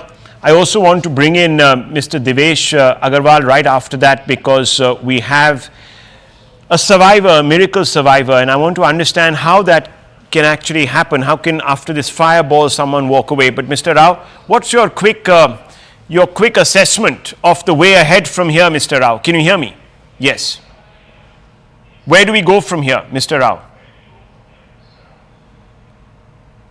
Do we have him? I don't think we have him. KVJ Rao, I think we've lost him there. But this is the picture, viewers. Air India miracle survivor walking away from that crash site. Mr. Agarwal, what do you make of this? How is this even possible? Even Amit Shah said that this was a miracle. I mean, a plane carrying 1.25 lakh liters of ATF goes up. Yes. And in, I think, 11A seat, we have a survivor. God works in mysterious ways. I guess this gentleman's time had not come, and God has saved him. That's the only one word I can use for it. But since you're talking about this, Rahul, one point I'd like to this thing. I've seen some videos that are so graphic, and I would ask all your viewers also. We are talking about, those 75 students in the hostel, yes, and the passengers, of course, who have perished. But these are first responders and volunteers who have obviously seen carnage of humanity, which I'm sure they did not want to see, and I don't think they will ever forget. And I just would hope that the government would reach out and provide these first responders the kind of counseling they will definitely need post such a horrific thing. Mr. Rao, very quickly coming out to you, where do we go from here? What do you think are the next steps? Who needs to principally answer, face the press, come out and give some basic answers? Rahul, it's very simple. The DGCA needs to pull up its socks. They wanted to make the DGCA an autonomous body. It didn't happen. And we know why it was not allowed to happen. The fact remains is till we clean up the whole system, sir, it is going to be a problem. And it is getting murkier by the day. Like Mr. Seth was saying, why aren't we discussing other airlines? Let me tell you, sir, as on today, every aircraft is in violation of the minimum crew limitations. DGCA themselves have written a letter to me. But the fact remains is, where all can I go and what all can one man do? If the institution doesn't want to change, how can we get in? I can only it's take the system, Mr. order. Damania, that is on test tonight. It is the system, Mr. Rao says. It is, first of all, we have to admit one thing for sure. The aviation industry in India is growing very, very, very fast. It is growing the fastest growing aviation industry in the world. We've already become third largest industry. And I am 100% sure the government is trying to buckle up and shape up and increase the capacity of the Director General of Aviation. But sometimes it's not possible. Our infrastructure is not keeping pace with the growth. Now, we may say it's good, bad, but this is the reality. The growth is fantastic. It is changing the entire country, it's supporting the country. Okay. And when an industry grows at this speed, there are going to be problems. I'm sure the government is going to do everything possible to bring this into better shape. But I think not if we don't ask the right questions. Not if we don't ask the right questions. We need to ask the right questions. Okay, no, hang on. Let me go back to Mr. Seth. I had to cut him off there. Mr. Seth, look, it all comes down to accountability. The Tata are very conscious, you say, of their image, but then we have seen aberrations. Mr. Rao has also pointed them out. I have the details here. What do we do in a situation like this? We don't ask questions. What do we do? They're going to install equipment which will allow for fog landings. Number two, why are you blaming only Air India or the Tatas? All airlines have suffered.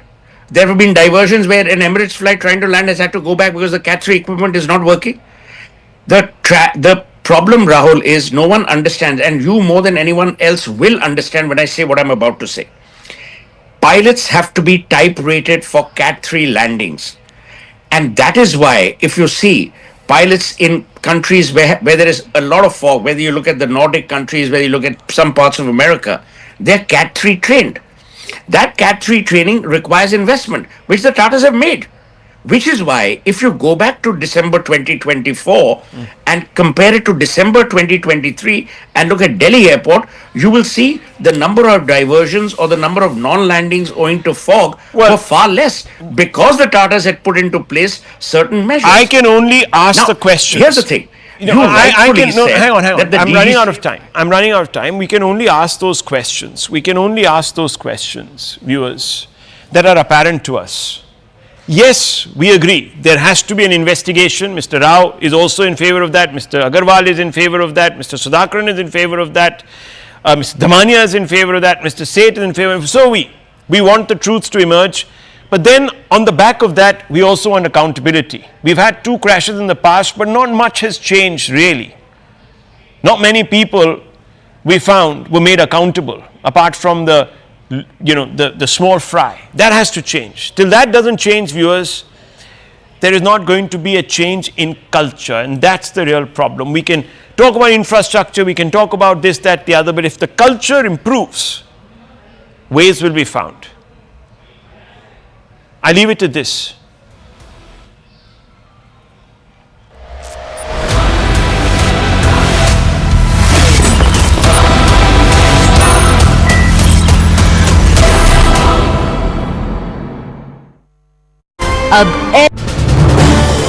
This is News 18 Network.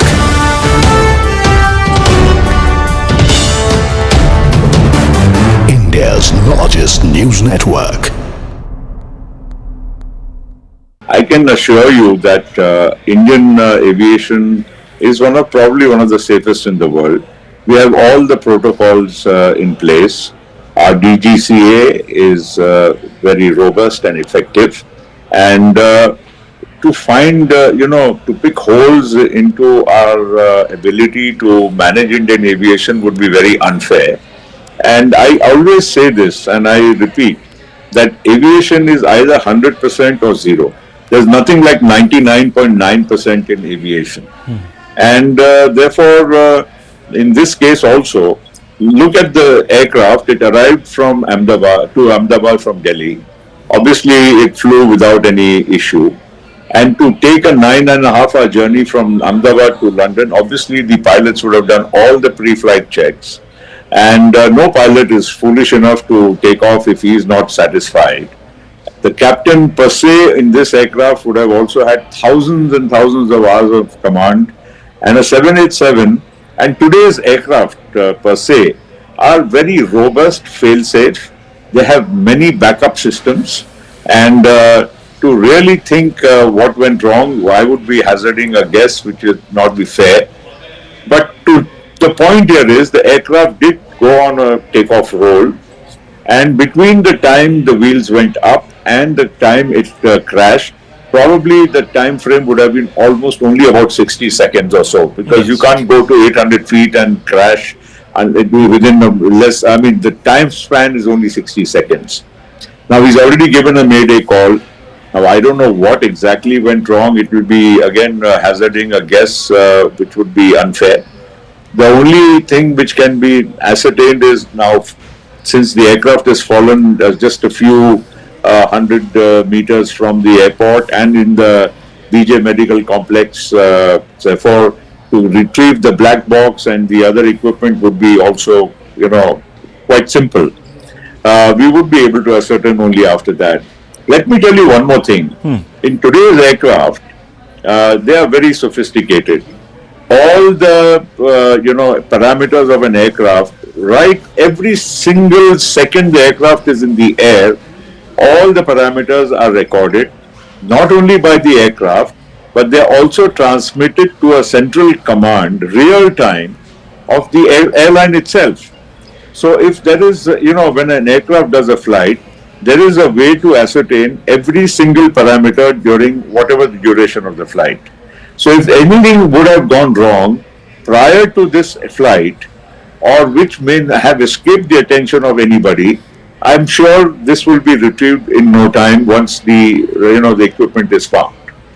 Now, Mr. Patel, just to go back in time, because this fleet, the Dreamliner, very, very safe. I think from what the experts are saying, and I only have them to sort of lean on for facts, they've said that this is the first time a Dreamliner has actually crashed anywhere in the world.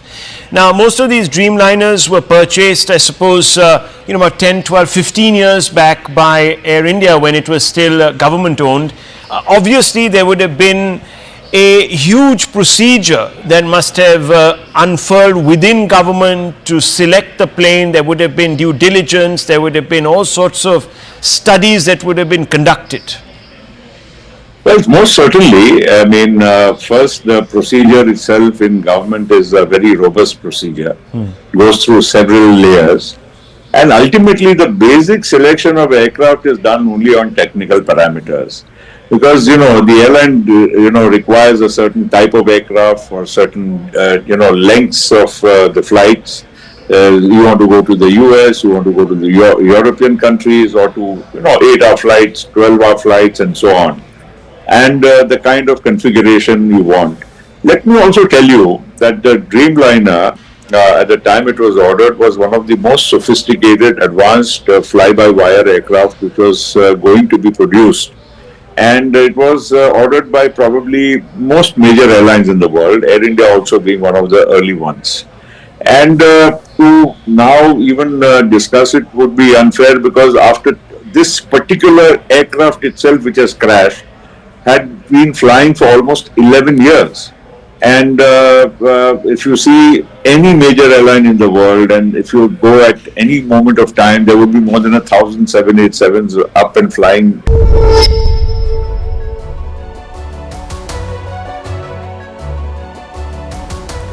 Hello, Namaskar. This is First Post and you're watching Vantage with me, Palki Sharma.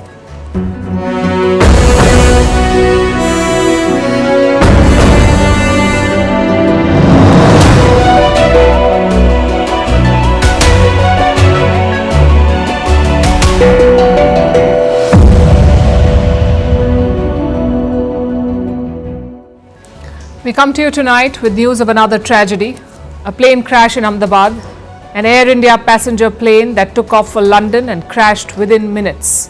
More than 200 people reported dead. Our thoughts and prayers are with the families of the victims. The pictures are shocking and heartbreaking.